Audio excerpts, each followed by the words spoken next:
4,000 years ago, Abraham made a covenant that would create one of history's most persecuted and most resilient peoples.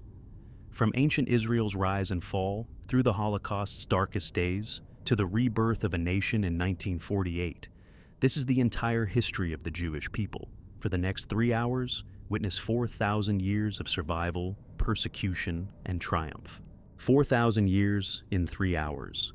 You are about to embark on a journey through 4 millennia of human history. A journey that will take you from the ancient city of Ur in Mesopotamia to the modern streets of Tel Aviv. A journey that encompasses the rise and fall of empires, the birth of monotheism, the creation of sacred texts that would influence billions, and the survival of a people who have endured more persecution than perhaps any other group in human history. The story of the Jewish people is not simply the story of one nation or one religion. It is a story that has shaped the very foundations of Western civilization.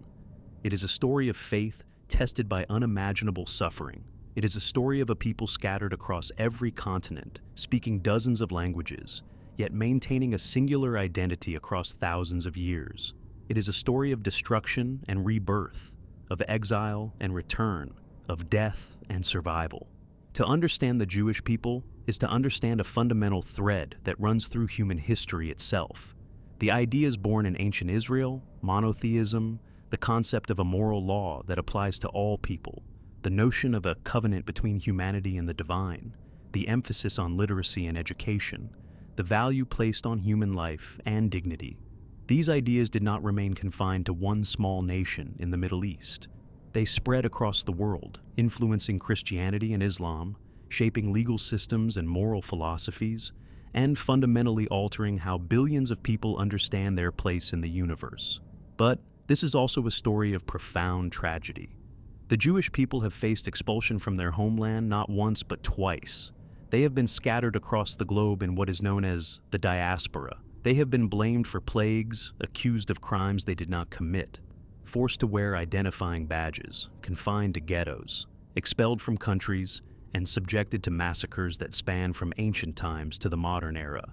The persecution culminated in the 20th century with the Holocaust, the systematic murder of 6 million Jews by Nazi Germany, an attempt to erase the Jewish people from existence entirely. Yet despite all of this, the Jewish people have survived. They have not merely survived, they have contributed to civilization in ways that far exceed their small numbers.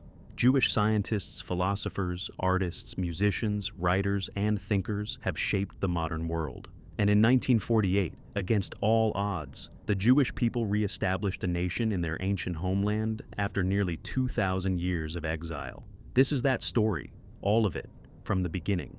The story begins not in Israel, but in Mesopotamia, in the Fertile Crescent between the Tigris and Euphrates rivers, in a world of many gods and many peoples. It begins with one man who would hear a call that would change everything. His name was Abram, though you know him as Abraham, and his story begins around 2000 BCE, nearly 4,000 years ago. But to understand Abraham, you must first understand the world he lived in. The ancient Near East of the 2nd millennium BCE was a world vastly different from our own. It was a world of city-states and kingdoms, of pharaohs and kings, of priests and temples. Religion was not a private matter of personal faith. It was the very foundation of society itself. Every city had its patron deity. Every natural phenomenon, from the flooding of rivers to the movement of stars, was attributed to the actions of gods and goddesses. The people of this time worshipped pantheons of deities. In Mesopotamia, there was Anu, the sky god, and Enlil, the god of wind and storms. There was Ishtar, goddess of love and war, and Marduk, who would become the chief god of Babylon. In Egypt, there was Ra, the sun god, and Osiris, god of the afterlife. These gods were seen as powerful but capricious beings who needed to be appeased through rituals and sacrifices. They fought among themselves, played favorites among humans, and demanded constant attention and worship. Into this world of many gods came Abraham, a man who would hear a voice speaking of one God, not a god among gods, but the God, the creator of all things, the source of all existence. This was a revolutionary idea, so revolutionary that it would take centuries to fully develop, and would ultimately give birth to 3 of the world's major religions: Judaism, Christianity, and Islam. But we are getting ahead of ourselves. Let us return to Abraham and the beginning of this extraordinary journey. Abraham and the birth of Judaism. The man who would become known as Abraham was born Abram in the city of Ur, one of the great cities of ancient Sumer, located in what is now southern Iraq. Ur was a magnificent city, with its great ziggurat rising above the flat Mesopotamian plain, its bustling markets filled with goods from across the known world, its temples crowded with worshippers seeking the favor of the gods. Abram's father, Terah, was, according to tradition, a maker of idols, small statues of gods that people kept in their homes for protection and blessing. Young Abram grew up surrounded by these images of deities, learning the prayers and rituals associated with each one. But according to the tradition recorded in Genesis, the first book of the Hebrew Bible, something was different about Abram.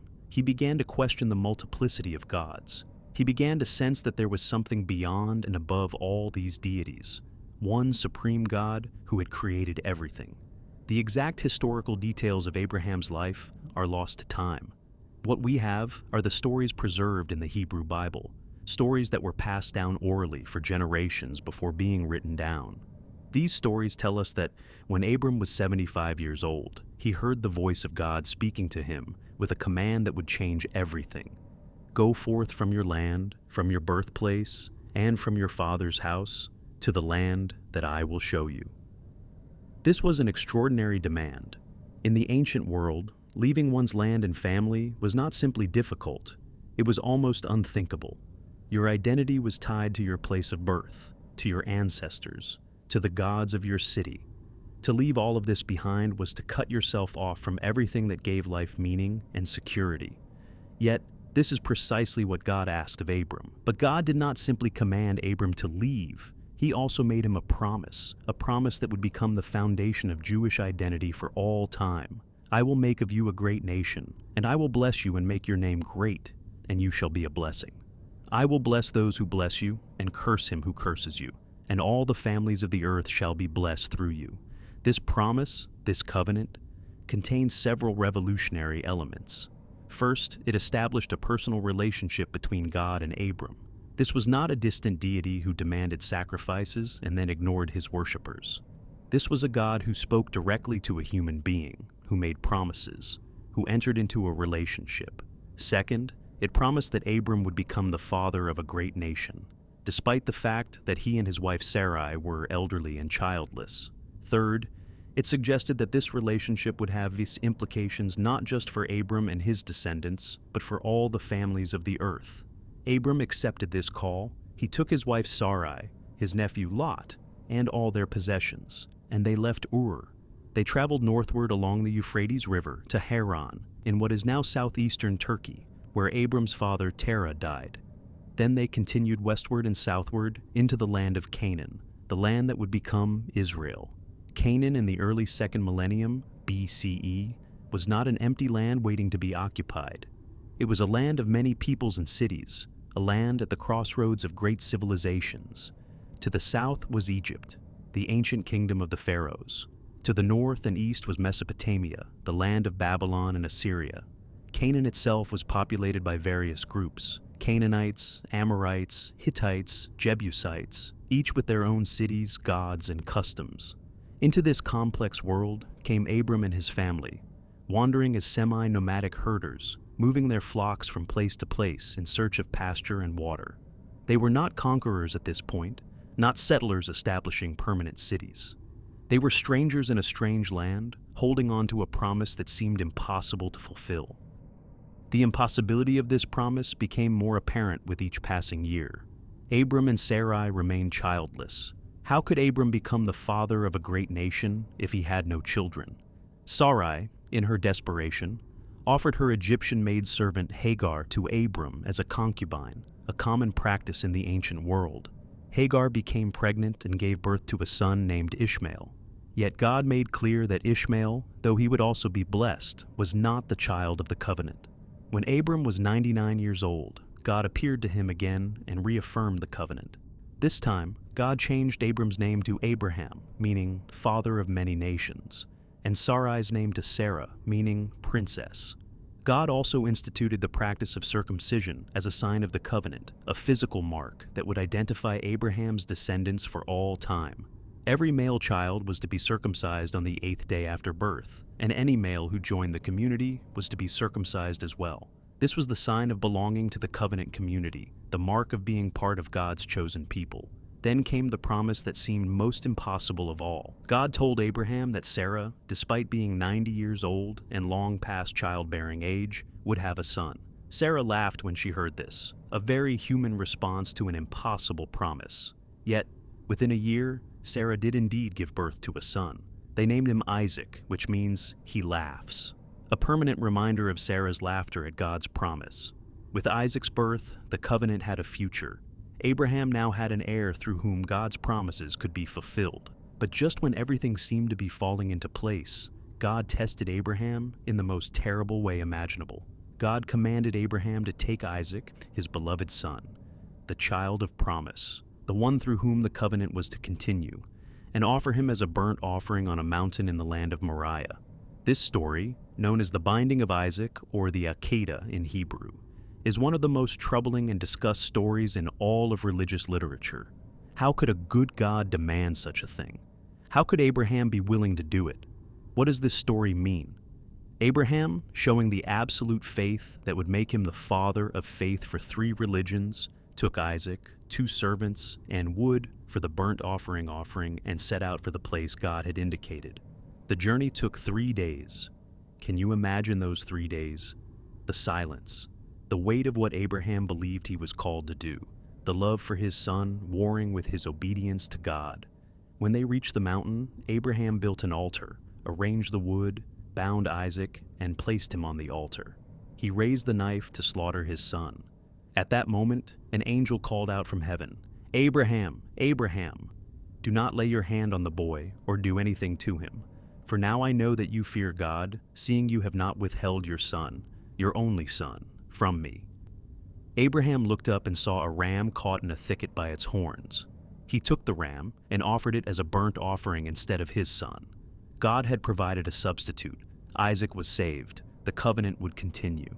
This story established several important principles that would become central to Jewish thought.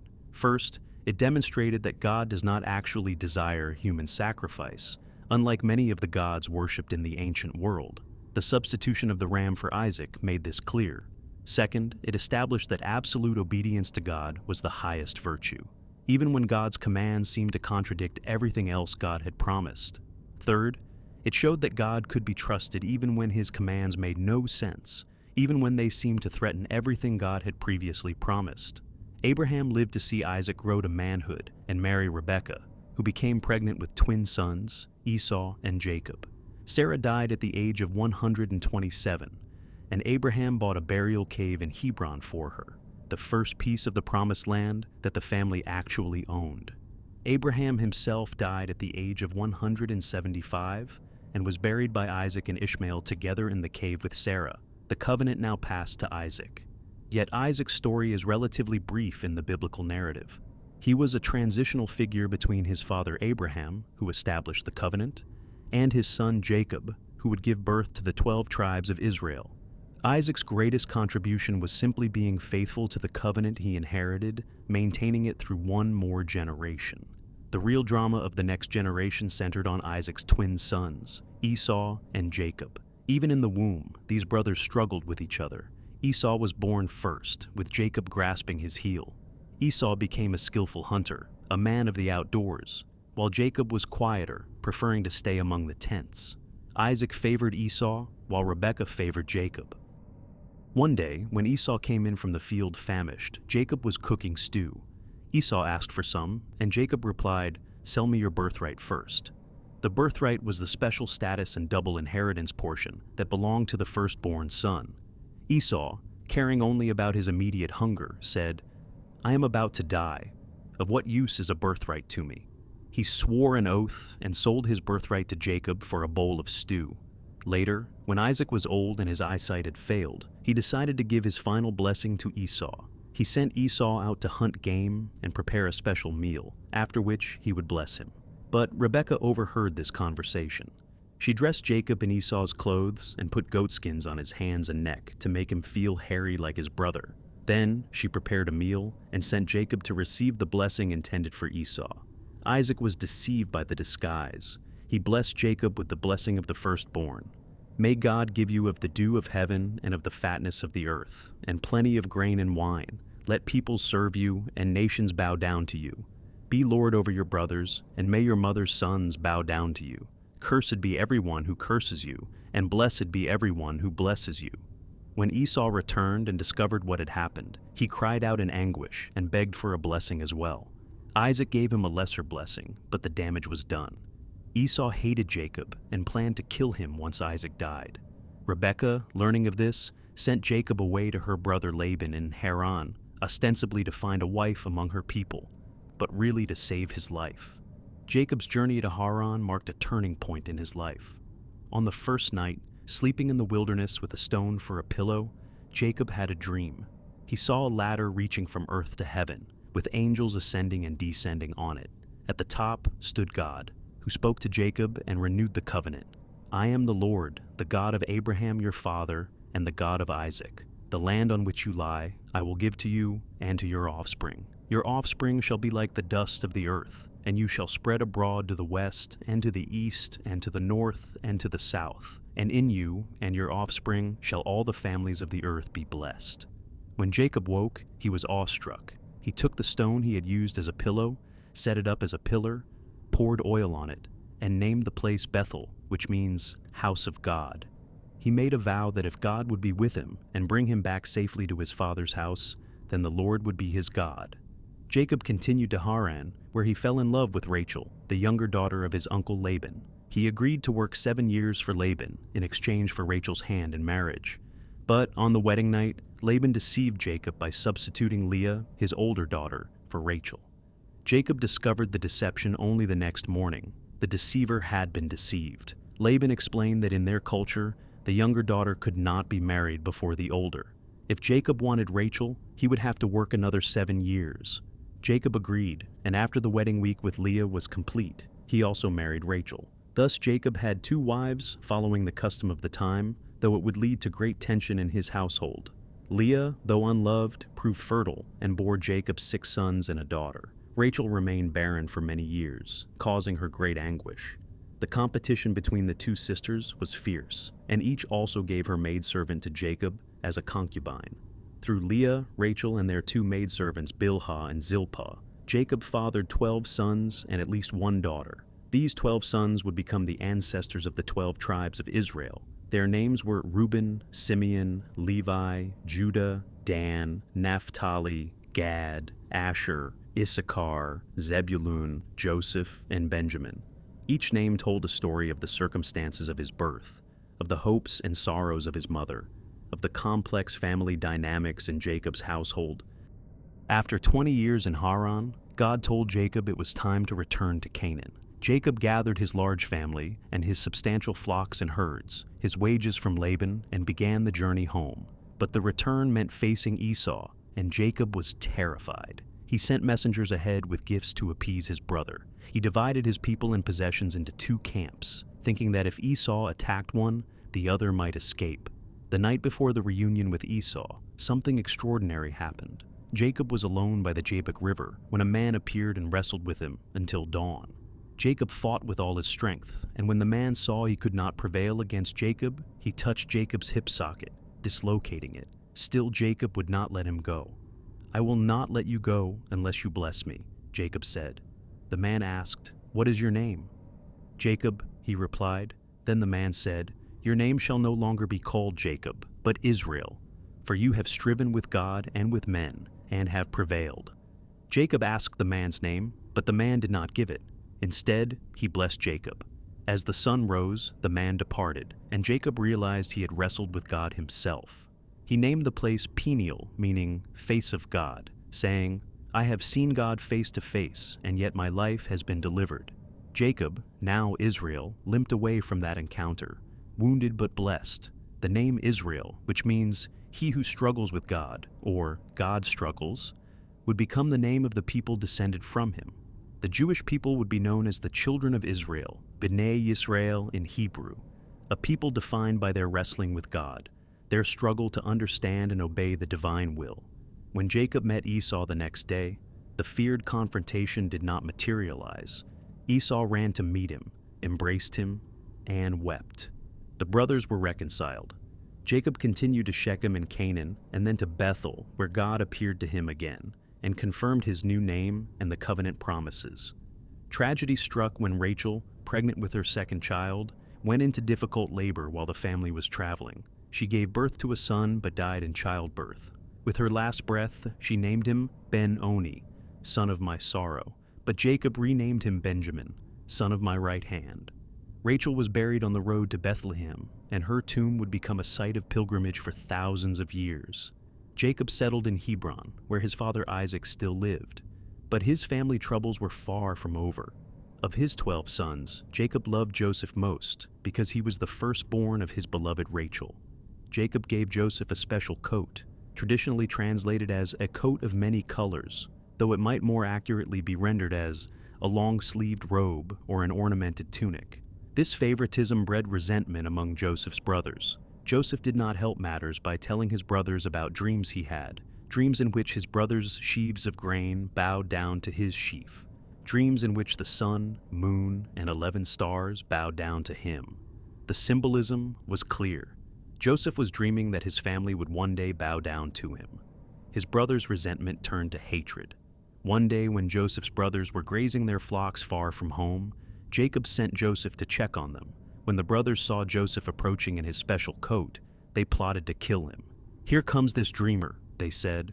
"Come now, let us kill him and throw him into one of the pits. Then we will say that a fierce animal has devoured him, and we will see what will become of his dreams." But Reuben, the eldest, persuaded them not to kill Joseph, but to throw him into a pit instead, intending to rescue him later. When Joseph arrived, they stripped off his special coat and threw him into an empty cistern. As they sat down to eat, they saw a caravan of Ishmaelite traders passing by on their way to Egypt.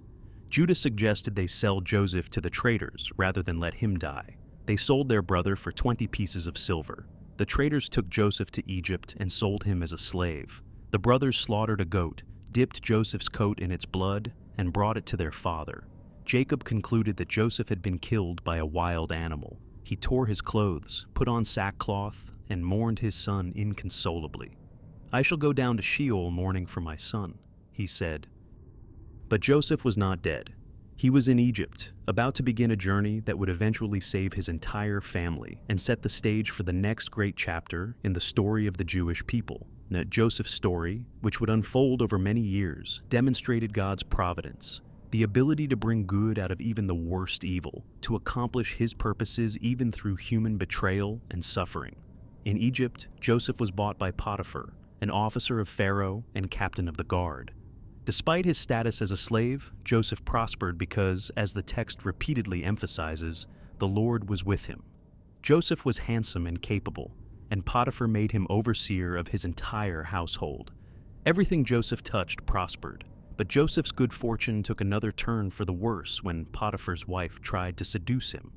Day after day she propositioned him, and day after day Joseph refused. "How then can I do this great wickedness and sin against God?" he asked. One day, when no one else was in the house, she grabbed his cloak and demanded he sleep with her. Joseph fled, leaving his cloak in her hands. Furious at the rejection, Potiphar's wife falsely accused Joseph of trying to assault her, using the cloak as evidence. Potiphar had Joseph thrown into prison. Once again, Joseph's circumstances seemed hopeless. He had been betrayed by his brothers, sold into slavery, falsely accused, and imprisoned. Yet even in prison, the Lord was with Joseph, and he gained favor with the prison warden. While in prison, Joseph encountered two of Pharaoh's officials who had fallen out of favor, the chief cupbearer and the chief baker. Both men had disturbing dreams on the same night, and Joseph interpreted these dreams. He told the cupbearer that he would be restored to his position in 3 days, and the baker that he would be executed in 3 days. Joseph asked the cupbearer to remember him when he was released and mention him to Pharaoh. Everything happened exactly as Joseph predicted, but the cupbearer forgot about Joseph, who remained in prison for 2 more years. Then Pharaoh himself had 2 troubling dreams. In the first, 7 fat, healthy cows were devoured by 7 thin, sickly cows. In the second, 7 plump heads of grain were swallowed up by 7 thin heads of grain. Pharaoh's magicians and wise men could not interpret these dreams. Finally, the cupbearer remembered Joseph. Pharaoh summoned Joseph from prison. Joseph, standing before the most powerful man in Egypt, interpreted the dreams. The 7 fat cows and plump heads of grain represented 7 years of abundance that would come to Egypt. The 7 thin cows and thin heads of grain represented 7 years of famine that would follow. Joseph advised Pharaoh to appoint someone to oversee storing up grain during the years of plenty to prepare for the years of famine. Pharaoh was so impressed that he appointed Joseph himself to this task, making him second only to Pharaoh in all of Egypt. At the age of 30, Joseph went from being a prisoner to being the most powerful person in Egypt after Pharaoh. He was given an Egyptian name, Zaphenath-Paneah, and was married to Asenath, the daughter of an Egyptian priest. During the 7 years of abundance, Joseph stored up vast quantities of grain. During those years, Asenath bore him 2 sons, Manasseh, meaning, God has made me forget all my hardship, and Ephraim, meaning, God has made me fruitful in the land of my affliction. Then the famine came, just as Joseph had predicted.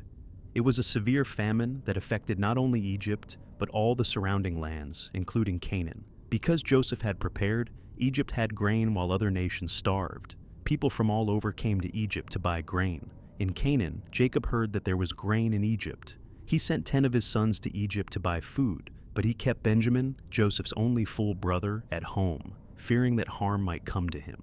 When Joseph's brothers arrived in Egypt and bowed down before the powerful Egyptian official in charge of selling grain, they did not recognize that he was their brother. But Joseph recognized them. His childhood dreams had come true. Joseph decided to test his brothers to see if they had changed. He accused them of being spies and demanded they bring their youngest brother to prove their story. He kept Simeon in custody and sent the others home with grain, secretly returning their payment in their sacks. When they discovered this, they were terrified.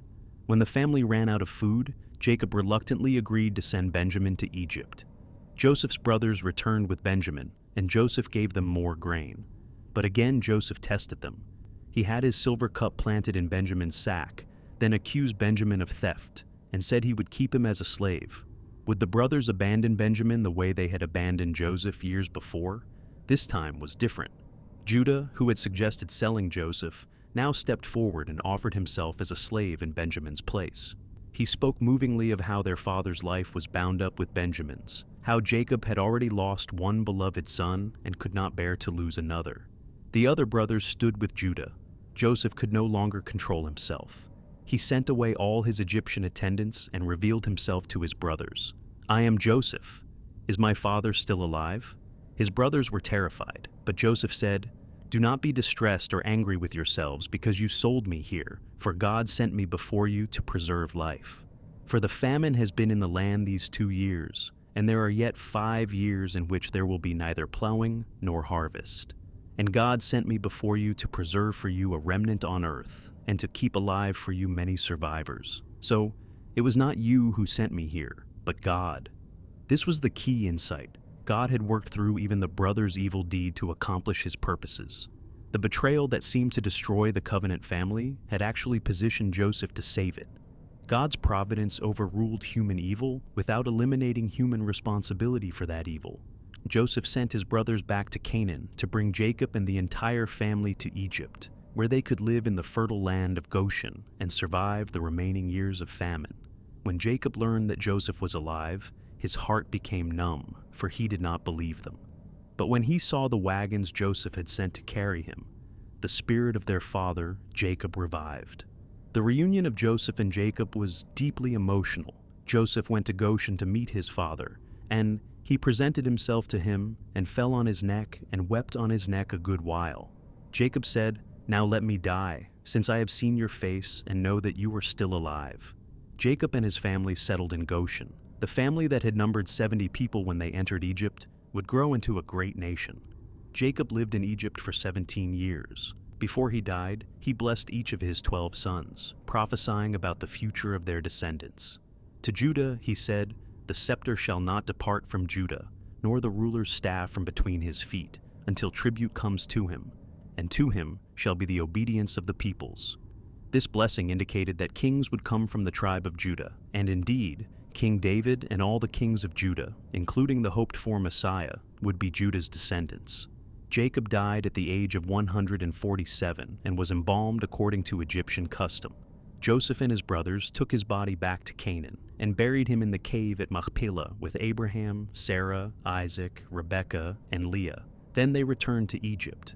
After Jacob's death, Joseph's brothers feared he would now take revenge on them, but Joseph reassured them, "Do not fear, for am I in the place of God?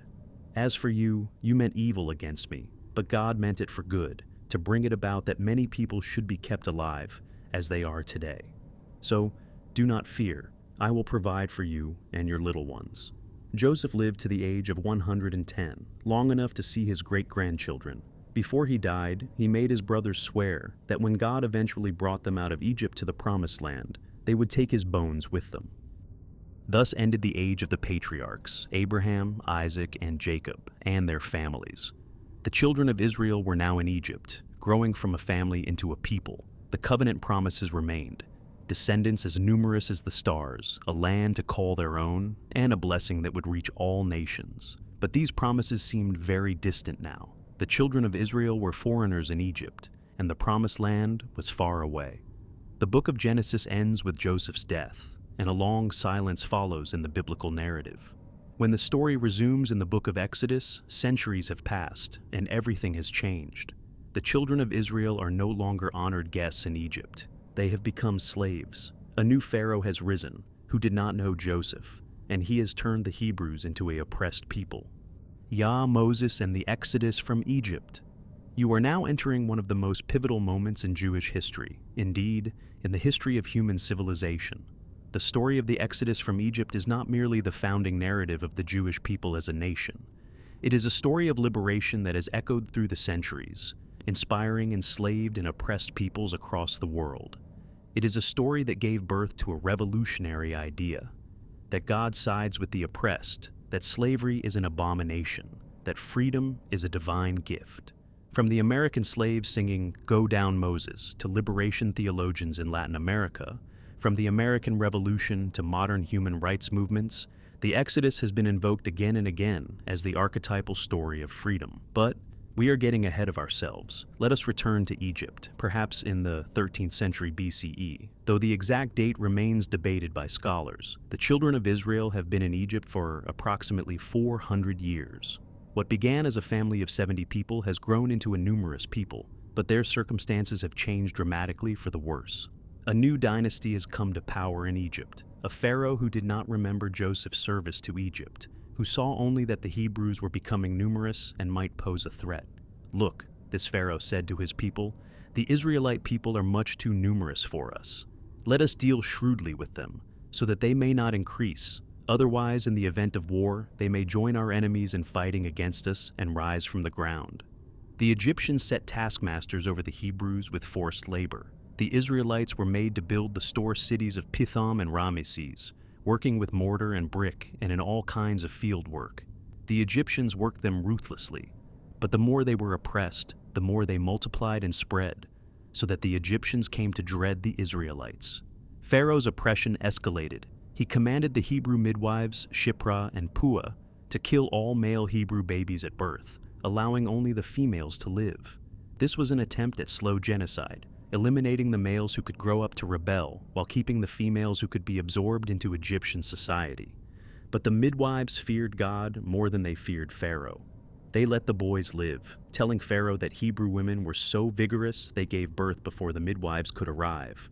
Pharaoh then commanded all his people, "Every boy that is born to the Hebrews you shall throw into the Nile, but let every girl live." Into this world of oppression and infanticide, a child was born who would change everything.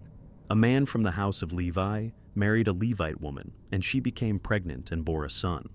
Seeing that he was a fine baby, she hid him for 3 months. When she could hide him no longer, she got a papyrus basket, waterproofed it with bitumen and pitch, placed the child in it, and set it among the reeds by the bank of the Nile. His sister stood at a distance to see what would happen to him. Pharaoh's daughter came down to the Nile to bathe. She saw the basket among the reeds and sent her maid to fetch it. When she opened it, she saw the child. He was crying, and she took pity on him. "This must be one of the Hebrews' children," she said. The baby's sister, watching from a distance, approached Pharaoh's daughter and asked, "Shall I go and get you a Hebrew woman to nurse the child for you?"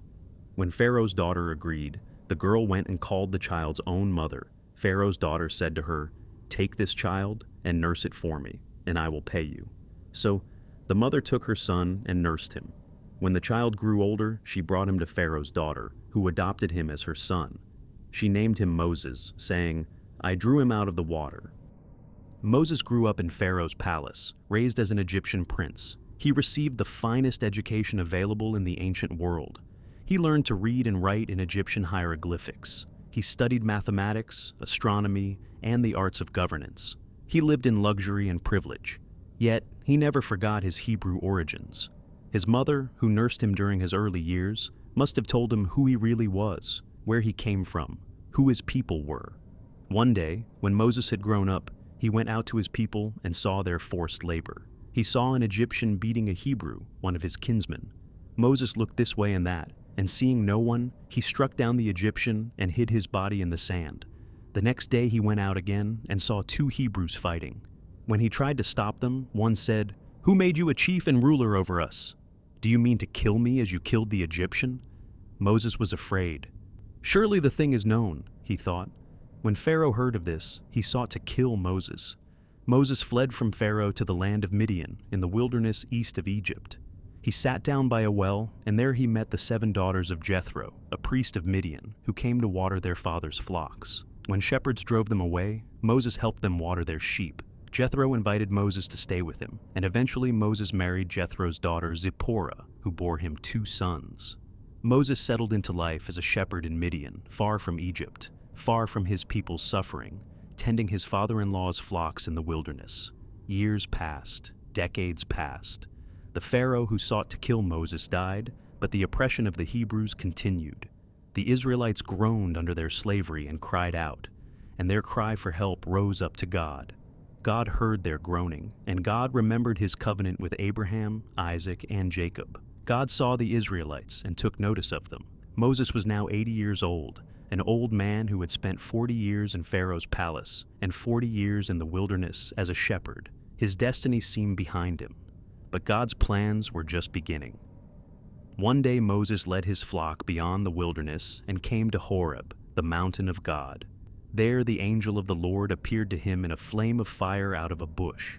Moses looked, and the bush was blazing, yet it was not consumed. Moses said, "I must turn aside and look at this great sight, and see why the bush is not burned up." When God saw that Moses had turned aside to see, God called to him out of the bush, "Moses, Moses." And Moses said, "Here I am." God said, "Come no closer. Remove the sandals from your feet, for the place on which you are standing is holy ground." Then God said, "I am the God of your father, the God of Abraham, the God of Isaac, and the God of Jacob." Moses hid his face, for he was afraid to look at God. Then God said, "I have observed the misery of my people who are in Egypt. I have heard their cry on account of their taskmasters. Indeed, I know their sufferings, and I have come down to deliver them from the Egyptians, and to bring them up out of that land to a good and broad land, a land flowing with milk and honey."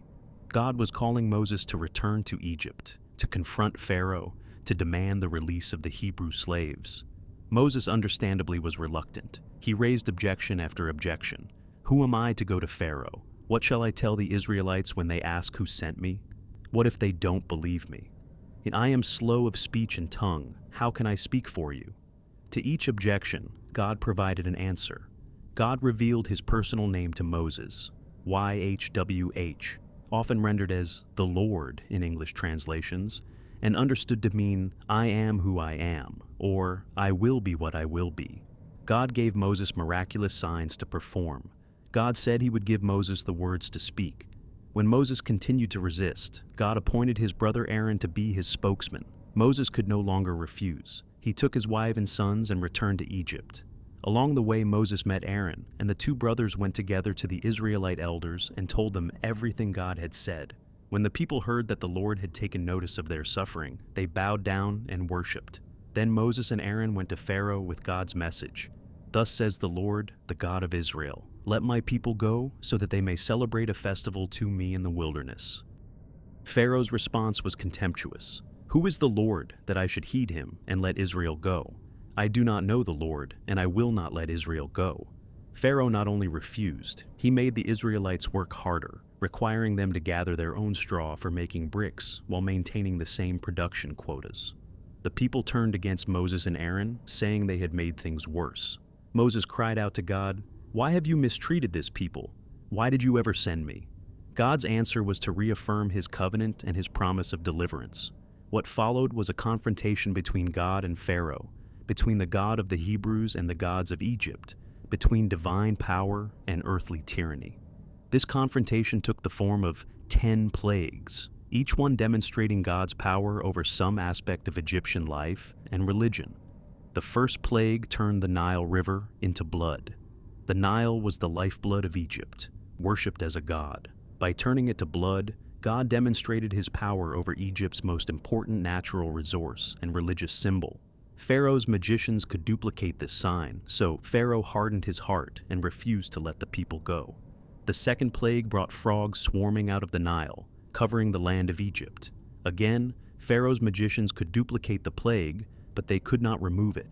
Pharaoh asked Moses to intercede with God to remove the frogs, promising to let the people go. But when the frogs died, Pharaoh hardened his heart and refused. The third plague was gnats or lice that covered people and animals. This time, Pharaoh's magicians could not duplicate the plague. They said to Pharaoh, "This is the finger of God." But Pharaoh's heart remained hard.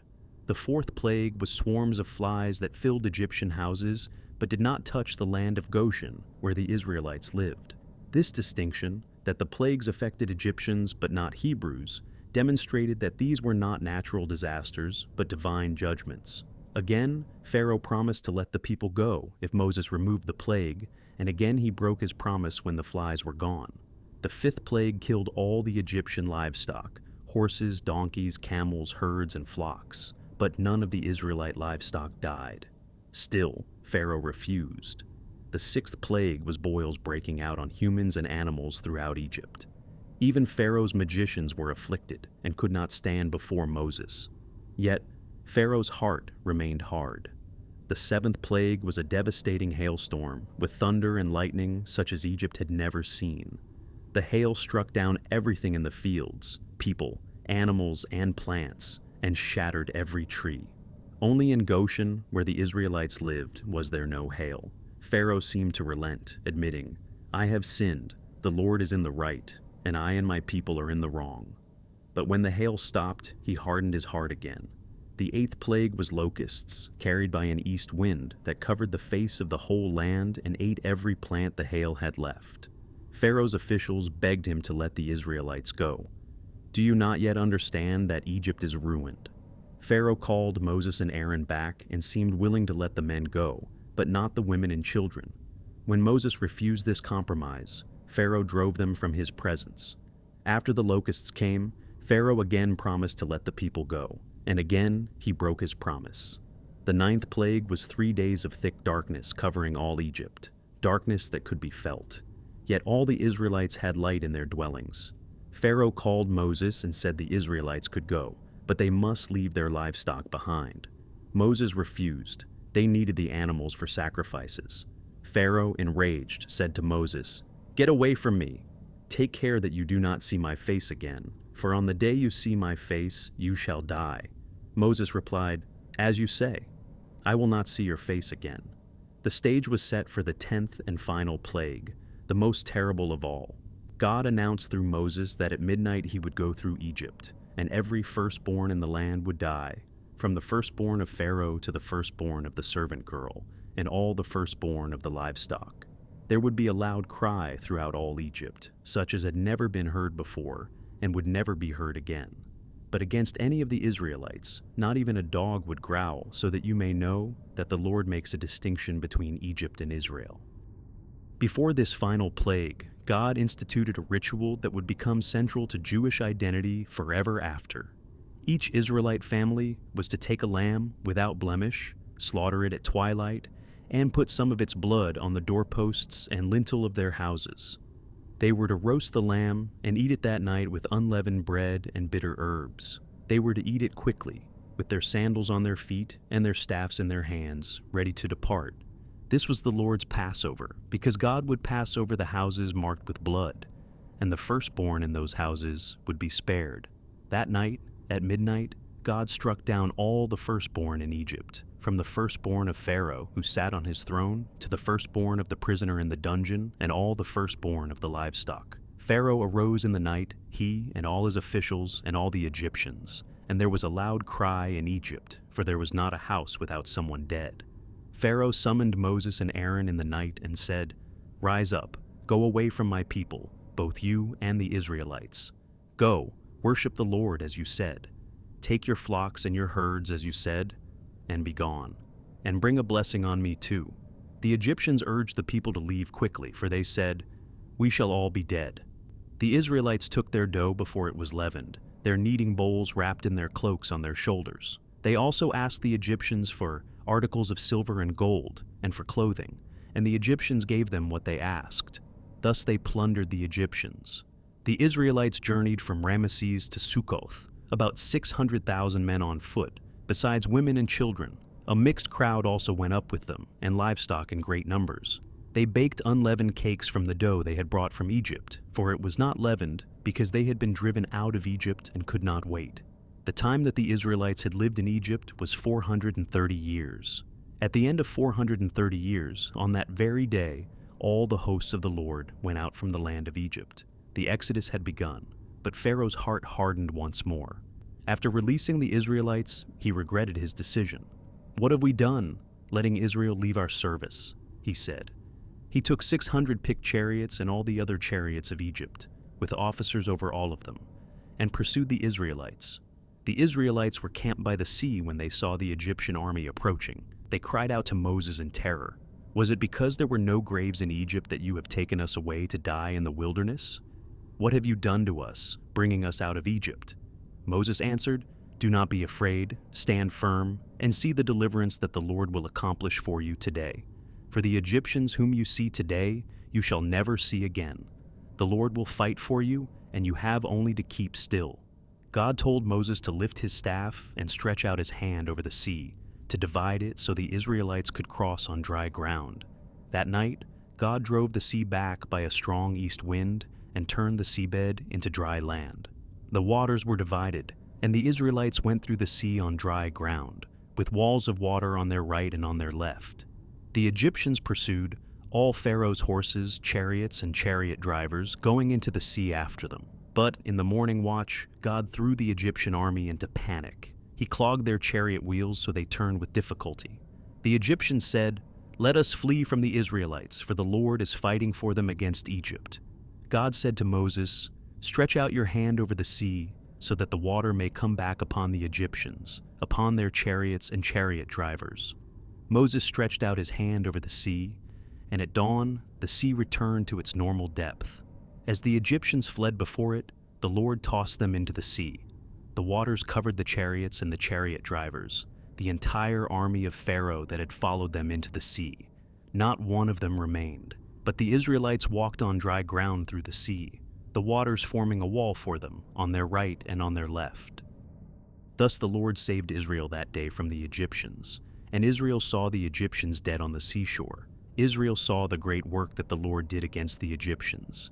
The people feared the Lord and believed in the Lord and in his servant Moses. Then Moses and the Israelites sang a song to the Lord, a song of triumph and praise that begins, "I will sing to the Lord, for he has triumphed gloriously. Horse and rider he has thrown into the sea." This song of the sea is one of the oldest pieces of poetry in the Hebrew Bible, a victory hymn celebrating God's deliverance of his people.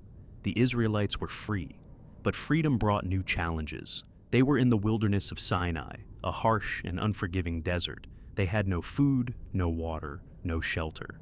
The generation that left Egypt had been born into slavery.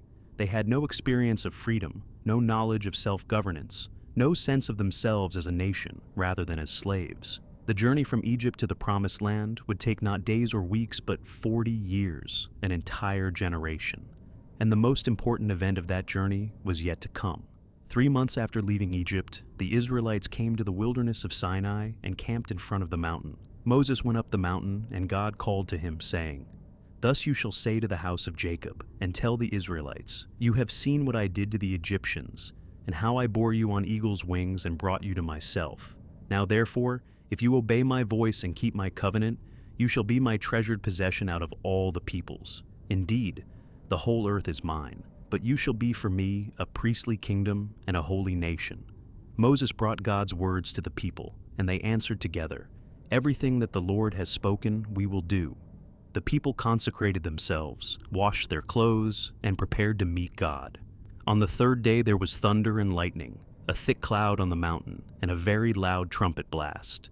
Everyone in the camp trembled. Moses brought the people out of the camp to meet God, and they took their stand at the foot of the mountain. Mount Sinai was wrapped in smoke because the Lord had descended upon it in fire. The smoke went up like the smoke of a kiln, and the whole mountain shook violently.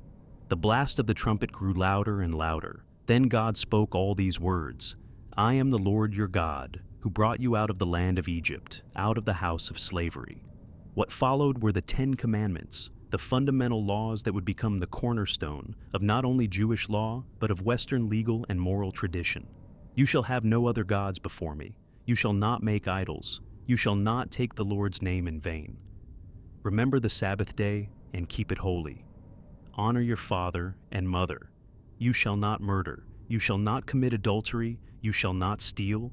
You shall not bear false witness. You shall not covet." These commandments established revolutionary principles. The first 4 concerned humanity's relationship with God, exclusive worship of the one God, no physical representations of the divine, reverent use of God's name, and a day of rest that acknowledged God as creator. The last 6 concerned human relationships, honoring parents, protecting human life, protecting marriage, protecting property, protecting truth, and guarding the heart against destructive desires. What was revolutionary about these laws? Many ancient law codes existed, the Code of Hammurabi from Babylon, for example. But the 10 Commandments were different. They were given directly by God, not by a human king. They applied equally to everyone, from the highest to the lowest. There was one law for all, not different laws for different social classes. They emphasized inner morality as well as outward behavior. The prohibition against coveting addressed the heart, not just actions. And they established principles rather than merely listing penalties for crimes. The 10 Commandments were followed by many other laws. Laws about worship, about social justice, about treatment of servants and strangers, about rest and festivals, about property and restitution. These laws were radical in many ways. They limited revenge to proportional justice. An eye for an eye was not a license for cruelty, but a restriction on vengeance, limiting punishment to match the crime. They protected the vulnerable. Strangers, widows, orphans, and servants had legal rights. They mandated regular rest for everyone, including servants and animals. They required leaving portions of harvests for the poor to glean. They prohibited interest on loans to fellow Israelites. They commanded, "You shall love your neighbor as yourself." Perhaps most revolutionary was the repeated commandment, "You shall not oppress a stranger, for you know the heart of a stranger, seeing you were strangers in the land of Egypt." The experience of slavery and liberation was to shape Israel's entire ethical system. Because they had been oppressed, they must not oppress others. Because they had been enslaved, they must protect the vulnerable. Because God had delivered them, they must reflect God's character in their treatment of others. God also gave detailed instructions for building the tabernacle, a portable sanctuary where God would dwell among his people. The tabernacle was an elaborate tent structure with an outer courtyard containing an altar for sacrifices and a bronze basin for ritual washing, and an inner tent divided into 2 sections. The first section, the holy place, contained a table for bread, a lampstand, and an altar of incense. The second section, the Holy of Holies, contained the Ark of the Covenant, a gold-covered wooden chest that held the tablets of the 10 Commandments. The lid of the Ark, called the Mercy Seat, was topped with 2 golden cherubim facing each other. This was understood as God's throne on earth, the place where heaven and earth met. The people donated gold, silver, bronze, fine linens, and precious materials for the tabernacle. Skilled craftsmen, filled with God's Spirit, created the structure and its furnishings according to God's precise instructions. The tabernacle represented God's presence dwelling among His people as they traveled through the wilderness. God also established the priesthood. Aaron, Moses' brother, and his sons were consecrated as priests to serve in the tabernacle, offering sacrifices, maintaining the sacred space, and teaching God's laws to the people. The entire tribe of Levi was set apart for religious service, supporting the priests and caring for the tabernacle. But even as Moses was on Mount Sinai receiving God's laws, the people at the base of the mountain were breaking them. When Moses delayed coming down from the mountain, the people grew restless. They came to Aaron and said, "Come, make gods for us, who shall go before us. As for this Moses, the man who brought us up out of the land of Egypt, we do not know what has become of him." Aaron collected their gold earrings, melted them down, and fashioned a golden calf. The people declared, "These are your gods, O Israel, who brought you up out of the land of Egypt." They built an altar, offered sacrifices, and held a festival. In an astonishing act of apostasy, just weeks after promising to obey God's covenant, the people created an idol and attributed their deliverance from Egypt to it rather than to God. God told Moses what was happening and declared His intention to destroy the people and start over with Moses. But Moses interceded, pleading with God to remember His promises to Abraham, Isaac, and Jacob. God relented from the disaster He had planned for His people. When Moses came down from the mountain carrying the 2 stone tablets inscribed with God's law, he saw the golden calf and the people dancing. In his anger, he threw down the tablets and broke them at the foot of the mountain. He burned the golden calf, ground it to powder, scattered it on water, and made the Israelites drink it. He confronted Aaron, who made excuses. Moses then called out, "Who is on the Lord's side? Come to me." All the sons of Levi gathered around him, and Moses ordered them to go through the camp and kill those who had led the rebellion. About 3,000 people died that day. The next day Moses returned to God, offering to bear the punishment for the people's sin himself. God refused them, saying each person must bear their own guilt, but He agreed not to destroy the nation. He would send His angel before them, but He Himself would not go among them. "For you are a stiff-necked people, and I might destroy you on the way." Moses pleaded with God to reconsider. "Show me your glory," Moses asked. God agreed to make His goodness pass before Moses, proclaiming His name, but said, "You cannot see my face, for no one shall see me and live." God placed Moses in a cleft of the rock and covered him with His hand as His glory passed by, then removed His hand so Moses could see his back. God gave Moses new stone tablets to replace the ones he had broken. God renewed the covenant with Israel, emphasizing His character. The Lord, a God merciful and gracious, slow to anger, and abounding in steadfast love and faithfulness, keeping steadfast love for the 1,000th generation, forgiving iniquity and transgression and sin, yet by no means clearing the guilty, but visiting the iniquity of the parents upon the children and the children's children, to the 3rd and the 4th generation. This revelation of God's character, merciful and gracious, yet also just, would become central to Jewish understanding of God. God was not merely powerful, but also compassionate. He was not capricious, but faithful. He was slow to anger and abounding in love. Yet He was also just, not ignoring sin, but holding people accountable. The balance between mercy and justice, between grace and responsibility, would be explored and debated throughout Jewish history. The tabernacle was completed, and on the day it was set up, the cloud that had led Israel through the wilderness covered it, and the glory of the Lord filled the tabernacle. From that day forward, whenever the cloud lifted, the Israelites would travel, and wherever it settled, they would camp. God's visible presence was with them, guiding their journey. Yet the journey to the Promised Land was far from smooth. The people repeatedly complained and rebelled. They grumbled about the manna God provided for food, wanting meat instead. God sent them quail, but many died from eating it in excess. When Moses sent 12 spies to scout out the Promised Land, 10 returned with a fearful report, saying the land's inhabitants were too powerful to overcome. Only Joshua and Caleb insisted the land could be taken with God's help. The people believed the negative report and refused to enter the land, even threatening to stone Joshua and Caleb and return to Egypt. God declared that this entire generation, everyone 20 years old and older except Joshua and Caleb, would die in the wilderness. They would wander for 40 years, 1 year for each day the spies had explored the land, until that entire generation had passed away.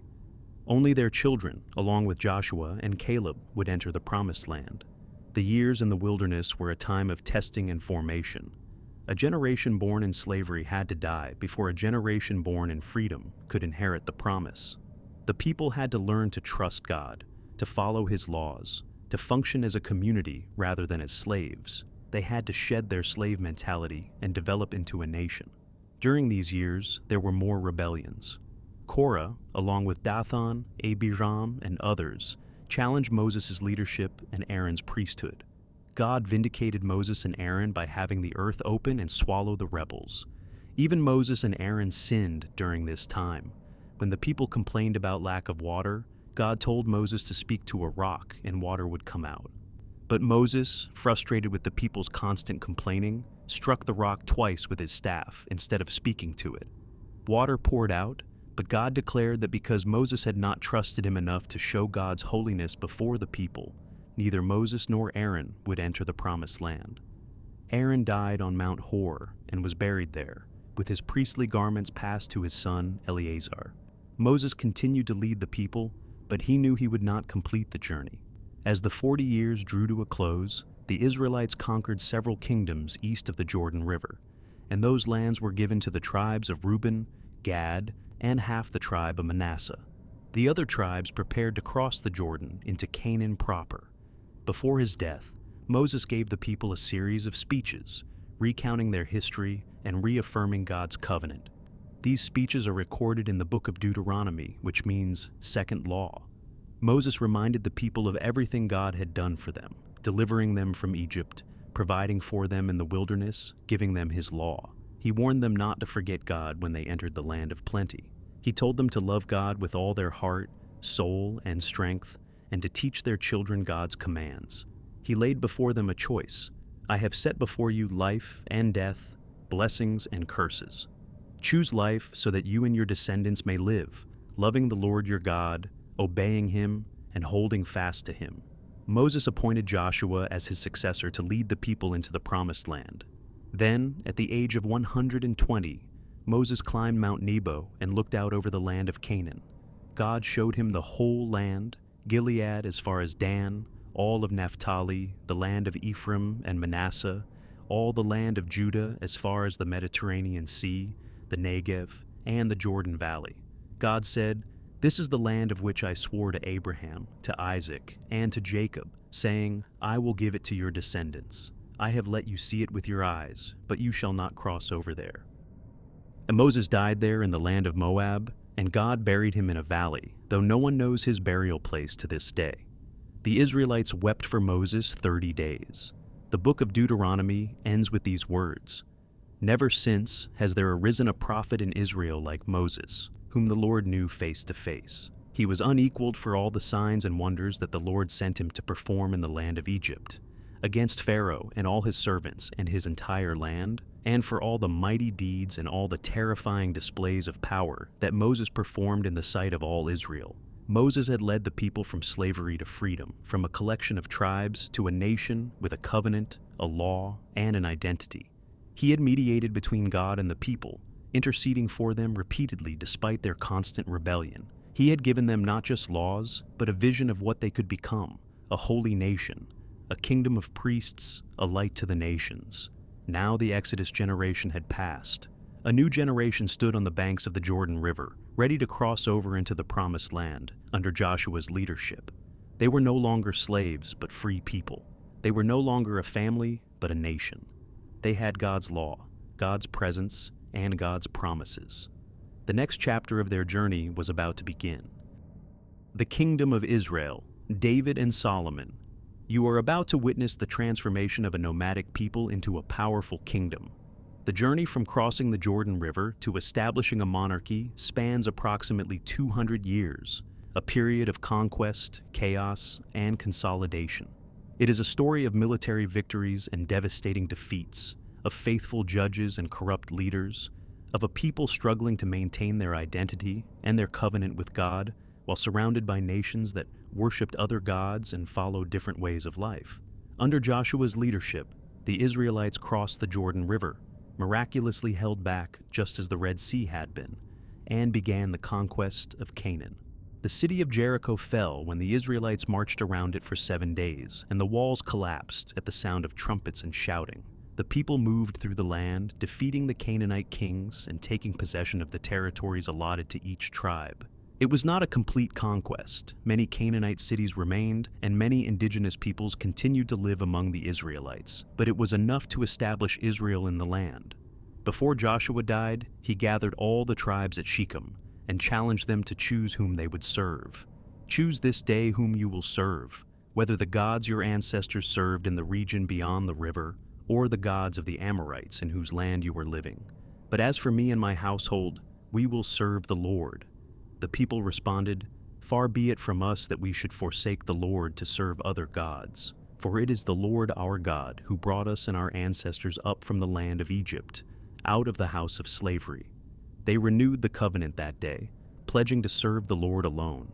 But after Joshua and his generation died, another generation grew up who knew neither the Lord nor what he had done for Israel. This was the beginning of a dark period in Israel's history, the period of the Judges, a time of cyclical apostasy, oppression, repentance, and deliverance that would last for nearly 2 centuries. The pattern repeated itself again and again. The Israelites would begin worshiping the Baals and Ashtoreths, the gods of the Canaanites.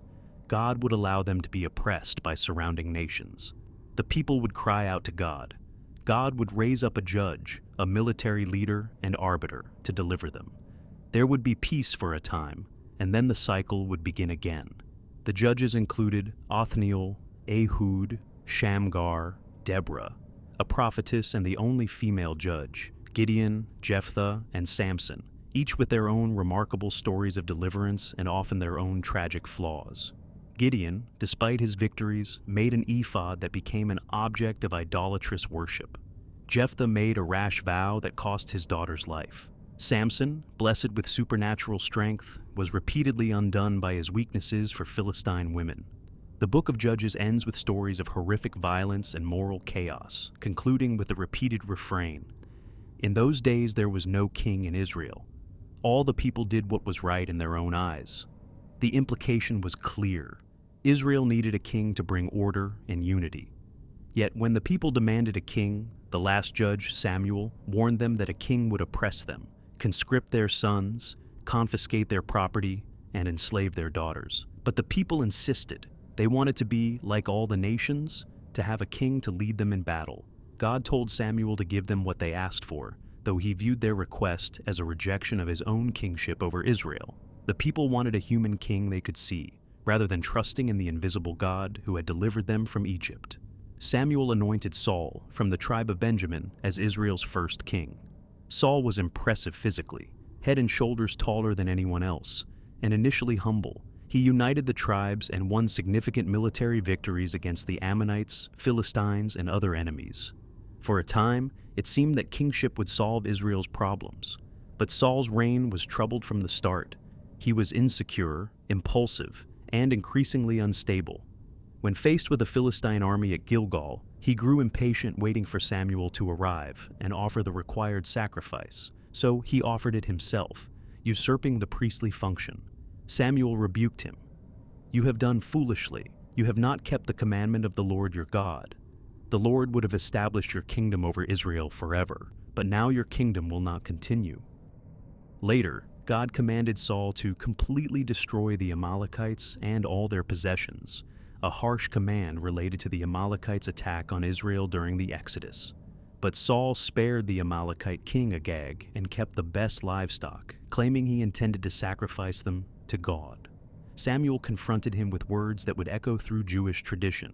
"Has the Lord as great delight in burnt offerings and sacrifices as in obedience to the voice of the Lord?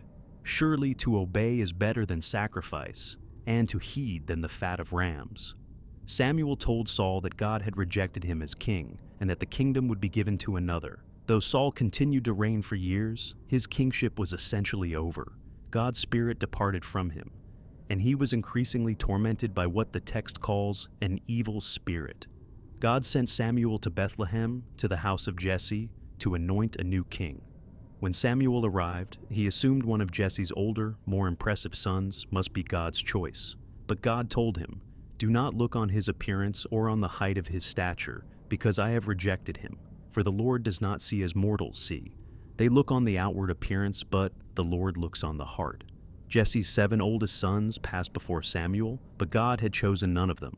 Samuel asked if Jesse had any other sons. Yes, the youngest David was out keeping the sheep. When David arrived, ruddy, handsome, with beautiful eyes, God told Samuel, "Rise and anoint him, for this is the one." Samuel anointed David in the presence of his brothers, and from that day on, the Spirit of the Lord came mightily upon David. David was brought to Saul's court to play the lyre whenever the evil spirit tormented Saul. The music soothed Saul, and he made David his armor-bearer. But David's life would soon take a more dramatic turn. The Philistines gathered their armies for battle against Israel. A Philistine champion named Goliath, a giant over 9 feet tall, came forward from the Philistine camp and challenged Israel to send a champion to fight him. If the Israelite won, the Philistines would be Israel's servants. If Goliath won, Israel would serve the Philistines. For 40 days, morning and evening, Goliath issued his challenge, and no Israelite dared to face him. David's 3 oldest brothers were in Saul's army, and Jesse sent David to bring them food and check on their welfare. When David heard Goliath's challenge and saw that no one would accept it, he was indignant. Who is this uncircumcised Philistine that he should defy the armies of the living God? David volunteered to fight Goliath. Saul tried to dissuade him. David was just a youth, while Goliath was a warrior from his youth. But David told Saul how he had killed lions and bears while protecting his father's sheep. "The Lord, who saved me from the paw of the lion and from the paw of the bear, will save me from the hand of this Philistine," David said. Saul tried to put his armor on David, but it was too large and heavy. David removed it and went to face Goliath with only his staff, 5 smooth stones from a stream, and his sling. When Goliath saw David, he was contemptuous. "Am I a dog that you come to me with sticks?" He cursed David by his gods and promised to give David's flesh to the birds and wild animals. David replied, "You come to me with sword and spear and javelin, but I come to you in the name of the Lord of hosts, the God of the armies of Israel, whom you have defied. This very day the Lord will deliver you into my hand, and I will strike you down and cut off your head.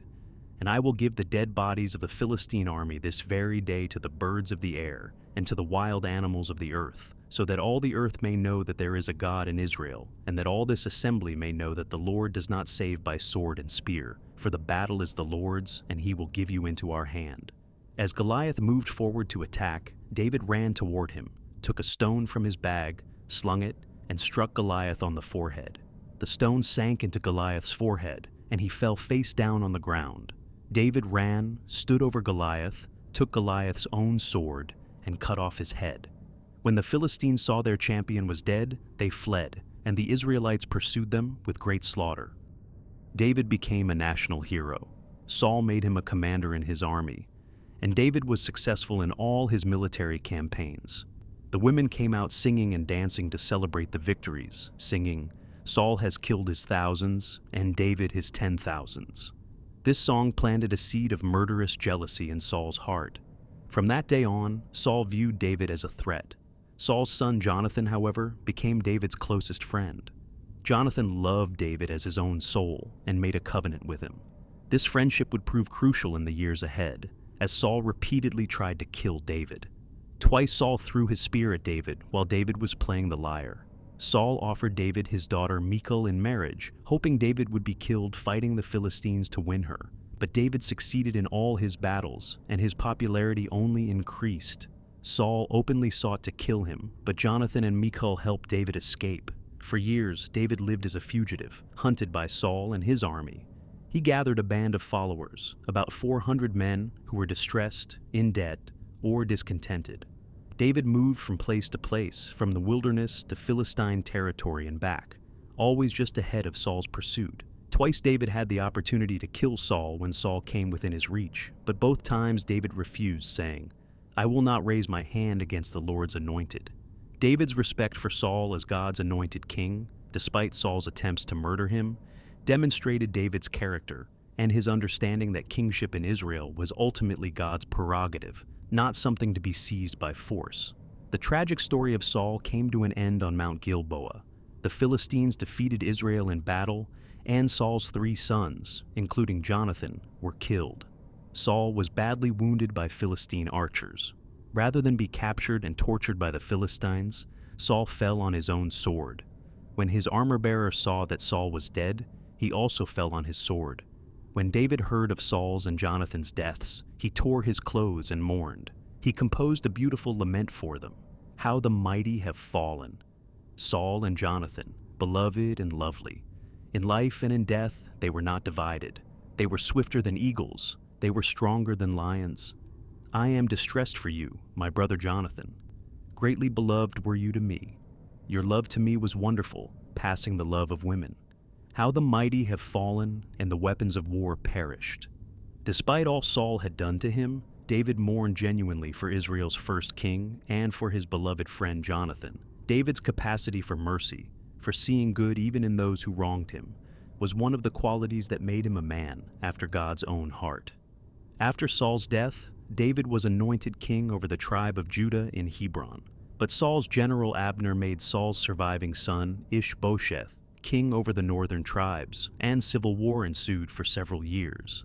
Eventually, Abner defected to David, and shortly after, both Abner and Ishbosheth were murdered by others seeking power. The northern tribes came to David and anointed him king over all Israel. David's first act as king of united Israel was to capture Jerusalem from the Jebusites. Jerusalem, situated on the border between northern and southern tribes, had never been conquered by Israel. David made it his capital, the city of David, a neutral location that belonged to no tribe, thus avoiding tribal jealousies. It was a brilliant political move that helped unite the kingdom. David brought the Ark of the Covenant to Jerusalem with great celebration, dancing before it with all his might. His wife Michal, watching from a window, despised David in her heart for his undignified behavior. But David replied that he would celebrate before the Lord, regardless of what anyone thought of him. David wanted to build a temple for God, a permanent dwelling place to replace the tabernacle. But God sent the prophet Nathan to tell David that he would not build the temple. David was a man of war who had shed much blood. Instead, David's son would build the temple. But God made David an extraordinary promise, a promise that would shape Jewish messianic hope for all time. Your house and your kingdom shall be made sure forever before me. Your throne shall be established forever.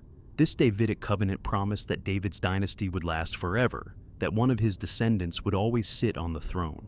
This promise became the foundation for the expectation of the Messiah, the anointed one from David's line who would establish God's kingdom on earth. Under David's leadership, Israel reached the height of its power. David defeated the Philistines, the Moabites, the Arameans, the Edomites, and the Ammonites. He established Israel as the dominant power in the region, controlling territory from the Euphrates River to the border of Egypt. He organized the government, established a standing army, and appointed administrators, priests, and counselors. He wrote psalms that would be sung by Jews for millennia, songs of praise, lament, trust, and hope. Yet David was far from perfect. His reign was marred by serious sins that had devastating consequences. The most notorious was his adultery with Bathsheba and the murder of her husband Uriah. One spring, when kings went out to war, David remained in Jerusalem. Walking on his roof one evening, he saw a beautiful woman bathing. He inquired about her and learned she was Bathsheba, the wife of Uriah the Hittite, one of David's loyal soldiers who was away at war. Despite knowing she was married, David sent for her, slept with her, and she became pregnant. David tried to cover up his sin by bringing Uriah back from the battlefield, hoping he would sleep with his wife and assume the child was his. But Uriah, out of loyalty to his fellow soldiers still fighting, refused to go home to his wife. David then sent Uriah back to the battle with a letter to the commander Joab, instructing him to put Uriah in the front lines where the fighting was fiercest and then withdraw, leaving Uriah to be killed. Joab followed the order, and Uriah died in battle. After Bathsheba's time of mourning, David married her and she bore a son. But the thing that David had done displeased the Lord, the text says. God sent Nathan the prophet to David with a parable about a rich man who took a poor man's only lamb to feed a guest rather than taking one from his own large flock. David was outraged at the injustice in the story. As the Lord lives, the man who has done this deserves to die. Nathan replied with 4 devastating words. You are the man. Nathan pronounced God's judgment. Because David had struck down Uriah and taken his wife, the sword would never depart from David's house. The child born to Bathsheba would die. Evil would rise against David from within his own family. What David had done in secret would be done to him openly. David could have had Nathan killed. He could have denied the charge. He could have made excuses. Instead, he confessed immediately, I have sinned against the Lord. Nathan told him God had put away his sin. He would not die, but the child would. David fasted and prayed for 7 days while the child was ill, but the child died. David's response was remarkable. He got up, washed, worshipped, and ate. His servants were confused, but David explained, while the child was still alive, I fasted and wept, for I said, who knows? The Lord may be gracious to me, and the child may live, but now he is dead. Why should I fast? Can I bring him back again? I shall go to him, but he will not return to me. David's psalm of repentance, Psalm 51, reflects the depth of his remorse. Have mercy on me, O God, according to your steadfast love. According to your abundant mercy, blot out my transgressions. Against you alone have I sinned and done what is evil in your sight. Create in me a clean heart, O God, and put a new and right spirit within me. David and Bathsheba had another son, Solomon, whom God loved. But Nathan's prophecy about evil rising from David's own house came true in terrible ways. David's son, Amnon, raped his half-sister Tamar. Tamar's full brother Absalom murdered Amnon in revenge, then fled into exile. After years of estrangement, Absalom returned to Jerusalem, but turned the people against his father and led a rebellion, forcing David to flee from his own capital. The rebellion culminated in a battle in which Absalom's forces were defeated. Absalom himself, riding on a mule through the forest, got his head caught in the branches of an oak tree. Joab, David's general, killed him there, despite David's order to deal gently with him. When David heard that Absalom was dead, he was overwhelmed with grief. "O my son Absalom, my son Absalom. Would I had died instead of you, O Absalom, my son, my son." The tragedy of David's later years, sons who rebelled, children who died, a household torn by violence and incest, all stemmed from that moment when he saw Bathsheba bathing and chose to take what was not his. Sin has consequences that ripple outward, affecting not just the sinner, but entire families and nations. Yet through all of this, David remained what God called him, a man after God's own heart. Not because he was sinless, but because when confronted with his sin, he genuinely repented. Not because he was perfect, but because he never stopped seeking God, never stopped trusting in God's mercy, never lost his fundamental orientation toward the Lord. As David grew old, the question of succession arose. David's fourth son, Adonijah, tried to make himself king, gathering supporters and holding a coronation feast. But Nathan the prophet and Bathsheba went to David and reminded him of his oath to make Solomon king. David immediately arranged for Solomon to be anointed king, riding on David's own mule to the Gihon spring, where Zadok the priest and Nathan the prophet anointed him with oil from the sacred tent. The people blew the trumpet and shouted, "Long live King Solomon!" The sound was so loud that Adonijah and his supporters heard it at their feast and fled in fear. Before David died, he gave Solomon his charge. "I am about to go the way of all the earth. Be strong, be courageous, and keep the charge of the Lord your God, walking in his ways and keeping his statutes, his commandments, his ordinances, and his testimonies, as it is written in the law of Moses, so that you may prosper in all that you do and wherever you turn. Then the Lord will establish his word that he spoke concerning me. If your heirs take heed to their way, to walk before me in faithfulness with all their heart and with all their soul, there shall not fail you a successor on the throne of Israel." David died after reigning 40 years, 7 years in Hebron over Judah and 33 years in Jerusalem over all Israel. He was buried in the city of David. The biblical epitaph for him reads, "Now the acts of King David, from first to last, are written in the records of the seer Samuel, and in the records of the prophet Nathan, and in the records of the seer Gad, with accounts of all his rule and his might, and of the events that befell him and Israel and all the kingdoms of the earth." Solomon began his reign by consolidating power, eliminating those who had supported Adonijah's attempted coup. When the kingdom was firmly established, God appeared to Solomon in a dream at Gibeon and said, "Ask what I should give you." Solomon could have asked for long life, wealth, or victory over his enemies. Instead, he asked for wisdom. "Give your servant, therefore, an understanding mind to govern your people, able to discern between good and evil, for who can govern this your great people?" God was pleased with Solomon's request and promised him not only unparalleled wisdom, but also riches and honor beyond any other king. The most famous demonstration of Solomon's wisdom came when two women came before him, both claiming to be the mother of the same infant. One woman said the other had accidentally smothered her own baby during the night and switched the dead baby for the living one. The other denied it. With no witnesses and no evidence, how could Solomon determine the truth?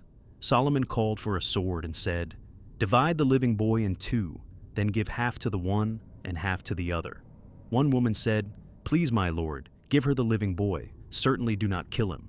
The other said, "It shall be neither mine nor yours. Divide it." Solomon immediately knew the first woman was the true mother. She would rather lose the child than see him killed. He gave her the baby.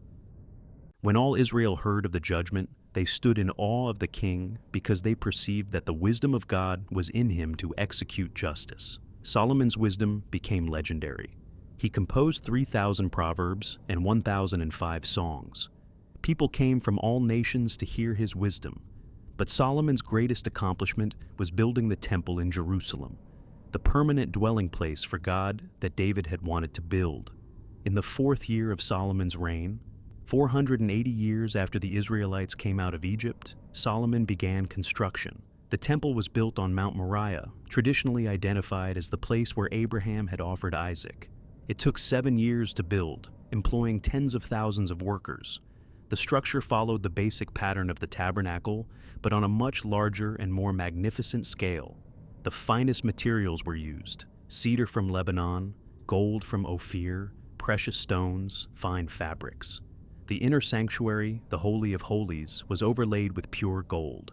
When the temple was completed, Solomon gathered all Israel to Jerusalem. The priests brought the Ark of the Covenant into the Holy of Holies, beneath the wings of 2 cherubim, whose wings spread 15 feet each.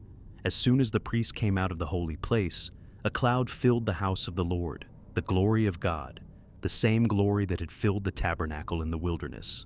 The presence of God had come to dwell in the temple. Solomon stood before the altar in the presence of all the assembly of Israel, spread out his hands toward heaven, and prayed.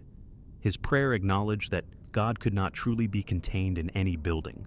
But will God indeed dwell on the earth? Even heaven and the highest heaven cannot contain you, much less this house that I have built.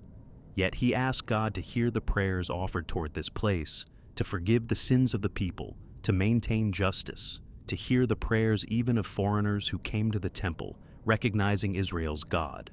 God appeared to Solomon a second time and said he had consecrated the temple. He renewed the conditional promise of the Davidic covenant. If Solomon walked before God as David had, keeping God's statutes and ordinances, then Solomon's throne would be established forever.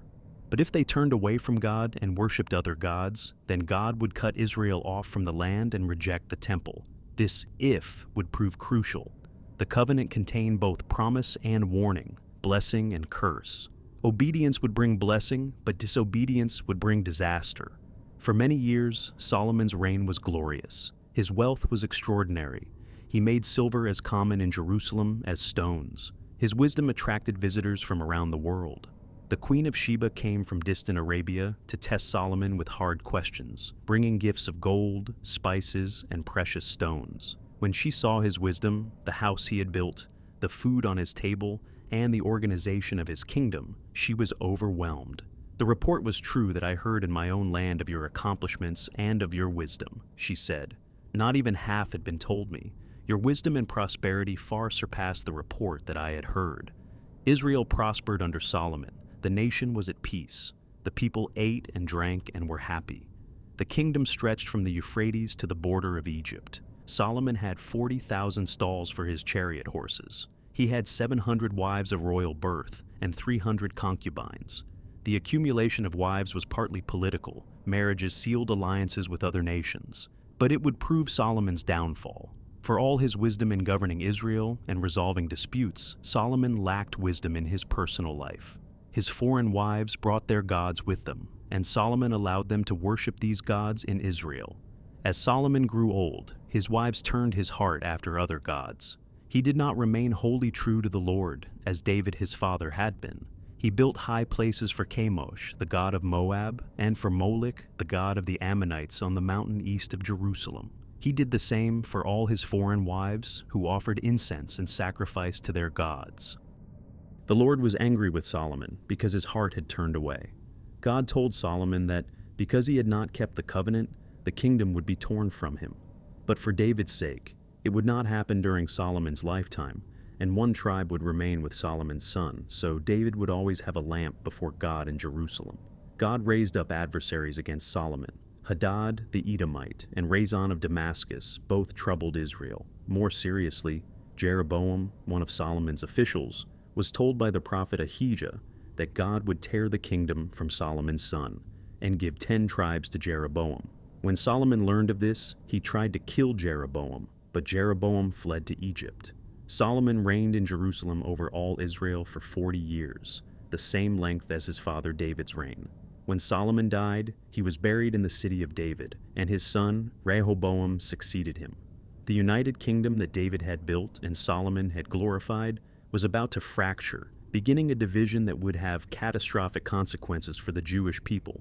The glory days were ending. The difficult times were about to begin.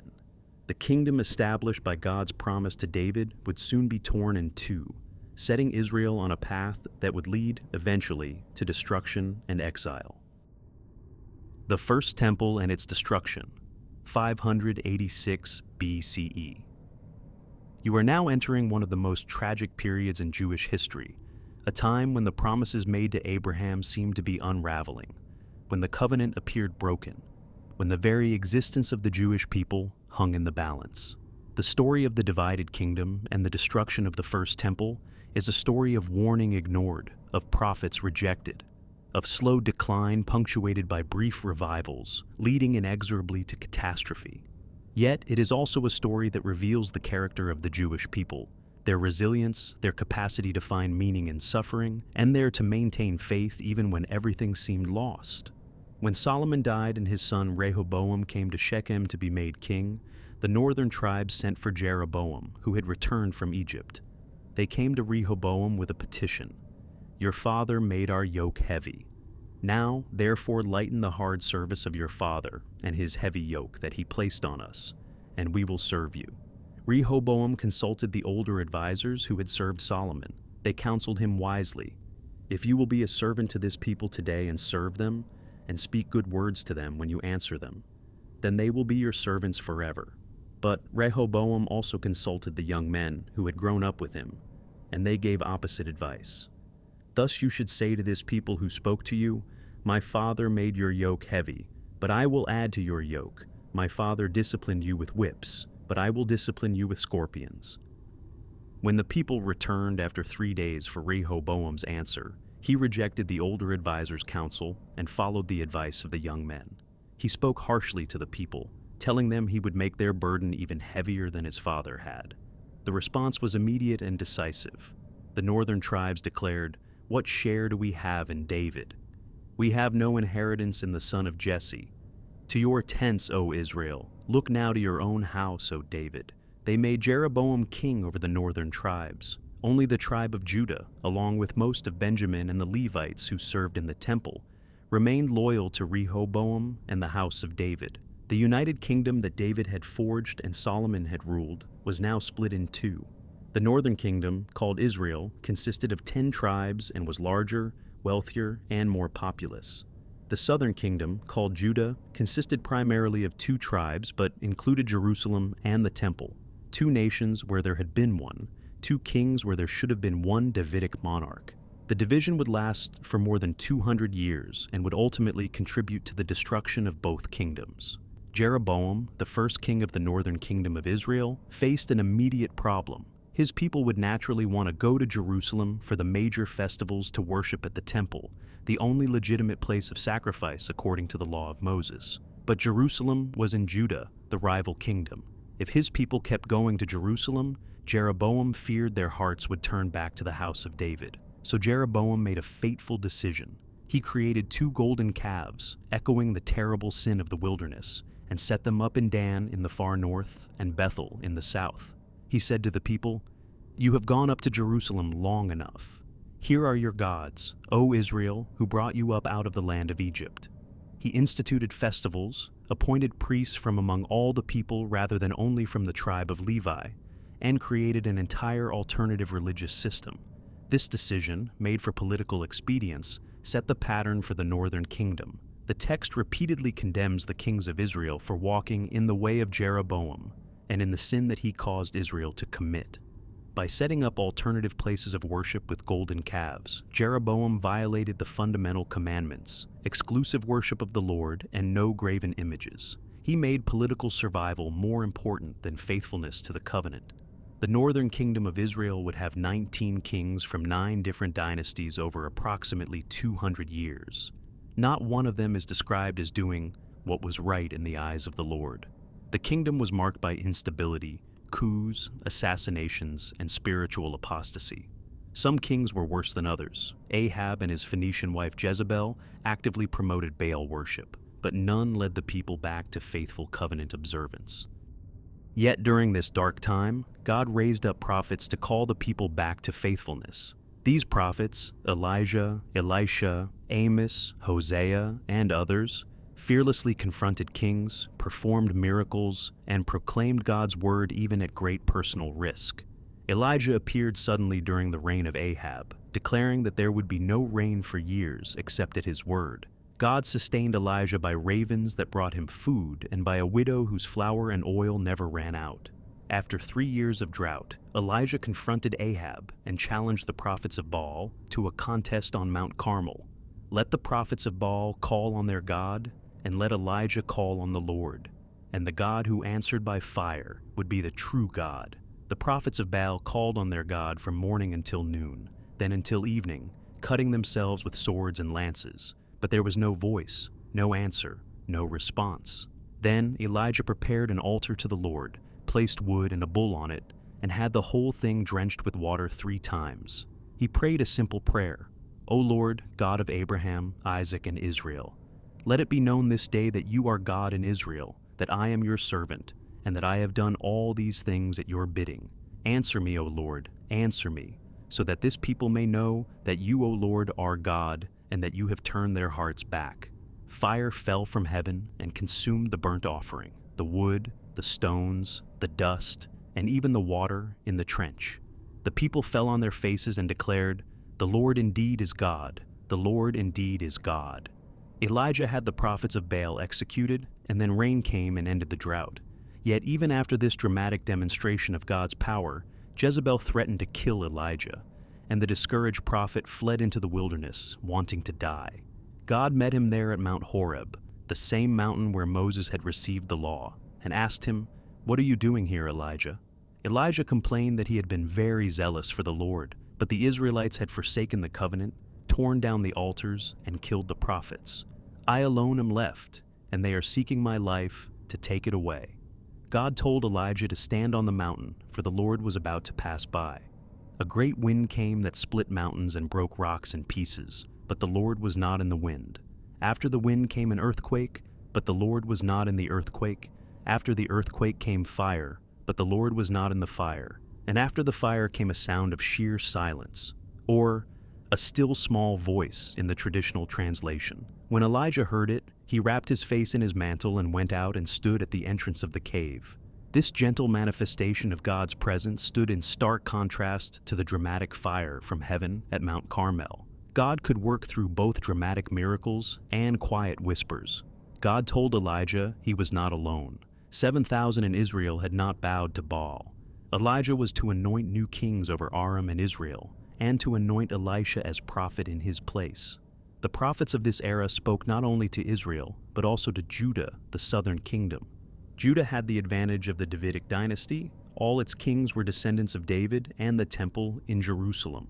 But having the right dynasty and the right place of worship did not guarantee faithfulness. Most of Judah's kings also did what was evil in the sight of the Lord, though there were notable exceptions. Some of Judah's kings instituted reforms, tearing down the high places where people worshipped other gods, destroying idols, and trying to lead the people back to the covenant. Asa, Jehoshaphat, Hezekiah, and Josiah all attempted reforms with varying degrees of success, but the reforms rarely lasted beyond the reforming king's lifetime. The people's hearts remained divided, drawn to the gods of the surrounding nations. The prophets explained why this was so dangerous. Worshipping other gods was not merely breaking a religious rule. It represented a fundamental betrayal of the relationship between God and Israel. God had delivered Israel from slavery, made them his people, given them his law, and brought them into the promised land. For Israel to worship other gods was like a spouse committing adultery, a betrayal of the covenant relationship.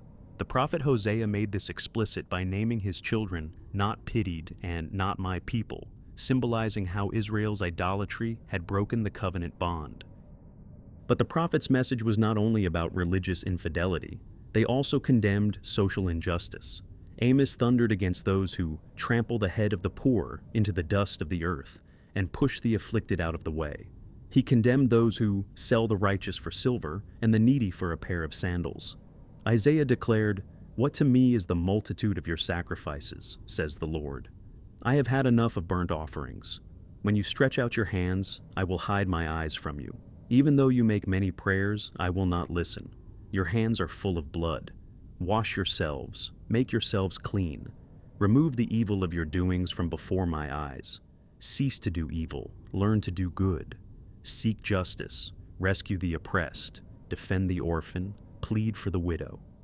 The prophets insisted that covenant faithfulness involved not just correct worship, but also ethical behavior, especially toward the vulnerable. You could not oppress the poor and then come to the temple and expect God to accept your sacrifices. True religion involved both worshiping God alone and treating people justly. Yet, despite the prophets' warnings, both kingdoms continued in their rebellion. The northern kingdom of Israel was first to fall. The Assyrian Empire, based in Mesopotamia, was expanding westward, conquering nation after nation with brutal efficiency. Assyria's military tactics included mass deportations, conquering a people, deporting them to another part of the empire, and resettling their land with people from elsewhere. This broke national identities and prevented rebellions. The Assyrian king Tiglath-Pileser III invaded Israel and deported many from the northern territories. Israel became a vassal state paying tribute to Assyria. But when Hoshea, the last king of Israel, tried to rebel by making an alliance with Egypt and stopping tribute payments, Assyria struck back decisively. In 722 BCE, the Assyrian king Shalmaneser V besieged Samaria, the capital of the northern kingdom. The siege lasted 3 years. Finally, in 720 BCE, Shalmaneser's successor, Sargon II, captured the city. The Assyrians deported 27,290 Israelites, the cream of the population, the leaders and skilled workers, to various parts of the Assyrian Empire. They resettled the land with people from Babylon, Cutha, Ava, Hamath, and Sepharvaim. The northern kingdom of Israel ceased to exist. The 10 tribes were scattered across the Assyrian Empire, and over time, they assimilated into the surrounding populations and lost their distinct identity. These became known in Jewish tradition as the lost tribes of Israel. The people who remained in the land intermarried with the resettled foreigners, creating a mixed population that would later be called Samaritans. The Samaritans maintained some form of worship of the God of Israel, but were viewed by the Jews of Judah as illegitimate because of their mixed ancestry and their worship practices. The destruction of the northern kingdom was seen by the prophets as divine judgment. The kings had led the people into idolatry, starting with Jeroboam's golden calves. They had worshipped Baal and other gods. They had oppressed the poor. They had rejected the prophets God sent to warn them. Now they had reaped the consequences of breaking the covenant. But Judah, the southern kingdom, did not learn from Israel's fate. You might think that watching the northern kingdom be destroyed would have shocked Judah into repentance. Instead, Judah continued many of the same sins. The prophets now focused their warnings on Judah. One of the greatest kings of Judah was Hezekiah, who instituted sweeping religious reforms, destroying the high places, smashing the sacred pillars, cutting down the sacred pole, and even breaking into pieces the bronze serpent that Moses had made, because the people had been burning incense to it. Hezekiah trusted in the Lord and kept the commandments. During Hezekiah's reign, the Assyrian king Sennacherib invaded Judah and besieged Jerusalem. The situation seemed hopeless. Sennacherib's field commander shouted to the people on the walls, mocking their trust in God and demanding surrender. But Hezekiah prayed, and the prophet Isaiah assured him that God would defend the city. That night, the angel of the Lord struck down 185,000 Assyrian soldiers. Sennacherib withdrew to Nineveh and never returned to Judah. Jerusalem was miraculously delivered, but Hezekiah's son, Manasseh, undid all his father's reforms. Manasseh reigned 55 years, longer than any other king of Judah, and did more evil than any before him. He rebuilt the high places, erected altars to Baal, worshipped the stars, built altars to other gods in the temple itself, practiced sorcery and divination, and even sacrificed his own son in the fire. He shed so much innocent blood that he filled Jerusalem from one end to the other. The prophets declared that because of Manasseh's sins, disaster would come upon Jerusalem and Judah, so terrible that the ears of everyone who hears of it will tingle. God would wipe Jerusalem as one wipes a dish, wiping it and turning it upside down. Manasseh's grandson Josiah instituted the most thorough reforms in Judah's history. During repairs to the temple, the priest Hilkiah found a scroll of the law, likely the book of Deuteronomy, that had been lost. When the scroll was read to Josiah, he tore his clothes in distress, realizing how far Judah had strayed from God's commandments.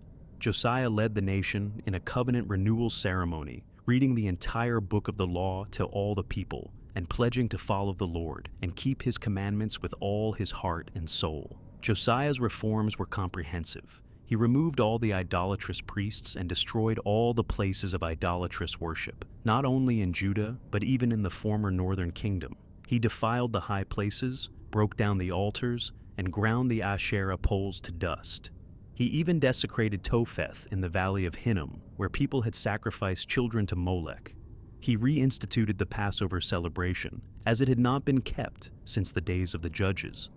The text says, "Before him there was no king like him, who turned to the Lord with all his heart, with all his soul, and with all his might, according to all the law of Moses, nor did any like him arise after him." Yet even Josiah's reforms could not turn away God's fierce anger against Judah because of all that Manasseh had done. Josiah died in battle against Pharaoh Necho of Egypt at Megiddo, trying to prevent the Egyptians from aiding the failing Assyrian Empire against the rising Babylonian Empire. His death was mourned throughout Judah. His son, Jehoahaz, reigned only 3 months before Pharaoh Necho deposed him and made his brother Jehoiakim king as an Egyptian vassal. The international situation was changing dramatically. The Assyrian Empire was collapsing. The Babylonian Empire, under King Nabopolassar and his son Nebuchadnezzar, was rising to dominate the region. Egypt tried to maintain influence in Canaan. Judah was caught between these great powers. In 605 BCE, Nebuchadnezzar defeated the Egyptians at the Battle of Carchemish, establishing Babylonian control over the region. Jehoiakim became a Babylonian vassal, but rebelled after 3 years. This was a fatal mistake. Nebuchadnezzar besieged Jerusalem. Jehoiakim died during the siege, and his 18-year-old son, Jehoiachin, reigned for only 3 months before surrendering to Nebuchadnezzar. In 597 BCE, Nebuchadnezzar took Jehoiachin to Babylon, along with 10,000 exiles, all the officials, warriors, craftsmen, and smiths. He took the treasures of the temple and the royal palace. Only the poorest people were left in the land. Nebuchadnezzar appointed Jehoiachin's uncle Zedekiah as king over what remained of Judah. The prophet Jeremiah, who had been prophesying for decades that Judah must submit to Babylon as God's judgment, urged Zedekiah to remain loyal to Babylon.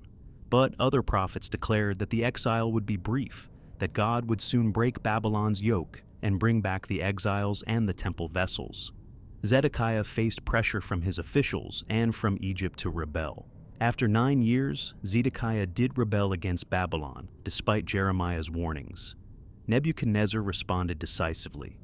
In 588 BCE, the Babylonian army besieged Jerusalem for the second time. The siege lasted 2.5 years. The situation in the city became desperate. Food ran out, people starved, disease spread. Yet, Zedekiah and his officials refused to surrender. Jeremiah's message during the siege was startling. He told the people to surrender to the Babylonians, that God was fighting for Babylon against Judah. This seemed like treason, and Jeremiah was accused of desertion and thrown into a cistern to die. He was rescued but remained imprisoned. In July 586 BCE, the walls of Jerusalem were breached. Zedekiah and his soldiers tried to flee by night, but were captured on the plains of Jericho. Nebuchadnezzar had Zedekiah brought to him at Riblah in Syria. There, Nebuchadnezzar slaughtered Zedekiah's sons before his eyes, then put out Zedekiah's eyes, bound him in chains, and took him to Babylon. The last thing the last king of Judah saw was the death of his sons. 1 month later, Nebuzaradan, the commander of Nebuchadnezzar's guard, came to Jerusalem. He burned down the temple, the house of the Lord that Solomon had built, the place where God had promised his name would dwell forever. He burned the royal palace. He burned every important building in Jerusalem. He tore down the walls of the city. He took the bronze pillars of the temple, the bronze sea, and all the bronze and gold vessels, and carried them to Babylon. He executed the chief priest, the second priest, the 3 keepers of the threshold, military commanders, and prominent citizens, 70 people in all. The cream of the remaining population, everyone of significance, all the skilled workers, were taken into exile in Babylon. Only the poorest people of the land were left to be vine dressers and tillers of the soil. Nebuchadnezzar appointed Gedaliah as governor over this remnant, but Gedaliah was soon assassinated by Jewish nationalists. Fearing Babylonian reprisal, the remaining Jews fled to Egypt, forcing Jeremiah to go with them against his will. The kingdom of Judah, which had lasted more than 400 years, was no more. The Davidic monarchy, promised by God to last forever, had ended. The temple, the dwelling place of God's name, was a pile of ruins. Jerusalem, the city of David, was destroyed. The people were in exile, scattered in Babylon, Egypt, and elsewhere. The Promised Land was nearly empty of Jews, now inhabited by Edomites, Ammonites, and others who moved into the vacuum. Everything that defined Jewish identity seemed to have been destroyed. The land gone, the temple destroyed, the monarchy ended, the people exiled, the covenant apparently broken. How could the Jewish people survive such total catastrophe? How could they maintain their identity without their land, their temple, their king, or their independence? How could they worship God in a foreign land, surrounded by foreign gods and foreign peoples? The destruction of the first temple was the defining catastrophe of ancient Jewish history. The date, the 9th day of the Hebrew month of Av, in 586 BCE, would be commemorated as a day of mourning for millennia. The Book of Lamentations, traditionally attributed to Jeremiah, expresses the depth of grief. How lonely sits the city that once was full of people. How like a widow she has become, she that was great among the nations. She weeps bitterly in the night, with tears on her cheeks. Is it nothing to you, all you who pass by? Look and see if there is any sorrow like my sorrow. Yet even in the midst of this catastrophe, there were seeds of hope. The prophets who had warned of coming judgment also spoke of restoration. Jeremiah, even while urging surrender to Babylon, bought a field in his hometown of Anathoth as a sign that houses and fields and vineyards shall again be bought in this land. He prophesied that the exile would last 70 years, but then God would bring the people back. Ezekiel, himself in exile in Babylon, had visions of God's glory departing from the temple before its destruction. God was not captured or defeated by Babylon. God had removed his presence before the temple fell. But Ezekiel also had visions of future restoration, of God gathering the scattered people and bringing them back to their land, of a new temple, of dry bones coming to life. The second Isaiah, the prophet whose words are preserved in chapters 40 to 55 of the book of Isaiah, spoke words of comfort to the exiles. "Comfort, O comfort my people, says your God. Speak tenderly to Jerusalem, and cry to her that she has served her term, that her penalty is paid." This prophet spoke of a servant who would suffer for the sins of the people, bringing redemption through his suffering, a passage that would be debated and interpreted in vastly different ways by Jews and Christians in the centuries to come. The message was clear. The catastrophe was not the end. God had not abandoned his people. The covenant was not void. The promises to Abraham, Isaac, and Jacob still stood. Though they were in exile, scattered among the nations, the Jewish people would survive. They would return. They would be restored. How this would happen and what form that restoration would take was about to unfold in the next chapter of Jewish history. Babylonian. Exile and return to Jerusalem. You are now witnessing one of the most remarkable transformations in human history. The Babylonian exile should have been the end of the Jewish people. Ancient peoples who lost their land, their temple, and their political independence typically disappeared, absorbed into the empires that conquered them. The Moabites, the Edomites, the Ammonites, all these nations that existed alongside Israel, vanished from history when they were conquered and exiled. But the Jews survived exile, more than survived. They were transformed by it in ways that would ensure their survival for millennia to come. The exiles in Babylon found themselves in a strange and foreign land. Babylon was one of the great cities of the ancient world, with its massive walls, its famous hanging gardens, its ziggurats reaching toward heaven, its sophisticated culture and learning. The Jews were settled in various locations throughout Babylonia, the largest concentration being in a place called Tel Abib, along the Shebar River, where the prophet Ezekiel lived. Life in exile was not imprisonment. The exiles were not kept in chains or forced into hard labor. They were resettled in communities, allowed to build houses, plant gardens, marry, and have children. Some prospered in business and rose to positions of influence. Daniel and his companions served in the Babylonian court. Others maintained themselves as farmers and craftsmen. Yet, despite this relative freedom, they remained exiles, foreigners in a foreign land, far from Jerusalem and the ruins of the temple. The fundamental question facing the exiles was one of identity and faith. How could they remain Jewish in Babylon? All the external markers of Jewish identity seemed gone. They could not offer sacrifices. The law required sacrifices only at the temple in Jerusalem, and the temple was destroyed. They could not be ruled by a Davidic king. Zedekiah's sons were dead, and Jehoiakim was a prisoner, though the Babylonians did keep him alive. They were no longer in the Promised Land. They were in the land of their captors, surrounded by temples to Babylonian gods. Many ancient religions were tied to specific places. The gods were local deities who dwelt in particular temples or protected particular lands. When a people was conquered and their temple destroyed, it meant their god had been defeated by the gods of the conquering nation. The natural response was to adopt the conqueror's gods. But the Jewish understanding of God was different. The God of Israel was not merely a local deity, but the creator of heaven and earth, the Lord of all nations. The destruction of the temple did not mean God had been defeated. Rather, as the prophets had insisted, it meant God had used Babylon as an instrument of judgment against his own people for breaking the covenant. The prophets in exile helped the people understand this.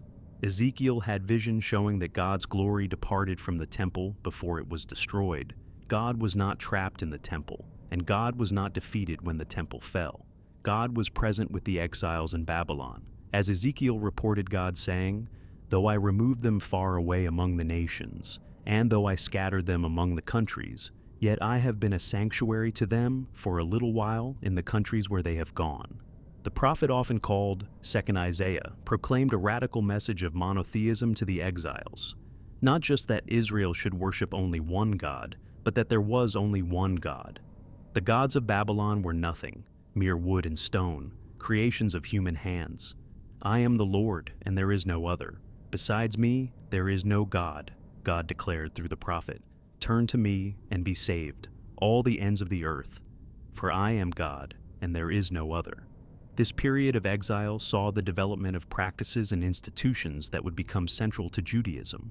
Without the temple, other forms of worship became more important. Prayer replaced sacrifice as the primary way of approaching God. The study of Torah, the law that Moses had given, became central to Jewish identity. Synagogues may have begun during this period, though the evidence is uncertain, gathering places where Jews could pray together, read the scriptures, and maintain their community identity. The Sabbath became increasingly important as a marker of Jewish identity.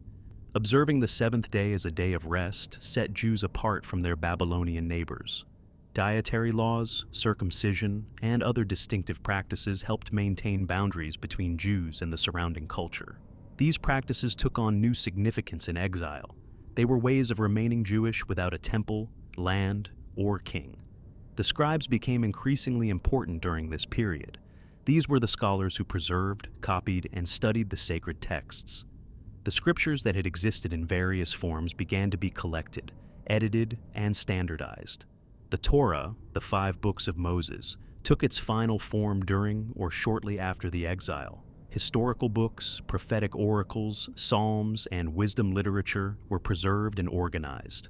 The written word became the portable homeland for a people without a land.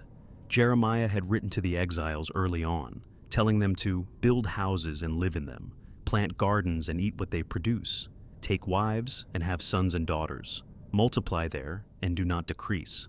But seek the welfare of the city where I have sent you into exile, and pray to the Lord on its behalf, for in its welfare you will find your welfare. This was a revolutionary message, to seek the welfare of Babylon, the nation that had destroyed Jerusalem. It established a pattern that would recur throughout Jewish history, living as minorities in foreign lands, contributing to those societies while maintaining Jewish identity. The exile was predicted to last 70 years, according to Jeremiah's prophecy. This was not necessarily a precise chronology, but rather a symbolic number representing a complete period of time, a Sabbath of Sabbaths, a time for the land to rest as the law had commanded. Measured from the destruction of the temple in 586 BCE, 70 years would be 516 BCE. Measured from the first deportation in 597 BCE, it would be 527 BCE. Measured from the fall of Babylon to Persia in 539 BCE to the completion of the rebuilt temple in 516 BCE would be about 23 years. The exact calculation mattered less than the principle. The exile would not be permanent. God would restore his people. The restoration began in an unexpected way with a foreign king whom God called his anointed one, his Messiah. In 539 BCE, Cyrus the Great of Persia conquered Babylon without a battle.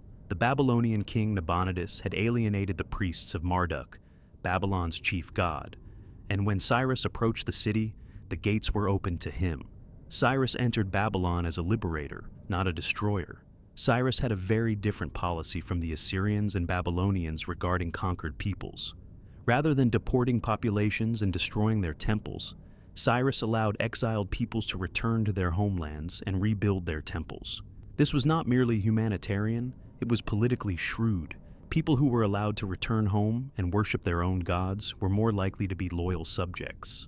In 538 BCE, Cyrus issued a decree allowing the Jewish exiles to return to Jerusalem and rebuild the temple. This decree is recorded both in the Book of Ezra and on the Cyrus Cylinder, an archaeological artifact discovered in the ruins of Babylon.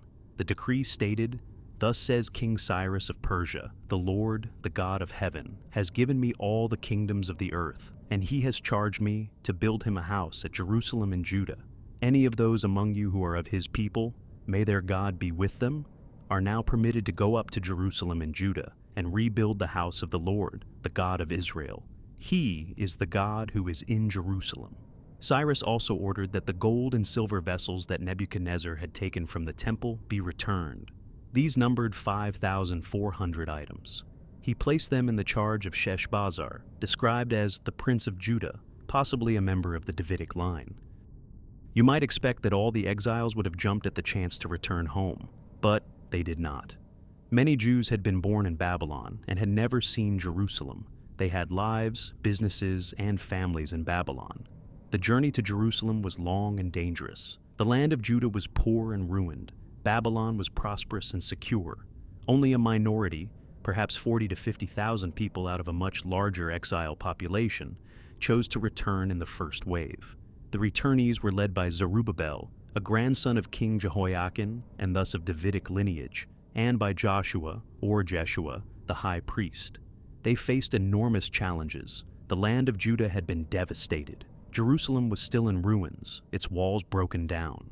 The people who had remained in the land, the people of the land, as they were called, were poor and had intermarried with non-Israelites. The Samaritans in the north, descendants of the mixed population created by the Assyrian deportations, wanted to participate in rebuilding the temple but were rejected by the returnees, creating lasting animosity. The first task was rebuilding the altar and resuming sacrifices. Then work began on the temple itself. But the work proceeded slowly. There was opposition from neighboring peoples. The resources were limited. The people became discouraged. The older people who remembered Solomon's temple wept when they saw the foundation of the new temple, because it was so much smaller and less magnificent. The work stopped for about 15 years. Then, in 520 BCE, two prophets arose, Haggai and Zechariah, urging the people to resume building. Haggai rebuked them for living in their own paneled houses while God's house lay in ruins. He told them their harvests were poor and their work was unrewarding because they had neglected the temple. Zechariah had visions of future glory for Jerusalem and promised that God would dwell again in the city. Motivated by the prophets, Zerubbabel and Joshua led the people to resume construction. Persian officials questioned their authority to build, but when they investigated and found Cyrus's original decree, they not only allowed the work to continue, but provided resources from the royal treasury. The temple was completed in 516 BCE, 70 years after its destruction, just as Jeremiah had prophesied. The dedication of the Second Temple was celebrated with great joy, with sacrifices and the establishment of the priests and Levites in their divisions for the service of God. The Passover was celebrated, and the festival of unleavened bread was observed with rejoicing, for the Lord had made them joyful, and had turned the heart of the king of Assyria to them, so that he aided them in the work on the house of God, the God of Israel. The text calls the Persian king the king of Assyria, because Persia had absorbed the old Assyrian territories. But while the temple was rebuilt, much work remained. Jerusalem's walls were still in ruins. The city was vulnerable and sparsely populated. The community faced internal and external challenges. Many had intermarried with non-Jews. The Sabbath was not being properly observed. The people were not supporting the priests and Levites through tithes. The distinctiveness of Jewish identity was eroding. In 458 BCE, about 60 years after the completion of the temple, a priest and scribe named Ezra arrived in Jerusalem from Babylon with a commission from the Persian king Artaxerxes to establish Jewish law as the law of the land in Judah. Ezra is described as skilled in the law of Moses that the Lord the God of Israel had given, and as someone who had set his heart to study the law of the Lord and to do it, and to teach the statutes and ordinances in Israel. Ezra brought with him a copy of the law of Moses and authority to teach it, appoint magistrates and judges, and enforce it. When he arrived in Jerusalem, he was appalled to discover that many Jews, including priests and Levites, had married foreign women. This was not merely ethnic prejudice, it was about religious identity. The foreign wives brought their gods with them, and the children of these marriages were raised with divided loyalties. This is exactly what had happened with Solomon, whose foreign wives had turned his heart to other gods. Ezra tore his garments, pulled hair from his head and beard, and sat appalled until the evening sacrifice. Then he fell on his knees and prayed, confessing the sins of the people, and acknowledging that their guilt had been great since the days of their ancestors. After all that has come upon us for our evil deeds and for our great guilt, seeing that you, our God, have punished us less than our iniquities deserved, and have given us such a remnant as this, shall we break your commandments again and intermarry with the peoples who practice these abominations? The people responded with weeping and confession. They agreed to divorce their foreign wives and send them away with their children. This decision seems harsh to modern sensibilities, but it reflected the precarious nature of Jewish identity at this time. The community was small, vulnerable, and in danger of being absorbed into the surrounding culture. Maintaining religious boundaries was seen as essential for survival. About 13 years later, in 445 BCE, Nehemiah, a Jewish official serving as cupbearer to King Artaxerxes in the Persian capital of Susa, received word that the walls of Jerusalem remained broken and its gates burned. Nehemiah wept, mourned, fasted, and prayed. He then approached the king with a request to go to Jerusalem to rebuild the walls. The king granted his request and appointed him governor of Judah. Nehemiah arrived in Jerusalem and secretly surveyed the walls at night. Then he challenged the people. "Come, let us rebuild the wall of Jerusalem, so that we may no longer suffer disgrace." The people responded, "Let us start building," and committed themselves to the work. But there was immediate opposition. Sanballat the Horonite, Tobiah the Ammonite official, and Geshem the Arab mocked the Jews and accused them of rebelling against the king. As the work progressed, the opposition intensified. Threats were made against the builders, but Nehemiah organized the people, setting half to work and half to stand guard with weapons. Those who carried materials did their work with one hand and held a weapon in the other. So, we rebuilt the wall, and all the wall was joined together to half its height, for the people had a mind to work. The external opposition was matched by internal problems. The poor among the Jews were being exploited by the wealthy, forced to mortgage their fields and vineyards, even selling their children into slavery to pay debts and taxes. Nehemiah was furious. He called a great assembly and rebuked the nobles and officials. "The thing that you are doing is not good," he said. He made them pledge to return the fields, vineyards, and houses, and to stop charging interest. Nehemiah himself set an example, not claiming the governor's food allowance that was his due, and feeding 150 Jews and officials at his own table. Despite plots against his life and attempts to intimidate him, Nehemiah completed the wall in 52 days. When their enemies heard of this, they perceived that this work had been accomplished with the help of our God. The completion of the wall was celebrated with a great dedication ceremony, with processions on the walls, singing, and sacrifices. But Nehemiah's work was not finished. The city was large, but the people in it were few, and no houses had been rebuilt. 1 in 10 of the people in the surrounding areas was chosen by lot to live in Jerusalem to help repopulate the city. The rest remained in their own towns. Ezra now read the law of Moses to all the assembled people, from early morning until midday.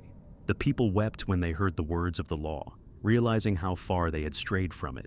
But Nehemiah, Ezra, and the Levites told them, "This day is holy to the Lord your God. Do not mourn or weep.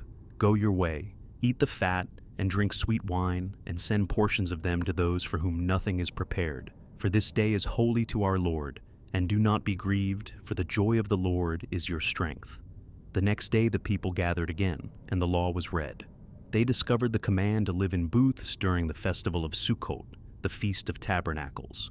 So they made booths on their roofs, in their courtyards, in the temple courts, and they celebrated the festival with great rejoicing. Day after day, from the first to the last, Ezra read from the book of the law.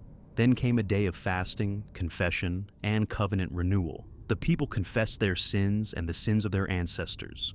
They recited their history, God's choice of Abraham, the deliverance from Egypt, the giving of the law at Sinai, the provision in the wilderness, the gift of the promised land.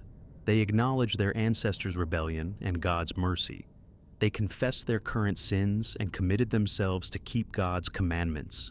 They made a firm agreement in writing, sealed by the leaders, Levites, and priests, pledging to walk in God's law, not to intermarry with the peoples of the land, to observe the Sabbath, to support the temple and its services, and to bring their tithes and offerings. When Nehemiah returned to Persia after 12 years as governor, he later came back to Jerusalem and discovered that the people had backslidden again. The Levites had not received their portions and had returned to their fields. The Sabbath was being violated, with people treading wine presses and bringing loads into Jerusalem on the Sabbath day. Foreign merchants were selling goods in Jerusalem on the Sabbath. And once again, Jews had married women from Ashdod, Ammon, and Moab, and half their children could not even speak Hebrew. Nehemiah was furious. He contended with the people, cursed them, beat some of them, and pulled out their hair. He reminded them that Solomon, despite his wisdom, had been led into sin by his foreign wives. "Shall we then listen to you and do all this great evil and act treacherously against our God by marrying foreign women?" One of the grandsons of the high priest had married a daughter of Sanballat, so Nehemiah drove him away. Nehemiah's reforms were harsh but reflected the precarious nature of Jewish identity in this period. The community was small, poor, and surrounded by more numerous and powerful peoples. Maintaining their distinctive identity and faithfulness to the covenant seemed to require strict boundaries and harsh discipline. The books of Ezra and Nehemiah end with the community re-established in the land, the temple rebuilt, the walls restored, and the law being taught and followed. Yet this was not a full restoration of past glory. The Second Temple was smaller and less magnificent than Solomon's temple. There was no Davidic king on the throne. They were ruled by Persian governors. The territory was tiny, just Jerusalem and the surrounding region of Judah, a fraction of what David and Solomon had ruled. The population was small.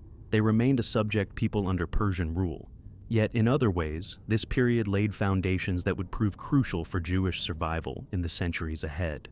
The Torah became central to Jewish life in a new way. The scribes and teachers of the law became increasingly important. The synagogue, whether it originated in Babylon or shortly after, became a uniquely portable institution, a place of assembly that required no temple, no priest, no sacrifice, only a community gathering to pray and study. Judaism was beginning its transformation from a religion centered on temple, land, and sacrifice to a religion that could survive without these things, centered instead on Torah, community, and the study of God's Word. The experience of exile and return also shaped Jewish understanding of their history and identity. They saw the exile as punishment for covenant unfaithfulness, particularly idolatry and social injustice. They learned that they could survive without their land, without their temple, without their political independence, as long as they maintained faithfulness to God and to the Torah. They learned that God was with them even in foreign lands, even when they seemed abandoned. They learned to preserve their identity through distinctive practices, through study of Scripture, through community institutions that could exist anywhere. The Jewish community that Ezra and Nehemiah shaped would face many challenges in the centuries ahead.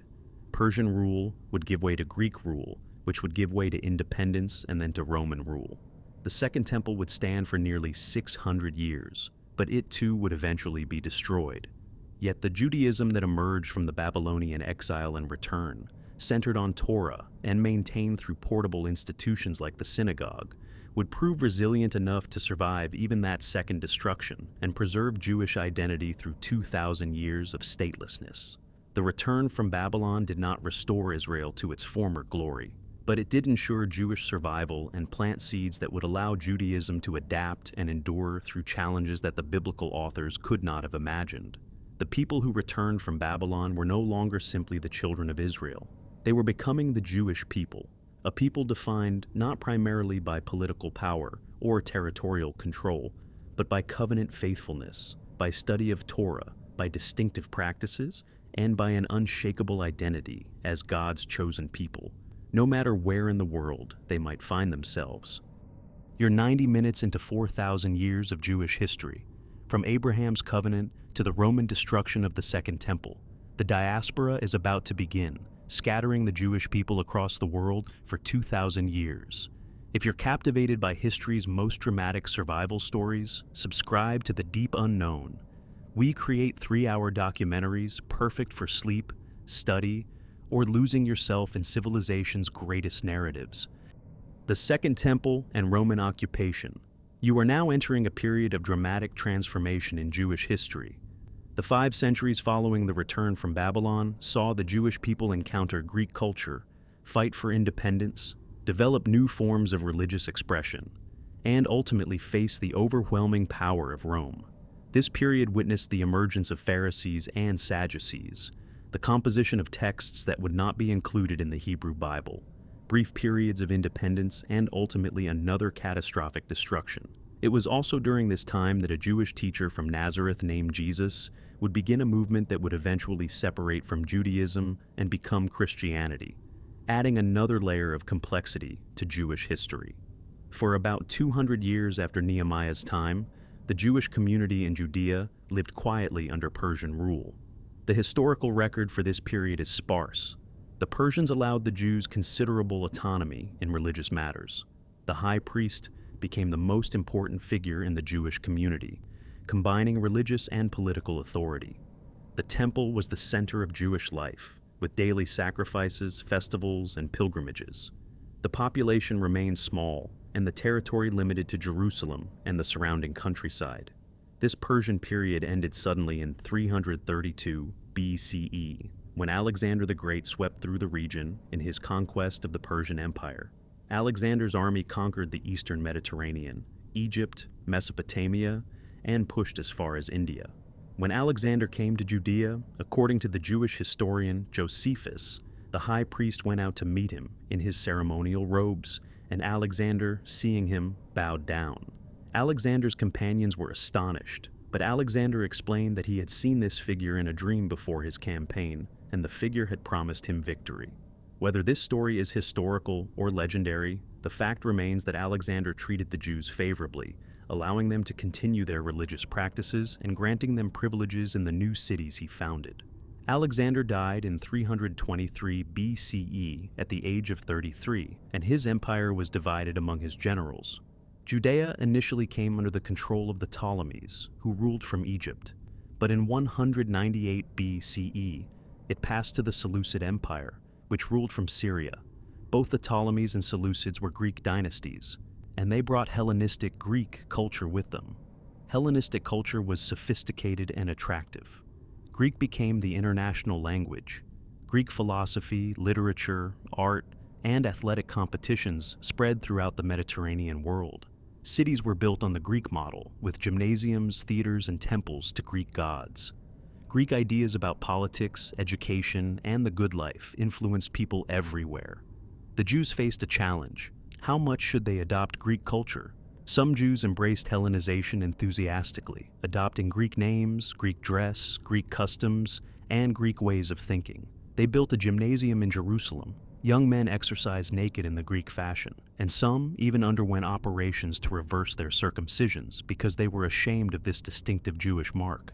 They wanted to be cosmopolitan, sophisticated, part of the wider world. Other Jews resisted Hellenization, seeing it as a threat to Jewish identity and faithfulness to the Torah. Greek culture promoted worship of many gods, human statues and images, philosophies that contradicted Torah teaching, and customs that violated Jewish law. To adopt Greek ways was to compromise covenant faithfulness. The crisis came to a head under the Seleucid king Antiochus IV Epiphanes.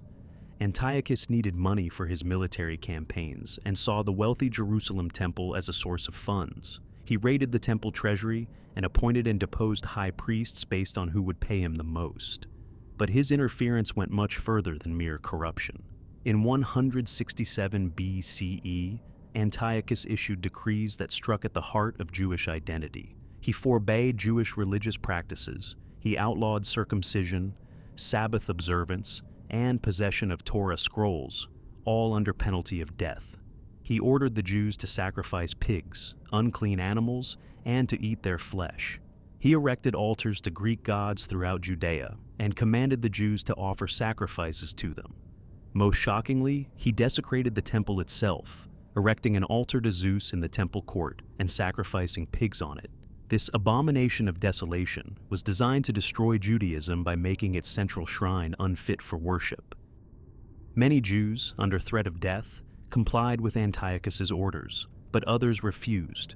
The elderly scribe Eleazar chose to be beaten to death rather than eat pork. A woman named Hannah watched as her 7 sons were tortured and killed one by one for refusing to eat pork, encouraging each one to remain faithful before she herself was killed.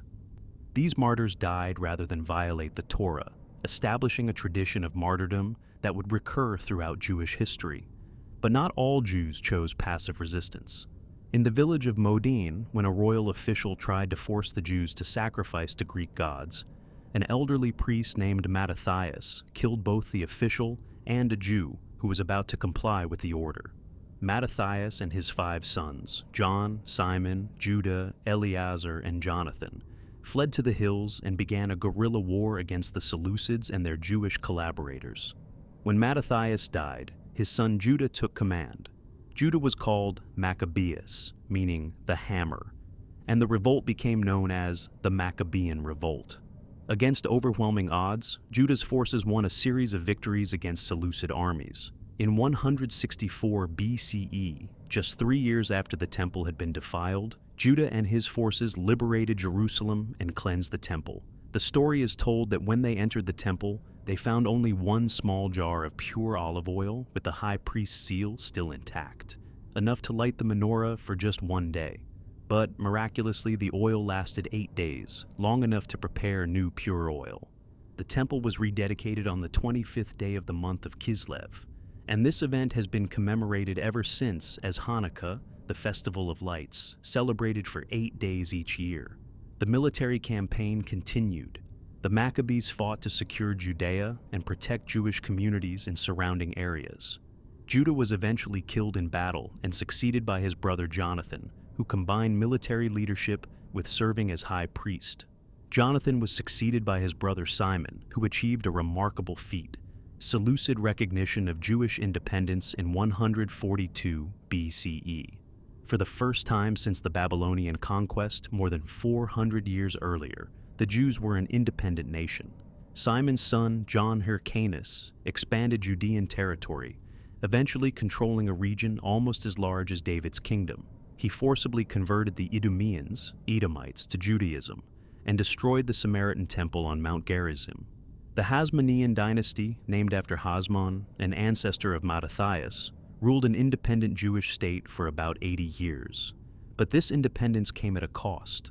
The Hasmonean rulers combined the roles of king and high priest, though they were not from the Davidic line or the traditional high priestly family. They increasingly acted like Hellenistic monarchs, the very thing their ancestors had fought against. They made political alliances, hired mercenary armies, engaged in brutal conflicts with each other, and lost sight of the religious ideals that had sparked the revolt.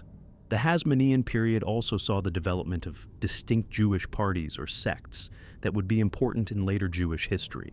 The Sadducees were the priestly aristocracy, concentrated around the temple. They accepted only the written Torah as authoritative and rejected later traditions. They did not believe in resurrection, angels, or demons. They collaborated with whatever political power controlled Judea. The Pharisees were a popular movement focused on studying and applying the Torah to daily life. They believed in an oral Torah alongside the written Torah, interpretations and traditions passed down through generations. They believed in resurrection, angels, and demons.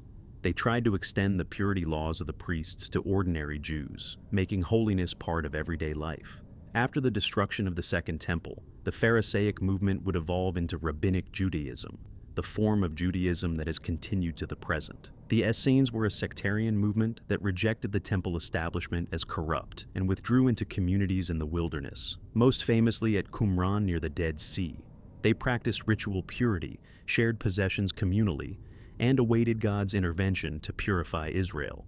The Dead Sea Scrolls, discovered in caves near Qumran in the 1940s, probably belonged to an Essene community, and include the oldest surviving manuscripts of biblical books, as well as sectarian writings.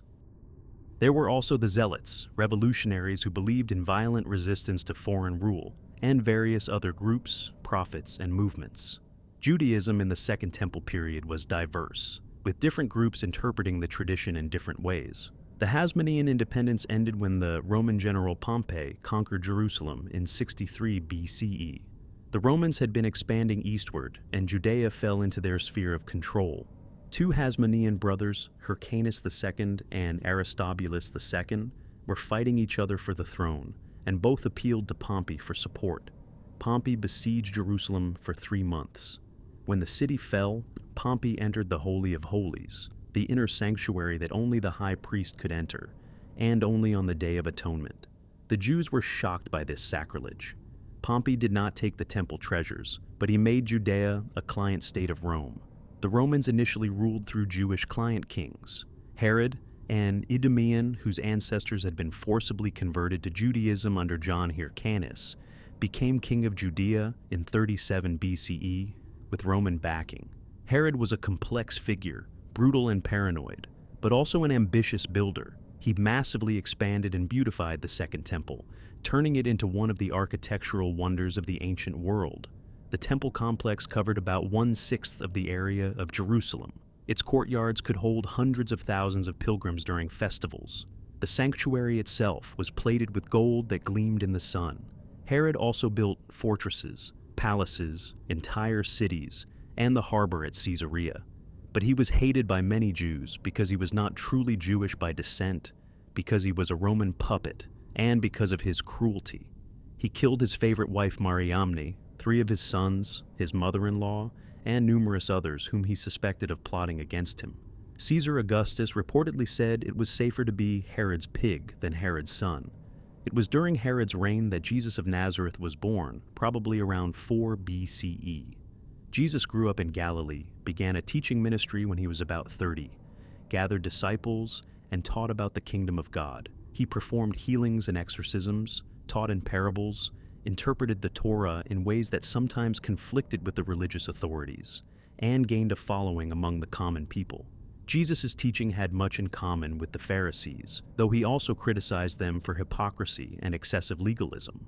Like the Pharisees, he believed in resurrection. Like them, he taught that love of God and neighbor was the heart of the Torah, but he also made extraordinary claims about his own authority and identity.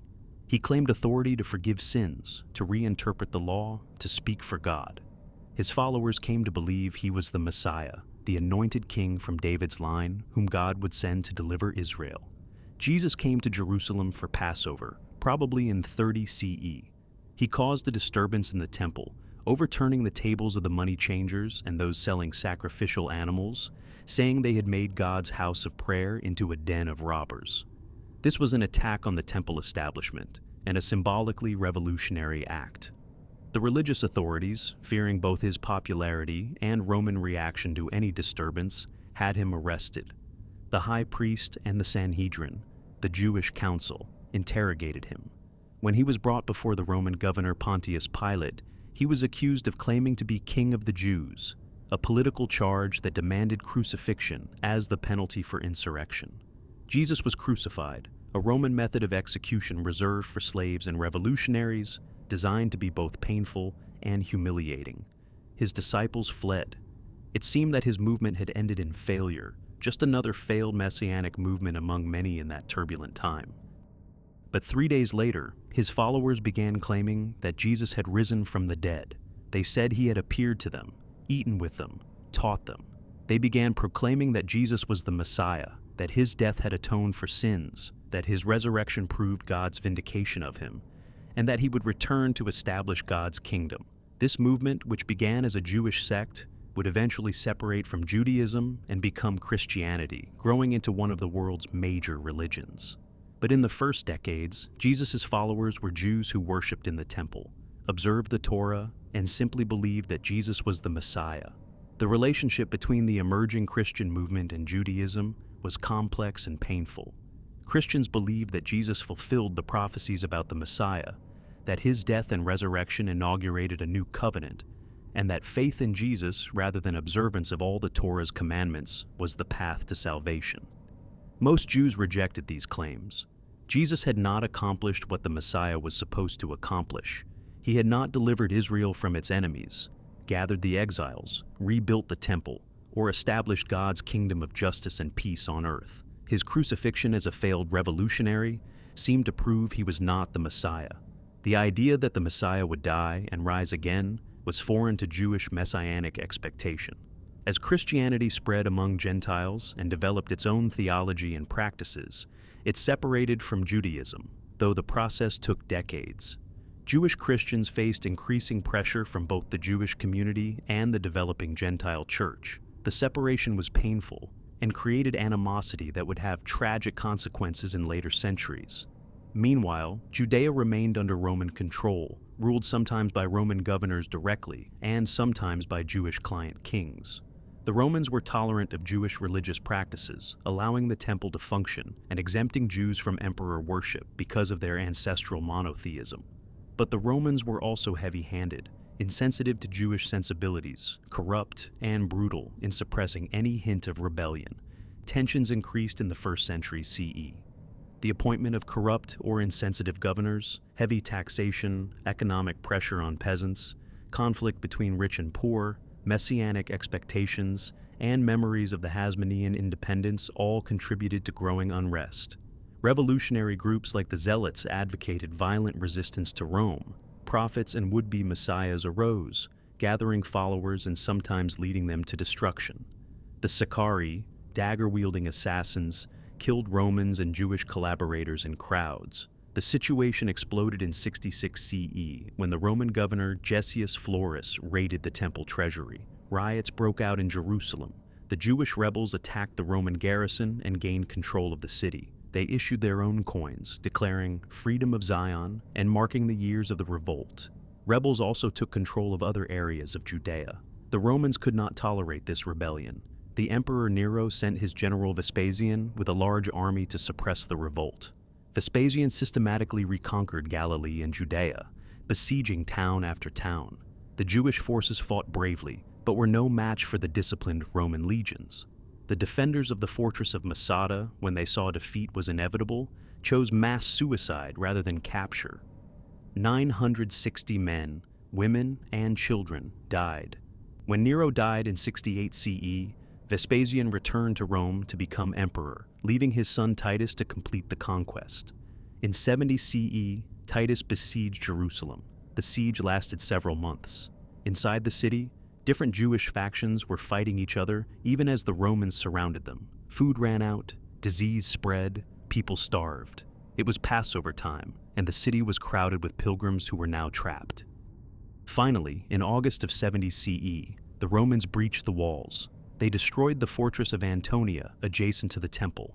The fighting moved to the Temple Mount itself. Whether by deliberate orders or by accident, the temple caught fire. The Roman soldiers, in a frenzy of destruction and looting, killed thousands of Jews in the temple courts. The building burned, the gold melted and ran between the stones. The Romans later pried apart the stones to get the gold, literally fulfilling Jesus' prophecy that not one stone would be left upon another. The temple was destroyed. The priesthood ended. Without the temple, there could be no sacrifices, and without sacrifices, the priests had no function. The Sadducees, whose authority was based on the temple, disappeared from history. The Sanhedrin was dissolved. Jerusalem was occupied. Thousands of Jews were killed, and many more were enslaved or exiled. It was a catastrophe comparable to the destruction of the First Temple more than 600 years earlier.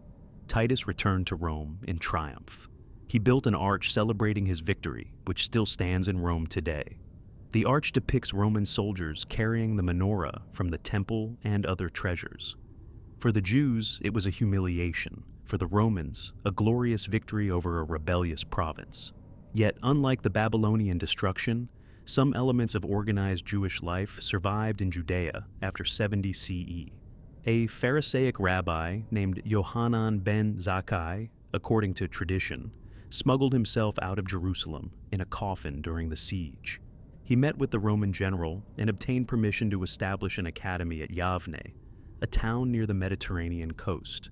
At Yavne, the rabbis began the work of reconstructing Judaism without the temple. This was a monumental task. The temple had been the center of Jewish religious life for 1,000 years. How could Judaism survive without it? The rabbis at Yavne provided answers. Prayer would replace sacrifice. Study of Torah would be the highest religious act. The home would become a sanctuary, the table an altar, daily life an act of worship.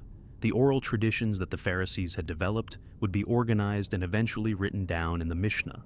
The rabbi would replace the priest as the religious authority. The synagogue, which had existed alongside the temple, would now become the center of Jewish religious life. A brief flicker of hope appeared in 132 CE, when a Jewish rebel named Simon bar Kokhba led another revolt against Rome. Some rabbis, including the revered Rabbi Akiva, believed Bar Kokhba might be the Messiah. The rebels initially had success, establishing an independent state for about 3 years. But the Roman Emperor Hadrian sent massive military force to crush the rebellion. The Romans systematically devastated Judea. Bar Kokhba was killed in 135 CE, and the revolt was crushed with terrible brutality. Hadrian decided to eliminate Judaism at its root. He renamed Jerusalem Aelia Capitolina and built a temple to Jupiter on the Temple Mount. He renamed Judea Syria Palestina, Palestine, deliberately using the name of the ancient Philistines to erase Jewish connection to the land. He forbade Jewish religious practices, including circumcision and Torah study. Jews were banned from Jerusalem except for one day a year when they could come to mourn at the ruins of the temple. The destruction of 70 CE and the Bar Kokhba revolt ended the Jewish presence in Jerusalem as a major community. The center of Jewish life shifted to Galilee in the north and to Babylon, where a large Jewish community had remained since the Babylonian exile centuries earlier. The Jewish diaspora, the scattering among the nations, which had begun with the Babylonian exile and continued through voluntary migration, now became the dominant reality of Jewish existence. Most Jews would live outside the land of Israel, dispersed across the Roman Empire and beyond, for nearly 2,000 years. The Jewish diaspora begins, 70 CE. You are now entering a period that would fundamentally define Jewish existence for 2 millennia.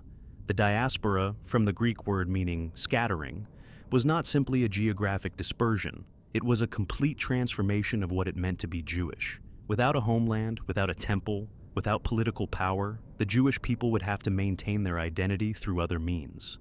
They would have to create portable institutions, develop new forms of religious expression, and find ways to survive as minorities in societies that often viewed them with suspicion or hostility. The remarkable fact is not that this was difficult, it was that it succeeded. The Jews remained Jews, maintaining a distinct identity across continents, centuries, and civilizations. Even before the destruction of the temple, significant Jewish communities existed throughout the Mediterranean world and in Mesopotamia.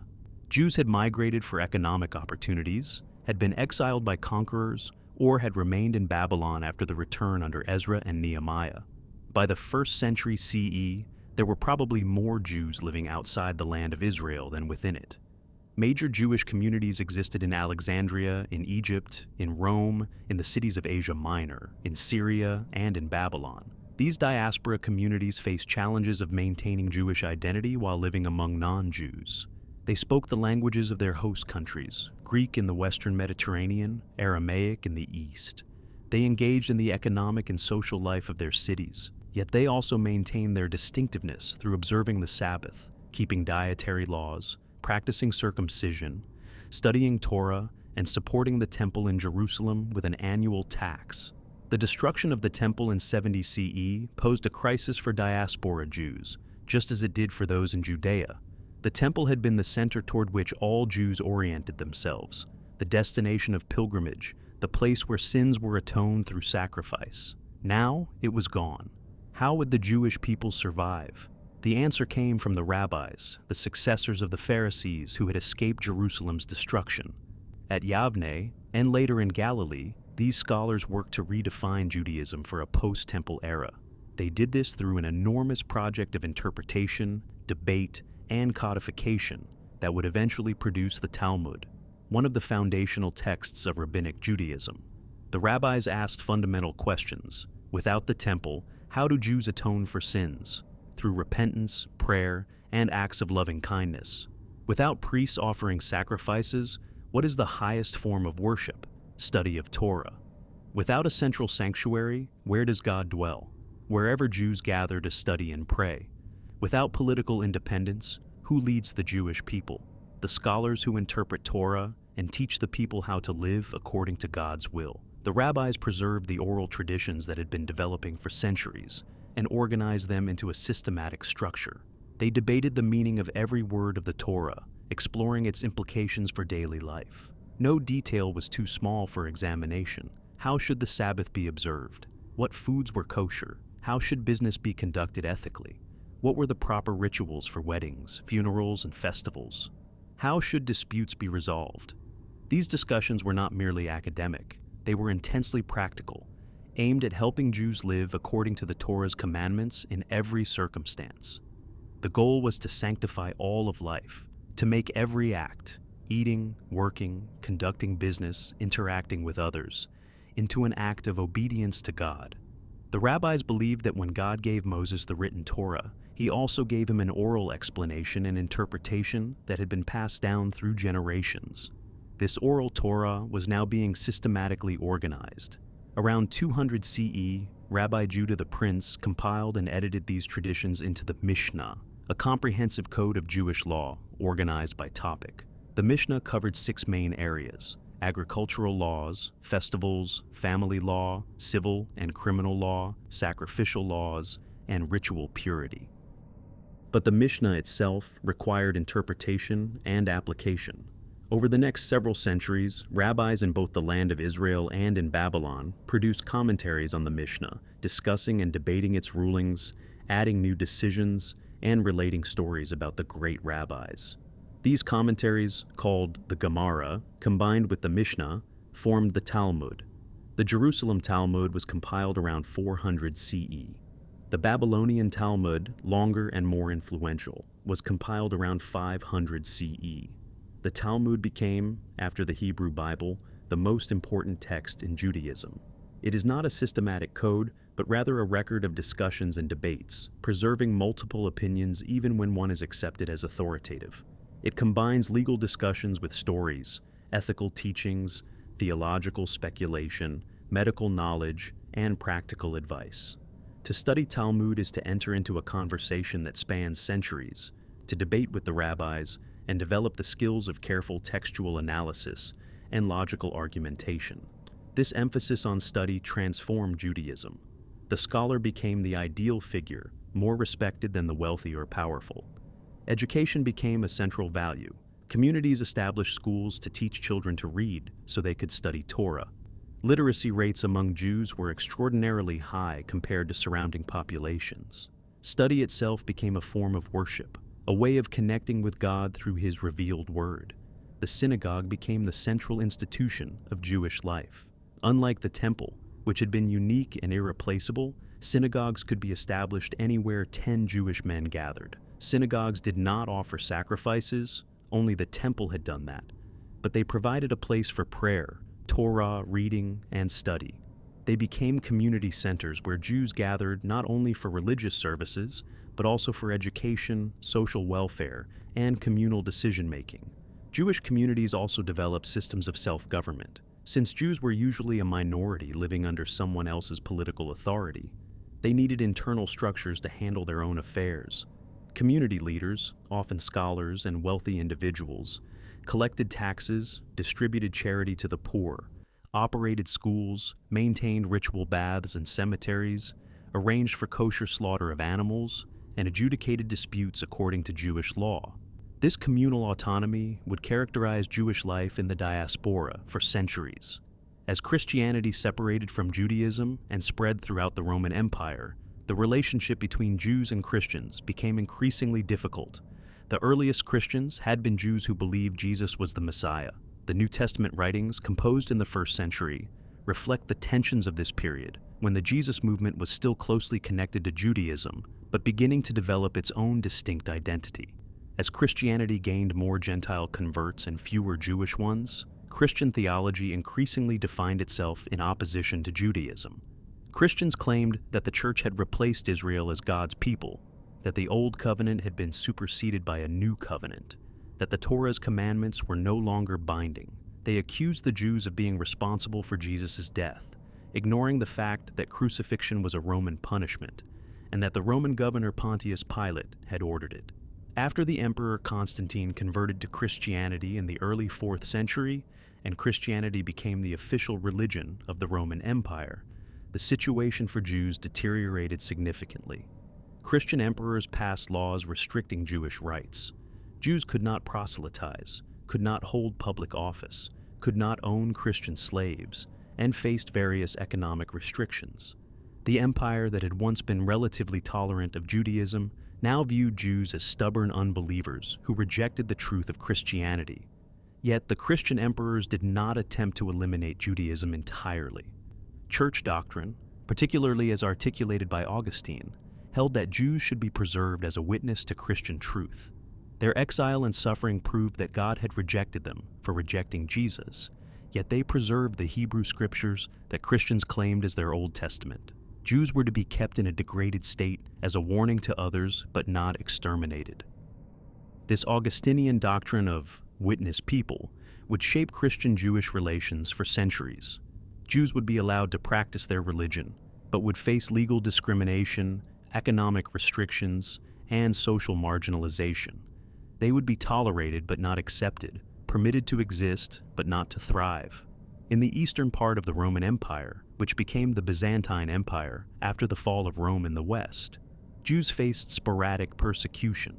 Synagogues were sometimes confiscated and turned into churches. Jews were pressured to convert.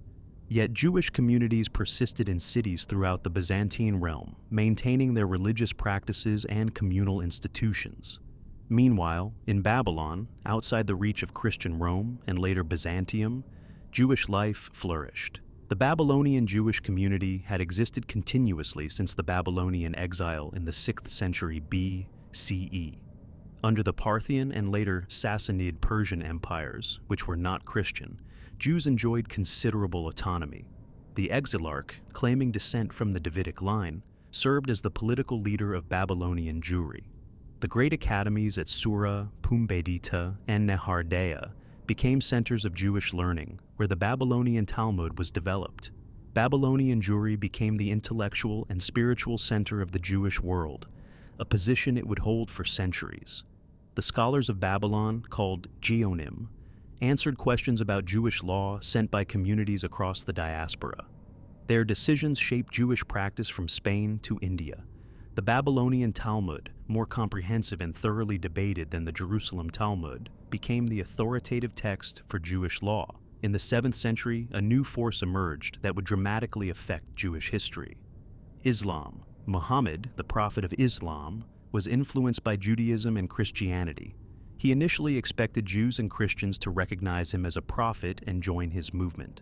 When they did not, relations became hostile, though Islamic theology, like Christian theology, granted Jews and Christians a special status as people of the book who possessed legitimate revealed scriptures, even if they had supposedly corrupted them. When Muslim armies conquered the Middle East, North Africa, and Spain in the century after Muhammad's death, they established a new order that affected Jewish communities throughout these regions. Under Islamic law, Jews and Christians were dhimmis, protected peoples who could practice their religions but had to pay special taxes and accept inferior legal status. They could not build new houses of worship without permission, could not proselytize, had to wear distinctive clothing, and faced various social and economic restrictions. Yet, compared to their situation in Christian Europe, Jews often fared better under Muslim rule, particularly in the early centuries of Islam. Muslim rulers tended to be more tolerant of religious diversity. Jews could enter professions closed to them in Christian lands. They could participate more fully in economic life. The Islamic Golden Age, from roughly the 8th to the 13th centuries, was also a golden age for Jews living in Islamic lands. In Muslim Spain, which Muslims called Al-Andalus, Jewish culture flourished in a way it had not since the destruction of the Temple. Jews served in high government positions, engaged in international trade, practiced medicine and science, wrote poetry and philosophy, and produced major works of Jewish scholarship. This was the period of figures like Hasdai ibn Shaprut, who served as physician and diplomat to the Caliph, Samuel Hay-Nagid, who was both a military commander and a poet, and Solomon ibn Gabirol, whose philosophical works influenced both Jewish and Christian thought. The greatest Jewish philosopher of the medieval period, Moses Maimonides, was born in Muslim Spain in 1138. When fundamentalist Muslim invaders conquered southern Spain and forced Jews to choose between conversion and exile, Maimonides' family fled, eventually settling in Egypt. Maimonides became court physician to the Sultan, while also serving as leader of the Jewish community. He wrote extensively on Jewish law, producing the Mishneh Torah, a comprehensive code of all Jewish law organized systematically. He also wrote philosophical works, most famously The Guide for the Perplexed, which attempted to reconcile Jewish faith with Aristotelian philosophy. Maimonides articulated 13 principles of Jewish faith that became widely accepted as a summary of Jewish belief: the existence of God, God's unity, God's incorporeality, God's eternity, that God alone should be worshipped, that prophecy is true, that Moses was the greatest prophet, that the Torah was divinely given, that the Torah will never be changed, that God knows human actions, that God rewards and punishes, that the Messiah will come, and that the dead will be resurrected.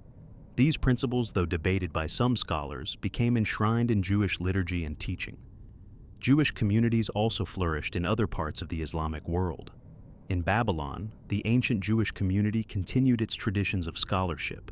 In North Africa, Jewish communities dated back to antiquity.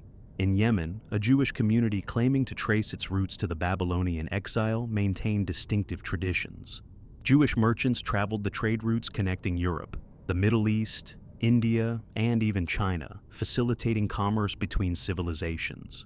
The Jewish people in the diaspora developed remarkable adaptability. They learned the languages and customs of their host societies while maintaining their own distinct identity. They contributed to the cultures they lived in while preserving their religious traditions. They faced discrimination and persecution, yet found ways not merely to survive, but often to thrive, producing scholars, physicians, merchants, and craftsmen who made significant contributions to their societies. Yet this existence was always precarious. Jews were tolerated but not truly accepted. They could be useful, but they were never fully trusted. They could prosper, but their prosperity could be suddenly seized. They could live in a place for generations, but they could be expelled at any moment. They were always, in some sense, strangers in the lands where they lived, always aware that their ultimate security rested not in the goodwill of their neighbors, but in their covenant with God and their solidarity with each other. The diaspora created something unprecedented in human history, a people without a homeland, who nonetheless maintained their identity for millennia. The institutions the rabbis created, the synagogue, the Talmud, the emphasis on study and law, the system of communal self-government, proved remarkably durable. Judaism became a portable religion that could be practiced anywhere, that did not require a temple or priests, that needed only a community of Jews committed to studying Torah and observing its commandments. This portability would prove essential because the worst was yet to come. The relative tolerance of the early Islamic period would not last. The protection of Christian rulers would prove fragile. The Jewish people would face expulsions, massacres, forced conversions, and discrimination that would test their resilience to the breaking point. Yet through it all, they would survive, maintaining their identity and their faith through 2,000 years of exile, until finally returning to establish a modern state in their ancient homeland. The pattern established in the centuries after the temple's destruction of maintaining Jewish identity through study, law, community, and faith despite dispersion and persecution would enable Jewish survival through medieval persecution, early modern expulsions, and ultimately the Holocaust. The diaspora that began with catastrophe would become, paradoxically, the means of Jewish preservation, scattering the Jewish people across the world so that no single catastrophe could destroy them all. Medieval persecution and the Inquisition. You are now entering the darkest chapters of Jewish history before the 20th century. The medieval period in Christian Europe saw persecution of Jews reach levels of systematic cruelty and violence that would not be exceeded until the Holocaust. What had been sporadic local attacks became widespread massacres. What had been religious discrimination became legal segregation. What had been social marginalization became demonization and scapegoating that made Jews the targets of violence whenever plague, famine, or social unrest struck. Yet even through this darkness, Jewish communities maintained their faith, their learning, and their identity, producing some of the greatest scholars and works of Jewish thought. In the early medieval period, Jewish communities existed throughout Christian Europe, from Spain through France, Germany, Italy, and into Eastern Europe. Jews were often involved in trade and finance, occupations that Christians were either unable or unwilling to pursue. The Catholic Church forbade Christians from charging interest on loans to fellow Christians, considering it usury and a sin. Jews, not bound by this Christian prohibition, could engage in money lending. This made them economically useful to Christian rulers who needed credit, but also generated resentment among debtors. Jews typically lived in separate quarters of cities, partly by choice to maintain their communal life and partly by requirement. These Jewish quarters, later formalized as ghettos, allowed Jews to live near the synagogue, maintain kosher food supplies, and observe Sabbath and festivals together. But this separation also marked Jews as different, as outsiders within Christian society. The situation deteriorated dramatically with the First Crusade in 1096. Pope Urban II called for a military expedition to recapture Jerusalem from Muslim control. Crusading armies gathered in Europe to march eastward. But before fighting distant Muslims, some crusaders asked themselves, Why travel thousands of miles to fight infidels when infidels live among us? The Jews who rejected Christ became targets. In the Rhineland, the communities of Speyer, Worms, Mainz, and Cologne, Crusader mobs attacked Jewish communities. In Worms, the Jewish community took refuge in the bishop's palace, but the mob broke in and killed hundreds. In Mainz, despite the archbishop's attempts to protect them, Crusaders massacred about 1,000 Jews. Jews faced a terrible choice: convert to Christianity or die. Many chose martyrdom, killing themselves and their children rather than accepting forced baptism. Fathers killed their families, then themselves. Mothers threw their children from windows before jumping themselves. The medieval Hebrew chronicles record their final words: "Hear, O Israel, the Lord is our God, the Lord is one." These massacres established a pattern. The Second Crusade in 1147 and the Third Crusade in 1189 also saw attacks on Jewish communities. The crusading spirit, with its religious fervor and license for violence, repeatedly turned against Jews. The idea that Jews were enemies of Christendom, suitable targets for holy violence, became embedded in popular consciousness. The Fourth Lateran Council in 1215, convened by Pope Innocent III, imposed new restrictions on Jews throughout Christendom. Jews were required to wear distinctive badges or hats so they could be immediately identified. They were forbidden from holding public office. They were not allowed to employ Christian servants. Restrictions were placed on where they could live and what occupations they could pursue. These laws formalized Jewish inferior status and marked Jews as permanently other, permanently inferior. Even more dangerous than legal restrictions were the blood libels, false accusations that Jews murdered Christian children to use their blood in religious rituals. The first major blood libel occurred in Norwich, England in 1144, when a boy named William was found dead and Jews were accused of ritual murder. Though no evidence supported the charge, the accusation spread. Similar charges arose in Blois, France in 1171, leading to the burning of 31 Jews. In Lincoln, England in 1255, a boy named Hugh was found dead in a well, and Jews were accused of crucifying him. 19 Jews were hanged. These blood libels were completely false. Jewish law strictly forbids consumption of blood and murder. But the accusations persisted and spread because they served a function. They demonized Jews, made them seem dangerous and evil, and justified violence against them. Each blood libel led to arrests, torture, forced confessions, executions, and attacks on Jewish communities. The Catholic Church officially rejected blood libels multiple times, but local populations and clergy often promoted them anyway. Another accusation was host desecration, the claim that Jews stole consecrated communion wafers and tortured them, stabbing or burning them, causing them to bleed because Catholics believed the wafer became Christ's actual body during Mass. This accusation, like blood libel, was absurd to Jews who did not believe in transubstantiation and had no reason to steal communion wafers. But the accusation led to massacres. In 1298, a nobleman named Rindfleisch led a mob that destroyed 146 Jewish communities in Bavaria and Austria, killing thousands of Jews on accusations of host desecration. Jews were also scapegoated for natural disasters. When the Black Death, bubonic plague, swept through Europe from 1347 to 1351, killing perhaps a third of the population, Jews were accused of poisoning wells to cause the plague.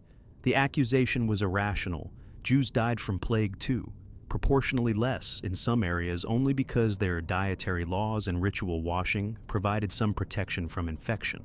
But terrified populations sought someone to blame. Thousands of Jews were burned alive, entire communities exterminated. In Strasbourg, 900 Jews were burned in their cemetery. In Mainz, the Jewish community committed mass suicide to avoid being burned by the mob.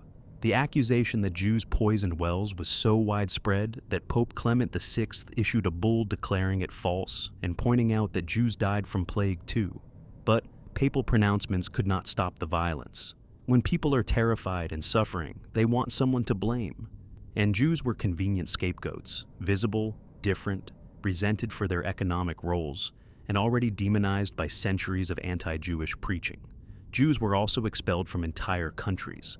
England expelled all Jews in 1290. About 2,000 to 3,000 people forced to leave, their property confiscated. France expelled Jews in 1182, readmitted them in 1198, expelled them again in 1306, readmitted them, and expelled them definitively in 1394. German principalities expelled Jews repeatedly from various cities and territories. These expulsions were often economically motivated. A ruler could confiscate Jewish property, cancel his debts to Jewish creditors, and appear piously Christian all at once. The largest and most traumatic expulsion came from Spain in 1492. Spanish Jewry had been among the largest, wealthiest, and most cultivated Jewish communities in the world. Despite dhimmi status under Muslim rule and increasing restrictions under Christian rule after the Reconquista, Spanish Jews had prospered. They served as physicians, translators, tax collectors, and advisors to Christian kings. They produced great scholars like Maimonides, poets like Judah Halevi, and biblical commentators like Abraham ibn Ezra and Nachmanides. But by the late 14th century, pressure on Spanish Jews was increasing. In 1391, sermons by a priest named Ferrant Martinez incited mobs to attack Jewish quarters throughout Spain. Thousands of Jews were killed, synagogues were destroyed, and many Jews converted to Christianity to save their lives. These converts, called conversos, or new Christians, faced ongoing suspicion. Were they genuine Christians or secretly practicing Jews? This question led to the Spanish Inquisition. The Inquisition, established in 1478 by King Ferdinand and Queen Isabella with papal approval, was charged with investigating the faith of conversos.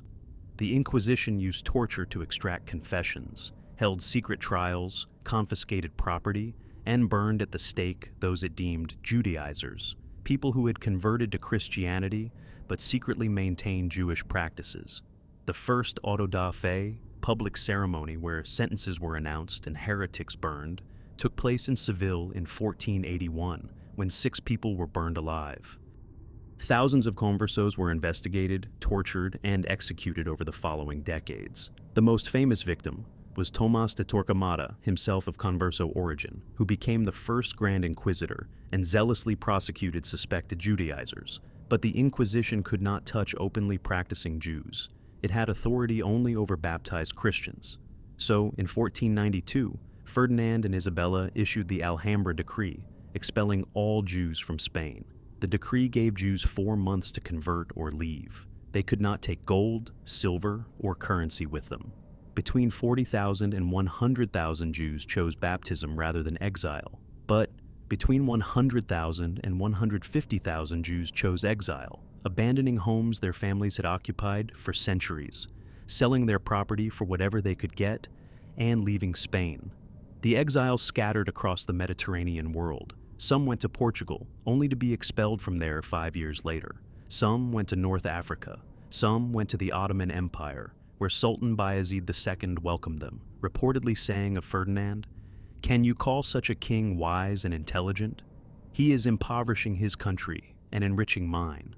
The Ottoman lands, especially cities like Salonika, Constantinople, and Safed, became major centers of Sephardic Jewish life. Sephardic Jews, from Sepharad, the Hebrew name for Spain, maintained their distinctive language, Ladino, a Judeo-Spanish dialect, customs, and cultural traditions for centuries. The expulsion from Spain traumatized the Jewish world.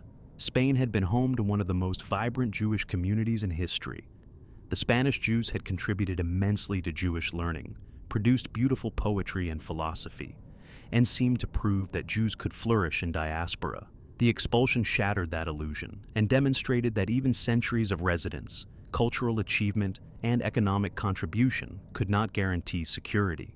Jews were always vulnerable to expulsion when political or economic circumstances made it convenient for rulers. The trauma of the expulsion contributed to the emergence of messianic movements. If the suffering was so great, surely it must herald the coming of the Messiah and redemption. In the 16th century, Joseph Caro, author of the Shulchan Aruch, the definitive code of Jewish law, moved to Safed in Ottoman Palestine, which became a center of mystical Judaism. There, Isaac Luria developed Kabbalistic teachings that tried to make sense of Jewish suffering and exile in cosmic terms. Lurianic Kabbalah taught that the exile of the Jewish people reflected a cosmic rupture in creation itself, and that Jewish observance of the commandments helped repair this rupture, bringing redemption closer. These mystical ideas prepared the ground for what would become the most significant false messianic movement in Jewish history. In 1648, a Ukrainian Cossack named Bohdan Khmelnytsky led a rebellion against Polish rule. The Cossacks and their allies massacred Polish nobles, Catholic clergy, and Jews, whom they associated with Polish exploitation, since Jews often served as tax collectors and estate managers for Polish landlords. Over a period of several years, hundreds of Jewish communities were destroyed, tens of thousands of Jews killed, and perhaps 100,000 Jews forced to flee. This catastrophe, coming on top of centuries of persecution, created a sense of desperate hope for redemption. In 1665, a charismatic young Jew from Smyrna named Sabbatai Zevi declared himself the Messiah. Sabbatai Zevi engaged in bizarre behavior, deliberately violating religious laws, pronouncing the ineffable name of God, celebrating festivals on the wrong dates, which his followers interpreted as the actions of one so holy that normal laws did not apply to him. His prophet, Nathan of Gaza, promoted him throughout the Jewish world. Sabbatai Zevi's messianic claims created mass hysteria. Jews throughout Europe, North Africa, and the Middle East believed redemption was at hand. People sold their possessions, prepared to return to the land of Israel, and waited for the miraculous ingathering of the exiles. Then, in 1666, Sabbatai Zevi was arrested by Ottoman authorities and given a choice: death or conversion to Islam. He converted. The shock was devastating. Some followers abandoned him immediately. Others developed elaborate theological explanations for why the Messiah had to convert to Islam. A sect called the Donme, outwardly Muslim but secretly following Sabbatai Zevi, persisted in Turkey for centuries. The mainstream Jewish community was traumatized and embarrassed. Rabbis became deeply suspicious of messianic claims and mystical enthusiasm. The Sabbatean episode made Jewish leaders cautious about any movement that promised imminent redemption. In Eastern Europe, particularly Poland-Lithuania, Jewish life took a different turn. When Jews were expelled from Western Europe, many migrated eastward. Polish and Lithuanian rulers welcomed Jews for their economic skills and granted them considerable autonomy. Jewish communities in Poland organized themselves into regional councils that handled taxation, education, charity, and legal disputes. Polish Jewry developed distinctive institutions, customs, and traditions. The major center of Jewish learning shifted to Eastern Europe. Great yeshivas, academies of Talmudic study, were established in Poland. Scholars like Moses Isserles in Krakow and Solomon Luria in Lublin became renowned throughout the Jewish world. Polish Jews maintained intense devotion to Talmud study, with the best students spending years immersed in the intricate arguments and subtle distinctions of rabbinic texts. But life was hard for most Jews. The majority lived in small towns, shtetls, working as craftsmen, peddlers, or innkeepers, subject to the whims of Polish nobles and the hostility of the Christian peasantry. They faced restrictions on where they could live and what occupations they could pursue. They were caught between the Polish nobility, whom they served as economic intermediaries, and the peasantry, who resented them for this role. In the 18th century, a new movement emerged in Eastern Europe that would profoundly influence Jewish life. Hasidism, founded by Israel ben Eliezer, known as the Baal Shem Tov, Master of the Good Name, offered an alternative to the intellectual, text-centered Judaism of the rabbinic establishment. The Baal Shem Tov taught that God could be served through joy, through prayer with emotional intensity, through performing ordinary actions with the right intention, not just through Talmud study. He emphasized the divine presence in all things and taught that even simple Jews, who could not master complex texts, could serve God through devotion and joy. Hasidism spread rapidly among Eastern European Jews, particularly the poor and uneducated, who felt excluded from the scholarly elite. Hasidic masters, rebbes, became spiritual leaders, each gathering disciples around himself and establishing a dynasty that would pass to his descendants. Hasidic communities developed distinctive customs, styles of dress, and forms of worship, emphasizing ecstatic prayer and storytelling rather than abstract learning. The rabbinic establishment opposed Hasidism initially, seeing it as a threat to proper study and observance. The Vilna Gaon, the greatest Talmudic scholar of the 18th century, placed Hasidism under a ban, forbidding marriage between Hasidic and non-Hasidic Jews and declaring Hasidic books should be burned. But despite this opposition, Hasidism persisted and eventually became accepted as a legitimate form of Jewish practice. The opponents of Hasidism became known as mitnagdim, opponents, and both groups, Hasidim emphasizing emotion and joy, mitnagdim emphasizing intellectual rigor and law, came to see each other as valid expressions of traditional Judaism. Meanwhile, in Western Europe, the Enlightenment was beginning to affect Jewish life. The Age of Reason brought new ideas about individual rights, religious tolerance, and the power of human reason. Some European intellectuals argued that Jews should be granted civil rights and allowed to participate in society. In 1781, Prussia issued an edict improving the status of Jews. In 1791, France granted citizenship to Jews during the French Revolution, making them legally equal to other citizens for the first time in European history. But emancipation came with expectations. Jews were expected to modernize, to abandon their distinctive dress and customs, to speak the national language rather than Yiddish, to become Frenchmen or Germans of the Mosaic persuasion rather than Jews living in France or Germany. This created a dilemma. How could Jews take advantage of new opportunities while maintaining their religious and cultural identity? Different Jews answered this question differently. Some embraced assimilation, abandoning traditional practices and even converting to Christianity to participate fully in European society. Others maintained strict traditional observance and avoided integration. Still others sought a middle path, modernizing in external matters while maintaining core religious commitments. These different responses would lead to the development of Reform, Orthodox, and conservative movements in modern Judaism.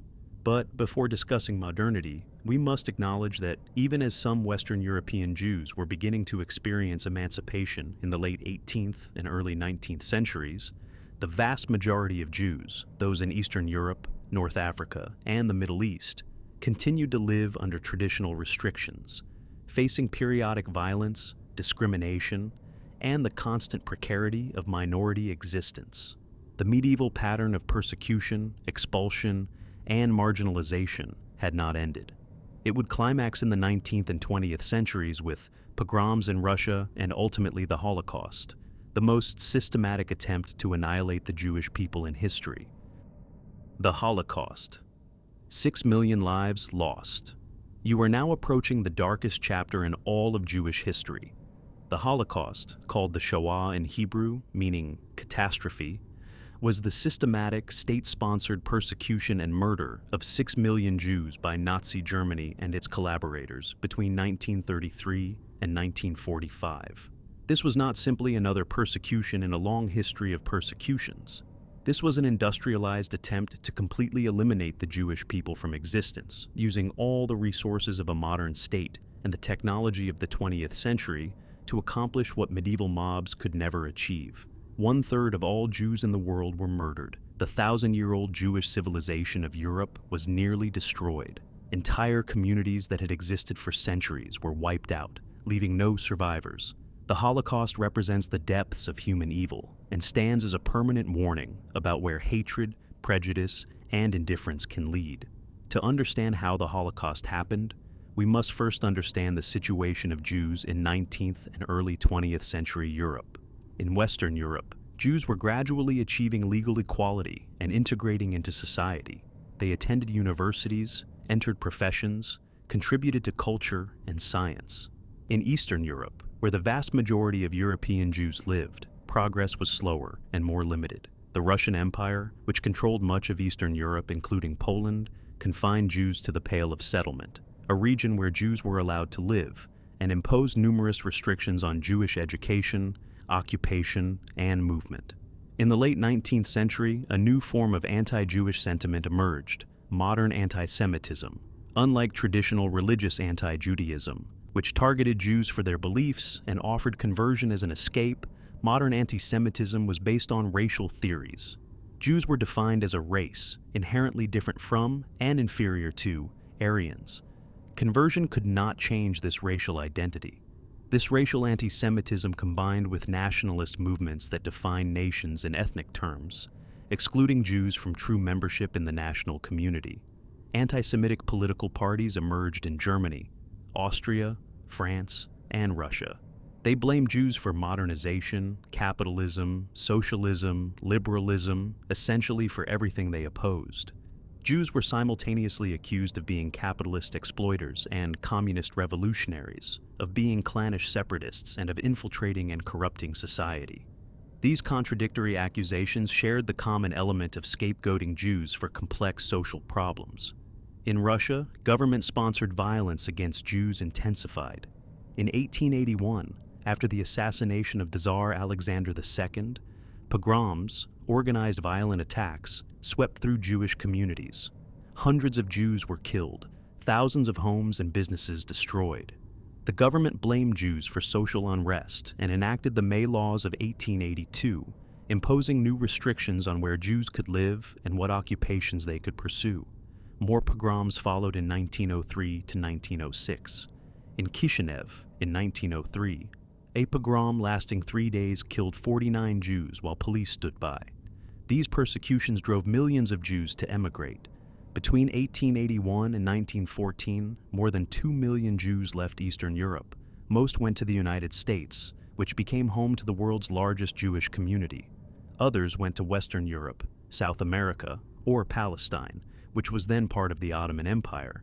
This migration transformed global Jewish demographics and planted seeds for future Jewish communities worldwide. Meanwhile, a political movement called Zionism was emerging in response to European anti-Semitism.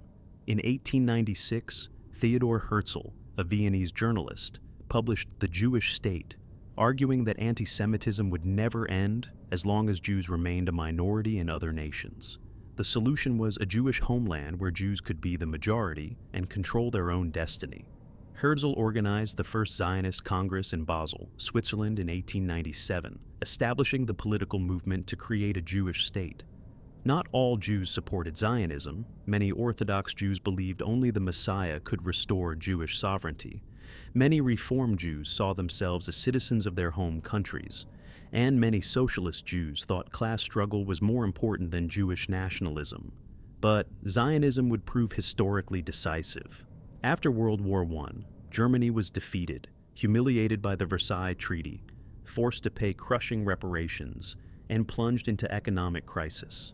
The Weimar Republic that replaced the German Empire was unstable, facing challenges from both communist and right-wing extremist movements. In this context of defeat, economic hardship, and political instability, Adolf Hitler and the Nazi Party rose to power. Hitler had developed his worldview during years of poverty and failure in Vienna, absorbing the anti-Semitic ideas prevalent in Austrian politics. His ideology combined racial anti-Semitism with extreme nationalism, anti-communism, and belief in German racial superiority. He viewed history as a struggle between races, with Jews as the destructive force undermining German strength. In his book, Mein Kampf, written while imprisoned for attempting a coup, Hitler blamed Jews for Germany's defeat in World War I, for communism, for capitalism, for cultural degeneracy, for everything wrong with Germany and the world. The Nazi Party remained marginal until the Great Depression struck Germany in 1929. Unemployment reached 6 million. Democratic institutions proved unable to cope with the crisis. In this desperate situation, the Nazis gained support by promising to restore German greatness, provide order, and solve Germany's problems. In January 1933, Hitler was appointed Chancellor of Germany. Once in power, the Nazis moved quickly to establish a dictatorship. They eliminated political opposition, suppressed free speech and press, established concentration camps for political prisoners, and began implementing their racial ideology. For Jews, persecution began immediately. Jewish businesses were boycotted. Jews were expelled from the civil service, from universities, from professions. Books by Jewish authors were burned. Propaganda depicted Jews as subhuman parasites threatening German society. In 1935, the Nuremberg Laws codified racial anti-Semitism into law. Jews were stripped of German citizenship. Marriage and sexual relations between Jews and Germans were forbidden. Jews were defined not by religion, but by ancestry. Anyone with 3 or 4 Jewish grandparents was classified as Jewish regardless of their own beliefs or practices. This racial definition meant that even Jews who had converted to Christianity, whose families had assimilated for generations, were targeted. Life for German Jews became increasingly impossible. They were barred from public spaces, from parks, theaters, and swimming pools. They could not own businesses. Their children were expelled from schools. They were forced to wear yellow stars identifying them as Jews. Many tried to emigrate, but most countries, including the United States, severely limited immigration. A conference at Evian, France in 1938, to discuss the refugee crisis produced much sympathy, but little action. Most countries refused to increase immigration quotas. In November 1938, after a Jewish teenager shot a German diplomat in Paris, the Nazis orchestrated Kristallnacht, the Night of Broken Glass. Nazi paramilitary forces and civilians attacked Jewish homes, businesses, and synagogues throughout Germany and Austria. Nearly 100 Jews were killed. 30,000 Jewish men were arrested and sent to concentration camps, and hundreds of synagogues were destroyed. The Jewish community was then forced to pay for the damage and clean up the destruction.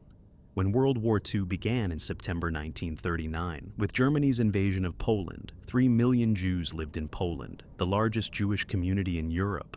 The Nazi conquest brought them under German control. The Nazis herded Jews into ghettos, sealed off sections of cities where Jews were confined in terrible, overcrowded conditions, with inadequate food, sanitation, and medical care. The Warsaw Ghetto held 400,000 Jews in an area of 1.3 square miles. Starvation and disease killed tens of thousands. Germany invaded the Soviet Union in June 1941, bringing millions more Jews under Nazi control. Special mobile killing units called Einsatzgruppen followed the German army, rounding up Jews in occupied territories and shooting them in mass executions. At Babi Yar, near Kiev, 33,771 Jews were shot over 2 days in September 1941. Similar massacres occurred throughout occupied Soviet territory. By the end of 1941, the Einsatzgruppen had murdered approximately 500,000 Jews. But mass shooting was deemed inefficient and psychologically difficult for the perpetrators. In January 1942, Nazi leaders met at the Wannsee Conference near Berlin to coordinate the final solution to the Jewish question, the systematic murder of all Jews in Europe. They planned to transport Jews from across Europe to specially constructed killing centers where they could be murdered on an industrial scale.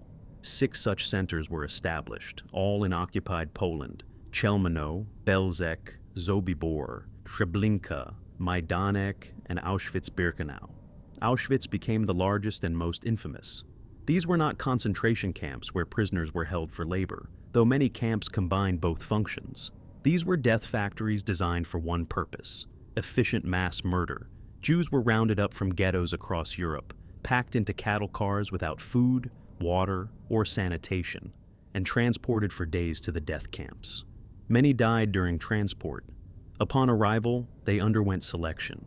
Those deemed fit for labor were sent to work as slaves until they died of exhaustion, starvation, or disease.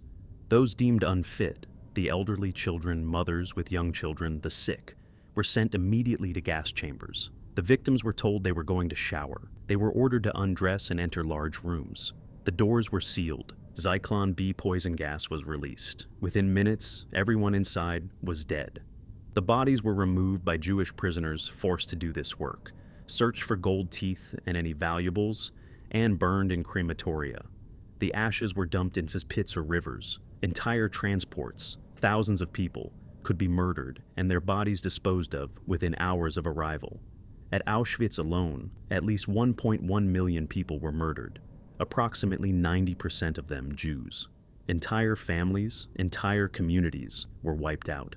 Children were murdered upon arrival or subjected to medical experiments by Nazi doctors. Pregnant women were killed or forced to abort. Twins were selected for grotesque experiments. The elderly, the weak, the sick were all murdered immediately. For those selected for labor, life was a slow death.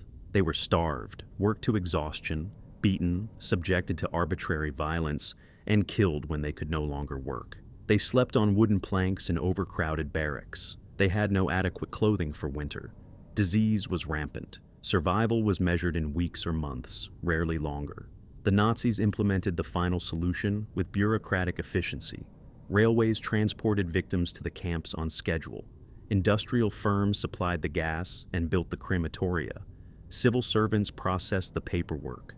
Ordinary soldiers, police, and civilians participated in roundups and deportations. This was not the work of a small group of fanatics, but involved the complicity of thousands of people in Germany and occupied territories who carried out orders, looked the other way, or actively participated in persecution and murder. Jews across Europe were targeted. From France, 77,000 Jews were deported to death camps. From the Netherlands, 107,000. From Belgium, 25,000. From Greece, 65,000. From Hungary, 437,000 in just a few months in 1944. From communities that had existed for 1,000 years, Jews were taken to their deaths. The Nazis even pursued Jews in countries like Denmark, but the Danish people organized a rescue effort that saved most of Denmark's 7,000 Jews by smuggling them to neutral Sweden. Some Jews resisted.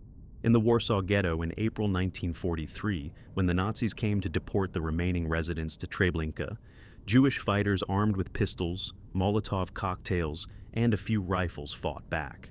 The Warsaw Ghetto uprising lasted nearly a month before being crushed.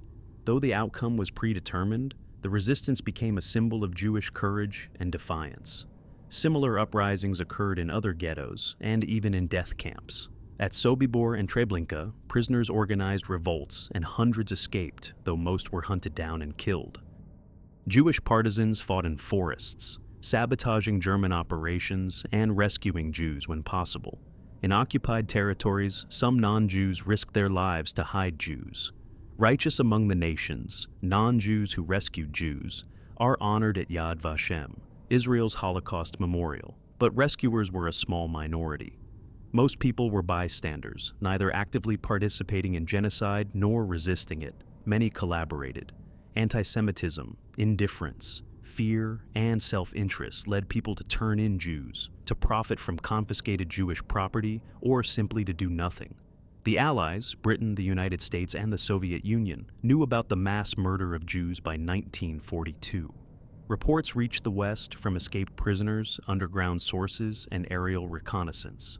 But the Allies did not prioritize stopping the genocide. They did not bomb the railways to Auschwitz or the gas chambers themselves, though they bombed industrial sites nearby. They did not significantly increase efforts to rescue refugees. The overriding priority was military victory, not saving Jews. As the war turned against Germany, the pace of killing intensified. The Nazis tried to murder as many Jews as possible before Germany's defeat.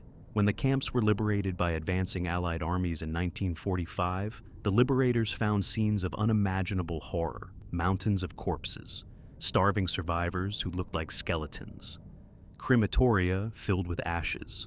The evidence of industrialized mass murder was undeniable. By the time the war ended in May 1945, 6 million Jews had been murdered, 2/3 of European Jewry, 1/3 of all Jews worldwide. Entire communities were gone. The Yiddish-speaking Jewish civilization of Eastern Europe, with its centuries of scholarship, culture, and tradition, had been virtually destroyed. Of Poland's 3.3 million Jews, only about 380,000 survived. The Jewish communities of Germany, Austria, Czechoslovakia, the Baltic states, Ukraine, Belarus, Hungary, Romania, Greece, Yugoslavia, all had been decimated. The survivors faced a shattered world. Many had lost their entire families. They returned to find their homes occupied by others, their possessions stolen, their communities destroyed. In some places, survivors faced continued anti-Semitism and even violence from local populations who did not want Jews returning. Hundreds of survivors were murdered in pogroms in Poland after the war. Many survivors could not or would not return to their former homes. They lived in displaced persons camps in occupied Germany, Austria, and Italy, waiting for countries to accept them as immigrants. The United States, Britain, and other countries slowly liberalized immigration policies, but still admitted relatively few. Many survivors wanted to go to Palestine, But Britain, which controlled Palestine under a League of Nations mandate, severely restricted Jewish immigration to appease Arab opposition. The full extent and nature of the Holocaust was revealed at the Nuremberg trials, where Nazi leaders were prosecuted for crimes against humanity, war crimes, and genocide, a term coined to describe the Nazi attempt to destroy the Jewish people. The trials documented the systematic nature of the genocide and held individuals accountable for their roles in mass murder. The Holocaust fundamentally changed Jewish consciousness and the course of Jewish history. It demonstrated the ultimate consequences of anti-Semitism and the vulnerability of Jews in diaspora. It destroyed trust in assimilation and integration as paths to safety. It intensified the Zionist argument that Jews needed their own state for security. It created a generation of survivors and their children marked by trauma, loss, and determination that never again would Jews be powerless in the face of genocide. The Holocaust also raised profound theological and philosophical questions. How could God allow such evil? What did this mean for the covenant between God and the Jewish people? How could humanity be capable of such systematic cruelty? These questions continue to be grappled with in Jewish theology, philosophy, literature, and thought. The memory of the Holocaust became central to modern Jewish identity. Zachor, remember, became a commandment not just for ancient history, but for recent trauma. Holocaust museums and memorials were established worldwide. Survivors and their descendants carried the obligation to bear witness, to ensure the world never forgot what happened, and to fight against any recurrence of genocidal anti-Semitism. The Holocaust was not an ancient event from distant history. It happened within living memory, perpetrated by a modern, educated, technologically advanced society. It showed that civilization is fragile, that evil can be systematic and bureaucratic, and that ordinary people can become complicit in atrocity through obedience, prejudice, and indifference. The lesson of the Holocaust extends beyond Jewish history to humanity itself. It stands as a warning of what becomes possible when hatred is normalized, when minorities are dehumanized, and when people remain silent in the face of injustice. The birth of modern Israel, 1948. You are now witnessing one of the most extraordinary developments in human history, the rebirth of a nation after 2,000 years. In 1948, just 3 years after the Holocaust, the State of Israel was established in the ancient homeland of the Jewish people. This was not simply the founding of a new country. This was the return of an exiled people to the land from which they had been dispersed, the revival of Hebrew as a living language after it had been used only in prayer and scholarship for millennia, and the transformation of a persecuted minority into a sovereign nation. The establishment of Israel fulfilled the Zionist dream and provided a refuge for survivors of the Holocaust and Jews fleeing persecution elsewhere. But it also created new conflicts and controversies that continue to shape politics in the Middle East and the Jewish world today. The story of modern Israel begins with the Zionist movement that emerged in the late 19th century. While Theodor Herzl is often called the father of political Zionism, Jewish longing to return to Zion, the biblical term for Jerusalem and the land of Israel, had never disappeared. For nearly 2,000 years, Jews had prayed facing Jerusalem, ended their Passover Seders with "Next Year in Jerusalem," and maintained small communities in Palestine throughout the centuries of exile. But Herzl transformed this religious longing into a political movement. He argued that Jews needed a state to be safe from anti-Semitism and to normalize Jewish existence. The First Zionist Congress in 1897 established the World Zionist Organization to work toward creating a Jewish homeland in Palestine. Herzl engaged in diplomatic efforts, meeting with the Ottoman Sultan, the German Kaiser, and British officials, trying to secure a charter for Jewish settlement. Even before Herzl, small numbers of idealistic Jews had begun emigrating to Palestine. The first Aliyah, wave of immigration from 1882 to 1903, brought about 25,000 Jews, many fleeing pogroms in Russia. These pioneers, called chalutzim, drained swamps, established agricultural settlements, and began reviving Hebrew as a spoken language. Eliezer ben Yehuda led the effort to modernize Hebrew, creating new vocabulary for modern concepts, and insisting his children speak only Hebrew, making them the first native Hebrew speakers in modern times. The second Aliyah from 1904 to 1914 brought 40,000 more Jews, including future leaders like David Ben-Gurion and Yitzhak Ben-Zvi. These immigrants were often socialist Zionists who believed in creating a new society based on collective ownership and agricultural labor. They established kibbutzim, collective farms where property was shared. Decisions were made democratically, and members took turns doing all necessary work. The kibbutz movement became emblematic of Israeli pioneering spirit and socialist ideals, though kibbutzim never housed more than a small percentage of Israel's population. During World War I, the Ottoman Empire, which had controlled Palestine for 400 years, allied with Germany. Britain, seeking support from the Jewish community for the war effort and for post-war influence in the Middle East, issued the Balfour Declaration in 1917. This statement, written by Foreign Secretary Arthur James Balfour to Lord Rothschild, a leader of the British Jewish community, declared that His Majesty's government view would favor the establishment in Palestine of a national home for the Jewish people. This was a significant diplomatic victory for Zionism. A major world power had endorsed the concept of a Jewish homeland. When British forces under General Allenby captured Jerusalem from the Ottomans in December 1917, ending 4 centuries of Ottoman rule, it seemed like redemption might be near. The League of Nations granted Britain a mandate to govern Palestine, with the explicit purpose of facilitating the establishment of a Jewish national home while protecting the rights of the existing non-Jewish population. Jewish immigration to Palestine increased during the 1920s, and especially the 1930s, when Jews fleeing Nazi persecution sought refuge. By 1939, the Jewish population of Palestine had grown to about 450,000 compared to approximately 24,000 in 1882. Jews purchased land, often at inflated prices, from absentee Arab landowners, established cities like Tel Aviv, built schools and hospitals, created political institutions and labor unions, and developed an economic infrastructure. The Hebrew University was founded in Jerusalem in 1925. The Jewish Agency, led by David Ben-Gurion, functioned as a proto-government for the Jewish community. But as Jewish immigration increased, tensions with the Arab population grew. Arabs in Palestine, who comprised about 2/3 of the population, feared being displaced and dominated. Arab nationalism was rising throughout the Middle East as the Ottoman Empire collapsed and European colonial powers divided the region. Palestinian Arabs saw Zionism as a colonial project that would dispossess them of their land. Riots and violence between Jews and Arabs occurred repeatedly in 1920, 1921, 1929, and throughout the 1930s. In 1936, a major Arab revolt began, targeting both British authorities and Jewish settlers. The revolt lasted 3 years and included strikes, boycotts, and armed attacks.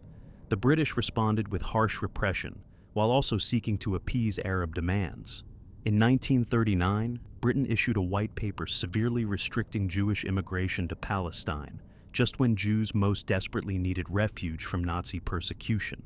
The white paper limited Jewish immigration to 75,000 over 5 years, after which further immigration would require Arab consent. It also restricted Jewish land purchases. This policy trapped European Jews. Most countries would not accept them, and now Britain was closing Palestine as well. During World War II, even as the Holocaust unfolded, ships carrying Jewish refugees were turned away from Palestine. In 1942, the Struma, carrying 769 Romanian Jewish refugees, was denied entry to Palestine by British authorities, forced to return to the Black Sea, and sunk, with only one survivor. The Jewish community in Palestine, called the Yishuv, was torn between supporting Britain against Nazi Germany and opposing British policy restricting immigration. David Ben-Gurion articulated the position: "We will fight the war as if there were no white paper, and fight the white paper as if there were no war." About 30,000 Palestinian Jews volunteered for British military service. But illegal immigration also continued, with Zionist organizations smuggling refugees past British blockades. After World War II, with the full horror of the Holocaust revealed, the Jewish community in Palestine intensified its push for statehood. Survivors in displaced persons camps wanted to go to Palestine, but Britain maintained its restrictions. Jewish armed groups, the Haganah, the more militant Irgun, and the extremist Lehi, engaged in attacks against British forces and installations. The bombing of the King David Hotel in Jerusalem by the Irgun in 1946, killing 91 people, shocked the world and demonstrated that Britain could not maintain control. Britain, exhausted by World War II and unable to resolve the conflict between Jews and Arabs, turned the problem over to the newly created United Nations. In 1947, the UN Special Committee on Palestine recommended partitioning Palestine into separate Jewish and Arab states, with Jerusalem under international control. On November 29, 1947, the UN General Assembly voted to adopt the partition plan. 33 nations voted in favor, including the United States and the Soviet Union. 13 nations voted against, mostly Arab and Muslim countries. 10 nations abstained, including Britain. The Jewish leadership accepted the partition plan, though the proposed Jewish state was much smaller than historical Israel and excluded Jerusalem. The Arab leadership rejected it entirely, refusing to accept a Jewish state in any part of Palestine. Violence erupted immediately. Arab militias attacked Jewish communities. Jewish forces struck back. The period from November 1947 to May 1948 saw escalating conflict, with both sides committing atrocities. Arab forces besieged Jerusalem, cutting off food supplies to the 100,000 Jews living there. Jewish forces captured Arab villages, sometimes expelling residents. As the British Mandate was scheduled to end on May 14, 1948, the Jewish leadership prepared to declare statehood. David Ben-Gurion, head of the Jewish Agency, convened a meeting in Tel Aviv. At 4 p.m. on May 14, 1948, Ben-Gurion read the Declaration of Independence, establishing the State of Israel. The declaration invoked Jewish historical connection to the land, the Balfour Declaration, the UN Partition Resolution, and the Holocaust. It declared that Israel would be a Jewish state that also guaranteed complete equality to all its citizens, regardless of religion, race, or sex. It extended an offer of peace to neighboring Arab states. The United States recognized Israel immediately. The Soviet Union recognized Israel 3 days later. But recognition by great powers did not bring peace. Within hours of Israel's declaration of independence, armies from Egypt, Jordan, Syria, Iraq, and Lebanon invaded, attempting to crush the new Jewish state. The Arab states rejected Israel's existence and vowed to drive the Jews into the sea. The War of Independence, as Israelis call it, Palestinians call it the Nakba, or catastrophe, lasted until early 1949. Israel faced enormous odds. The Jewish population numbered only 650,000 against a surrounding Arab population of millions. Arab armies had superior equipment and numbers. Jerusalem remained under siege for months. Supplies had to be brought in through dangerous routes under constant attack. Food and water were rationed. Ammunition ran low. But Israel had several advantages. The Jewish forces were defending their new state, fighting for survival with nowhere to retreat. They were organized and disciplined, having developed military capability during the Mandate period. They received weapons from Czechoslovakia at a crucial moment, and the Arab forces, despite numerical superiority, were poorly coordinated, pursuing separate national interests rather than a unified strategy. The war was brutal. About 6,000 Israelis were killed, 1% of the Jewish population. Arab casualties were higher. Atrocities were committed by both sides. The most notorious was the massacre at Deir Yassin in April 1948, where Irgun and Lehi forces killed over 100 Arab villagers, including women and children. This massacre, widely publicized, contributed to panic among the Arab population. By the time armistice agreements were signed in 1949, Israel controlled not only the territory allocated by the UN partition plan, but also significant additional areas, including the western half of Jerusalem. Transjordan, soon to be renamed Jordan, controlled the West Bank and East Jerusalem, including the Old City and the Western Wall. Egypt controlled the Gaza Strip. About 750,000 Palestinian Arabs had fled or been expelled from areas that became Israel. They became refugees, living in camps in the West Bank, Gaza, Jordan, Lebanon, and Syria. The Arab states refused to absorb or integrate them, keeping them in camps and using their plight as a weapon against Israel. Meanwhile, about 850,000 Jews living in Arab countries faced violence and persecution in response to Israel's creation. Over the next decade, nearly all of them left or were expelled, abandoning property and possessions. Most emigrated to Israel, where they were absorbed into the new state, though they often faced discrimination from the European Jewish establishment. The population exchange was roughly equal in numbers, though the circumstances were very different and the outcomes dramatically so. Israel now faced the monumental task of building a nation. Hundreds of thousands of Holocaust survivors and refugees from Arab lands poured in. The population more than doubled within 3 years. The economy was shattered. There was rationing of basic goods. Housing was desperately short. Immigrants lived in tent cities and temporary camps. Different Jewish communities, European Ashkenazi Jews, Middle Eastern and North African Mizrahi Jews, Yemenite Jews, Indian Jews, Ethiopian Jews, had to forge a common identity. Hebrew became the unifying language. The Israeli Defense Forces, requiring universal military service, became a melting pot. Massive construction projects built housing and infrastructure. The Law of Return, passed in 1950, granted any Jew the right to immigrate to Israel and receive citizenship. Holocaust survivors received reparations from West Germany, payments that contributed significantly to Israel's economic development in the 1950s and 1960s. Israel established democratic institutions, holding its first elections in 1949. David Ben-Gurion became prime minister. The Knesset, parliament, was elected by proportional representation. The judiciary was established as independent. Freedom of speech, press, and religion were guaranteed. Israel became the only democracy in the Middle East, though Arab citizens faced discrimination and military government in Arab areas until 1966. Israel also developed its military capabilities, knowing that its existence remained contested by its neighbors. In 1956, Israel joined Britain and France in attacking Egypt during the Suez Crisis, capturing the Sinai Peninsula before international pressure forced withdrawal. In 1960, Israeli agents captured Adolf Eichmann, one of the chief architects of the Holocaust, in Argentina, and brought him to Israel for trial. Eichmann's trial, broadcast worldwide, educated a new generation about the Holocaust and reinforced the rationale for Israel's existence. Tensions with Arab neighbors continued. Palestinian Fedayeen fighters conducted raids from Gaza and Jordan. Syria shelled Israeli settlements from the Golan Heights.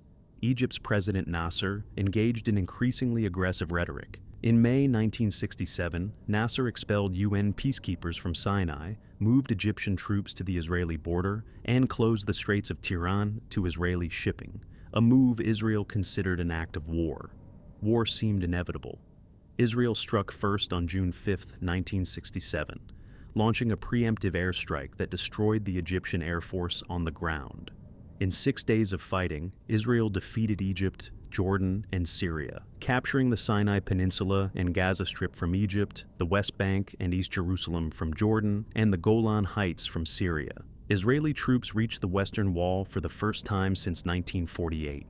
The chief rabbi of the Israeli army blew a shofar at the Western Wall, and soldiers wept, feeling they had returned to Judaism's holiest site after 2,000 years. The 6-day war transformed Israel's strategic position, but created new problems. Israel now controlled territories with large Palestinian populations. What would be done with these territories? Return them for peace? Annex them? The international community demanded Israel withdraw from occupied territories. Though UN Resolution 242 called for withdrawal from territories, not from the territories, leaving ambiguity about whether complete withdrawal was required, Israel began establishing settlements in occupied territories, particularly around Jerusalem and in strategically important areas. Religious nationalists saw the captured territories as divinely promised land that must be settled and held.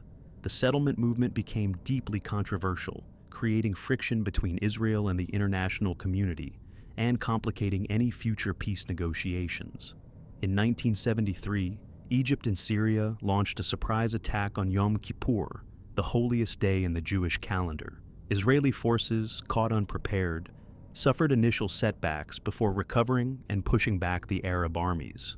The war was costly, about 2,700 Israelis killed, and shattered Israeli confidence in its military superiority. It led to political upheaval and eventually to the rise of the right-wing Likud party. But the 1973 war also led to a breakthrough. Egyptian President Anwar Sadat, realizing Egypt could not defeat Israel militarily, decided to pursue peace. In 1977, Sadat made a historic visit to Jerusalem. In 1978, President Jimmy Carter mediated negotiations at Camp David between Sadat and Israeli Prime Minister Menachem Begin. In 1979, Egypt and Israel signed a peace treaty. Israel withdrew from Sinai, and Egypt became the first Arab nation to recognize Israel. Sadat and Begin shared the Nobel Peace Prize. Though Sadat was assassinated by Egyptian extremists in 1981, Israel continued to face security challenges.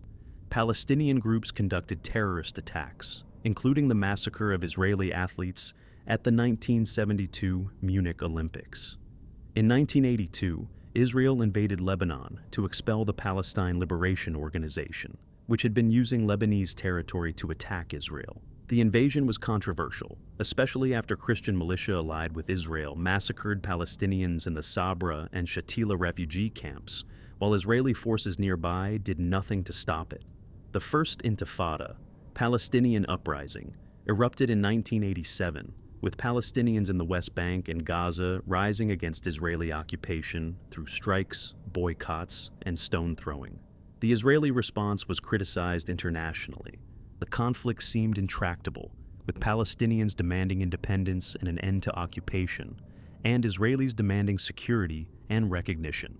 In 1993, Israel and the Palestine Liberation Organization signed the Oslo Accords, establishing a framework for peace and creating the Palestinian Authority to govern parts of the West Bank and Gaza. Israeli Prime Minister Yitzhak Rabin and PLO leader Yasser Arafat shook hands at the White House. But implementation proved difficult. Violence continued. In 1995, a right-wing Israeli extremist assassinated Rabin at a peace rally. The peace process stalled and ultimately collapsed, leading to the Second Intifada beginning in 2000. Israel unilaterally withdrew from Gaza in 2005, evacuating settlements and military forces. But Gaza fell under the control of Hamas, an Islamist militant group committed to Israel's destruction, leading to ongoing conflict, rocket attacks, and military operations. Despite these challenges, Israel thrived. From a poor nation rationing food in the 1950s, Israel became a prosperous high-tech economy.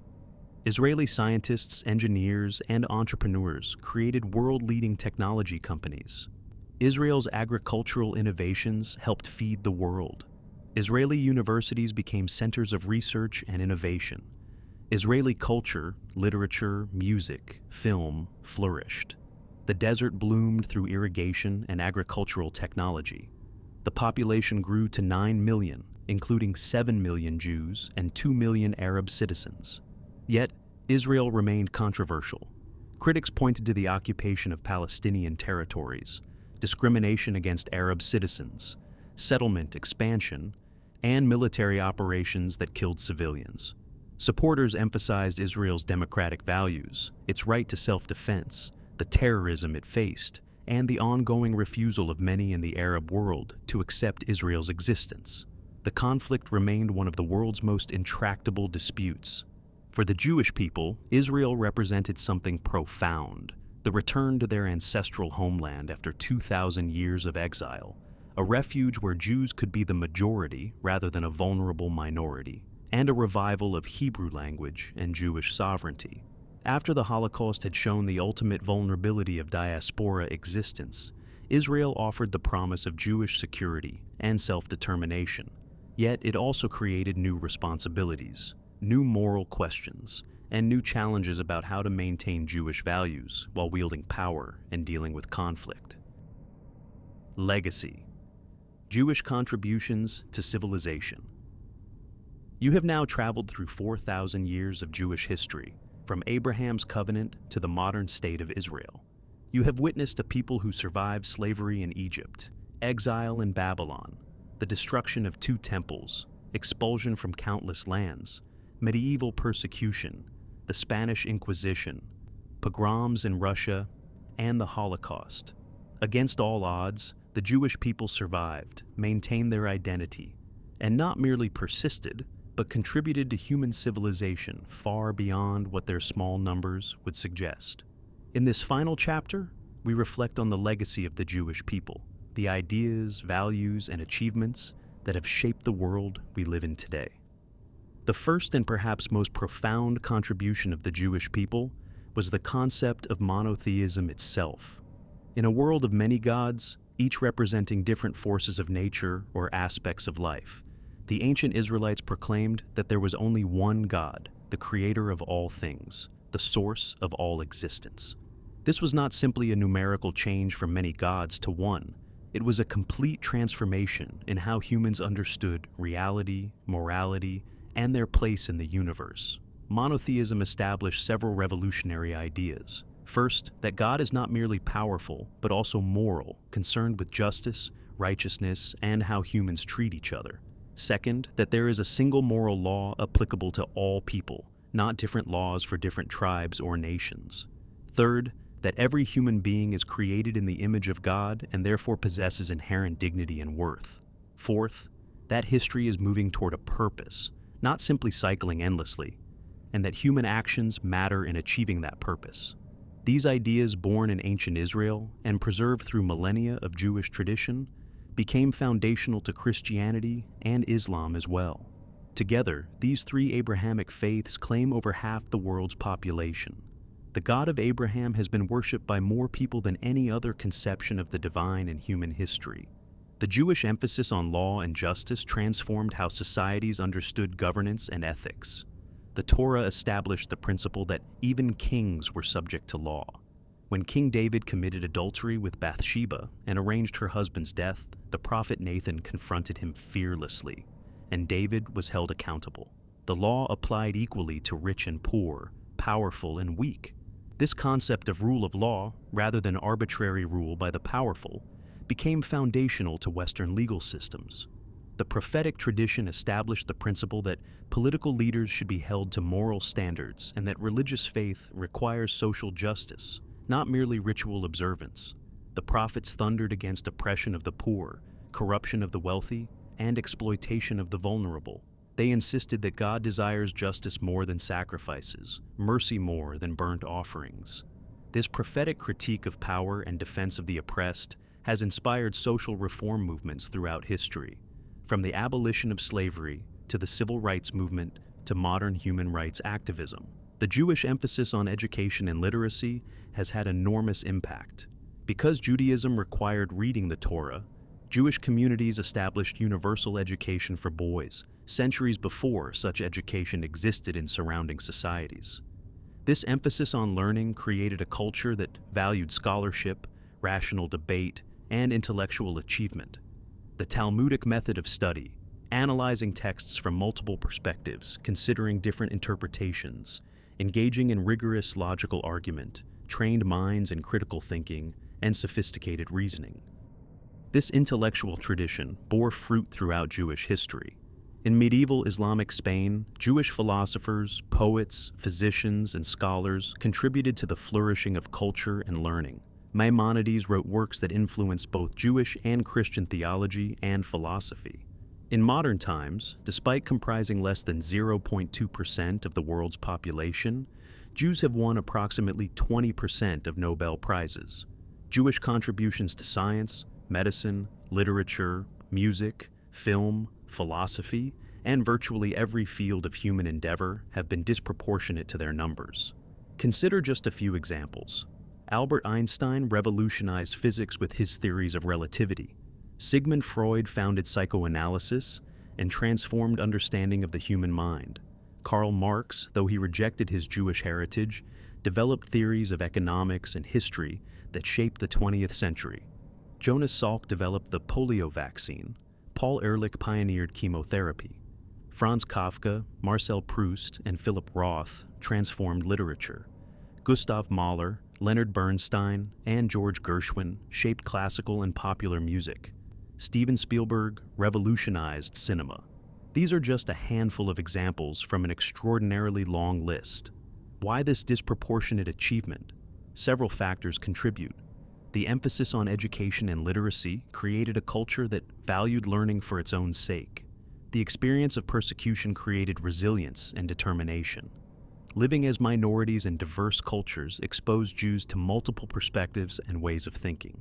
Exclusion from many traditional occupations forced Jews into new fields like finance, trade, and later the professions and sciences. The Jewish emphasis on questioning and debate, on challenging authority, and examining texts from multiple angles fostered critical thinking and intellectual independence. But Jewish contribution to civilization goes beyond individual achievements. Jewish values have shaped modern ethics in profound ways. The concept of tikkun olam, repairing the world, has motivated Jewish involvement in social justice causes. Jews have been disproportionately represented in movements for civil rights, labor rights, women's rights, and human rights. The Jewish experience of persecution created empathy for other oppressed groups and commitment to fighting injustice. The prophetic vision of a future time of universal peace, when nation shall not lift up sword against nation, neither shall they learn war anymore, when they shall beat their swords into plowshares and their spears into pruning hooks, has inspired peace movements and international efforts to prevent war. The idea that history is moving toward a messianic age of justice, peace, and redemption has given hope to countless people and motivated efforts to build a better world. Jewish contributions to medicine have saved countless lives. Beyond individual Jewish physicians and researchers, the Jewish emphasis on preserving life, pikuach nefesh, established that saving life takes precedence over almost all other religious obligations. This principle has shaped medical ethics and the commitment to healthcare as a fundamental human concern. In the realm of the arts, Jewish creativity has enriched human culture immeasurably.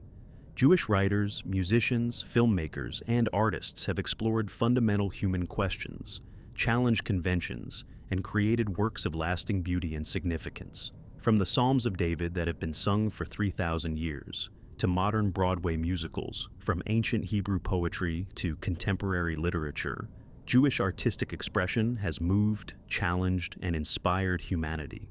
The Jewish emphasis on memory and commemoration has shaped how we understand history and identity. Remember that you were slaves in Egypt is a recurring command in the Torah. This imperative to remember, to pass on stories from generation to generation, to maintain connection with the past, has made Jews perhaps history's most history-conscious people.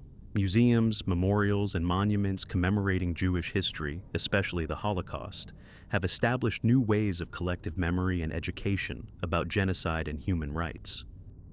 The very survival of the Jewish people is itself a contribution to human understanding, that a people could maintain distinct identity for 4,000 years, survive the destruction of their homeland, 2,000 years of dispersion, persecution in countless lands, and the Holocaust, and emerge not merely surviving but thriving, speaks to human resilience and the power of cultural and religious identity.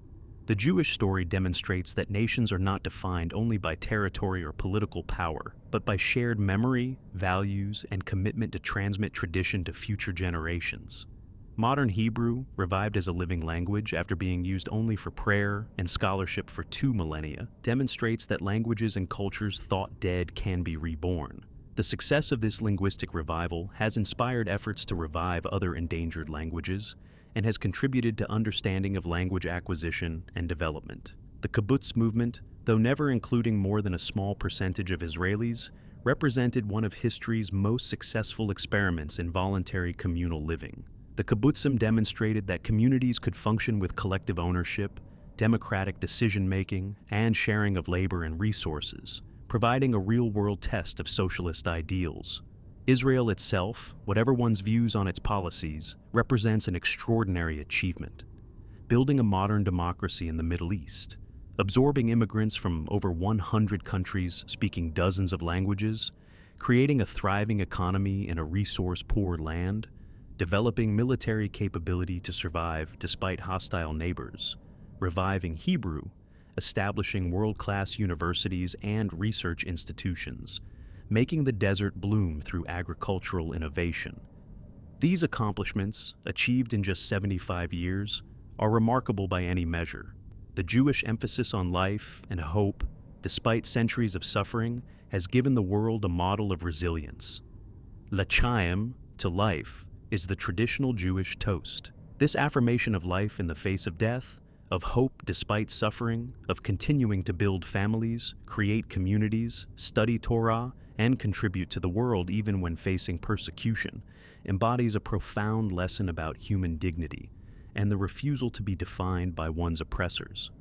Jewish humor, often self-deprecating and ironic, using laughter to cope with pain and absurdity, has enriched world culture. From the Yiddish storytelling tradition to modern comedians, Jewish humor has influenced how we laugh at and cope with life's difficulties. The ability to laugh at oneself, to find humor even in dark circumstances, represents a form of psychological resilience and philosophical wisdom. The concept of the Sabbath, a day of rest, was revolutionary in the ancient world, where work was endless and rest a luxury only the wealthy could afford. The biblical command to rest one day in 7, extended to servants, animals, and even the land itself, established the principle that humans are not merely workers, but bearers of divine image who need regular rest and renewal. This concept has influenced labor laws, weekend customs, and understanding of work-life balance worldwide. Jewish mysticism, particularly Kabbalah, has contributed to religious and philosophical thought, exploring the nature of God, creation, and human purpose in sophisticated and sometimes radical ways. Kabbalistic ideas about the interconnection of all things, the presence of the divine in the world, and humanity's role in cosmic redemption have influenced not only Jewish thought, but also Christian mysticism and modern spiritual movements. The Jewish struggle for civil rights and equality, both for themselves and for others, has advanced human rights globally. Jewish lawyers argued landmark civil rights cases. Jewish organizations fought discrimination. Jewish activists marched for racial equality. The Jewish experience of persecution created commitment to ensuring that others would not face similar injustice. Jewish philanthropy, rooted in the concept of tzedakah, righteous giving understood as obligation rather than charity, has funded hospitals, universities, museums, social services, and countless causes advancing human welfare. Jewish philanthropists have given billions to improve lives, support education, advance medical research, fight poverty, and strengthen communities. The Jewish diaspora experience has contributed to understanding of multiculturalism, identity, and the experience of minorities. How do you maintain distinct identity while participating in broader society? How do you balance particular and universal loyalties? How do you resist assimilation while avoiding isolation? These questions, central to Jewish experience, have become increasingly relevant in our globalized world, where many people navigate multiple identities and cultures. Jewish religious pluralism, with Orthodox, conservative, Reform, and Reconstructionist movements each offering different approaches to Jewish law and practice, demonstrates that traditional religions can adapt to modernity while maintaining connection to ancient sources and values. The debates within Judaism about how to interpret tradition, how much to change and how much to preserve, mirror broader societal debates about tradition and progress. The Jewish concept of teshuvah, repentance and return, offers a sophisticated understanding of wrongdoing and redemption. Rather than viewing sin as creating permanent stain or requiring external absolution, Judaism teaches that humans can change, that sincere repentance repairs the relationship with God and community, and that the past does not determine the future. This concept has influenced modern ideas about rehabilitation, restorative justice, and the human capacity for change. As we conclude this journey through 4,000 years, we must acknowledge that the Jewish story is not finished. Jews continue to grapple with fundamental questions. What does it mean to be Jewish in the modern world? How should tradition and modernity be balanced? What is the relationship between Israel and diaspora communities? How should Jews relate to non-Jews? How can the memory of the Holocaust be preserved as survivors pass away? How should Jews respond to continuing anti-Semitism while avoiding victim mentality? What does it mean to be a light unto the nations in the 21st century? The Jewish people today number approximately 15 million worldwide, about the same as before the Holocaust, meaning that in the 75 years since, the Jewish population has not yet recovered its pre-Holocaust level. Jews comprise about 0.2% of humanity, yet their influence, their contributions, their story remains far beyond their numbers, from Abraham's covenant, through slavery and redemption, through the gift of Torah at Sinai, through kingdoms and exile, through dispersion and persecution, through destruction and renewal, through the Holocaust and the rebirth of Israel. The Jewish people have endured. They have maintained faith in one God, commitment to justice and learning, love of life, and hope for redemption. They have given the world monotheism, the Bible, ethical monotheism, the rule of law, the Sabbath, prophetic critique of power, tikkun olam, and countless contributions to every field of human endeavor. The story of the Jewish people is a story of suffering and resilience, of tragedy and hope, of exile and return. It is a story of a covenant that has lasted 4 millennia, despite every attempt to break it. It is a story that demonstrates the power of ideas, values, and commitment to outlast empires and withstand persecution. It is a story of memory, of a people who never forgot who they were, where they came from, or what they believed, no matter how much the world tried to make them forget. And it is a story that continues. The covenant continues. The Jewish people continue. Am Yisrael Chai, the people of Israel live. After 4,000 years, through everything history has thrown at them, they remain, studying Torah, observing Sabbath, celebrating festivals, raising children, contributing to the world, and carrying forward a tradition that began with one man's response to a divine call. Go forth from your land, from your birthplace, and from your father's house to the land that I will show you. 3 hours ago, you witnessed 4,000 years of Jewish history, from Abraham to modern Israel. But ancient civilizations hold more untold stories. Next, discover the dark history of the Ottoman Empire's blood tax, or explore the entire story of Greek mythology. Subscribe, and let history's greatest narratives find you while you sleep.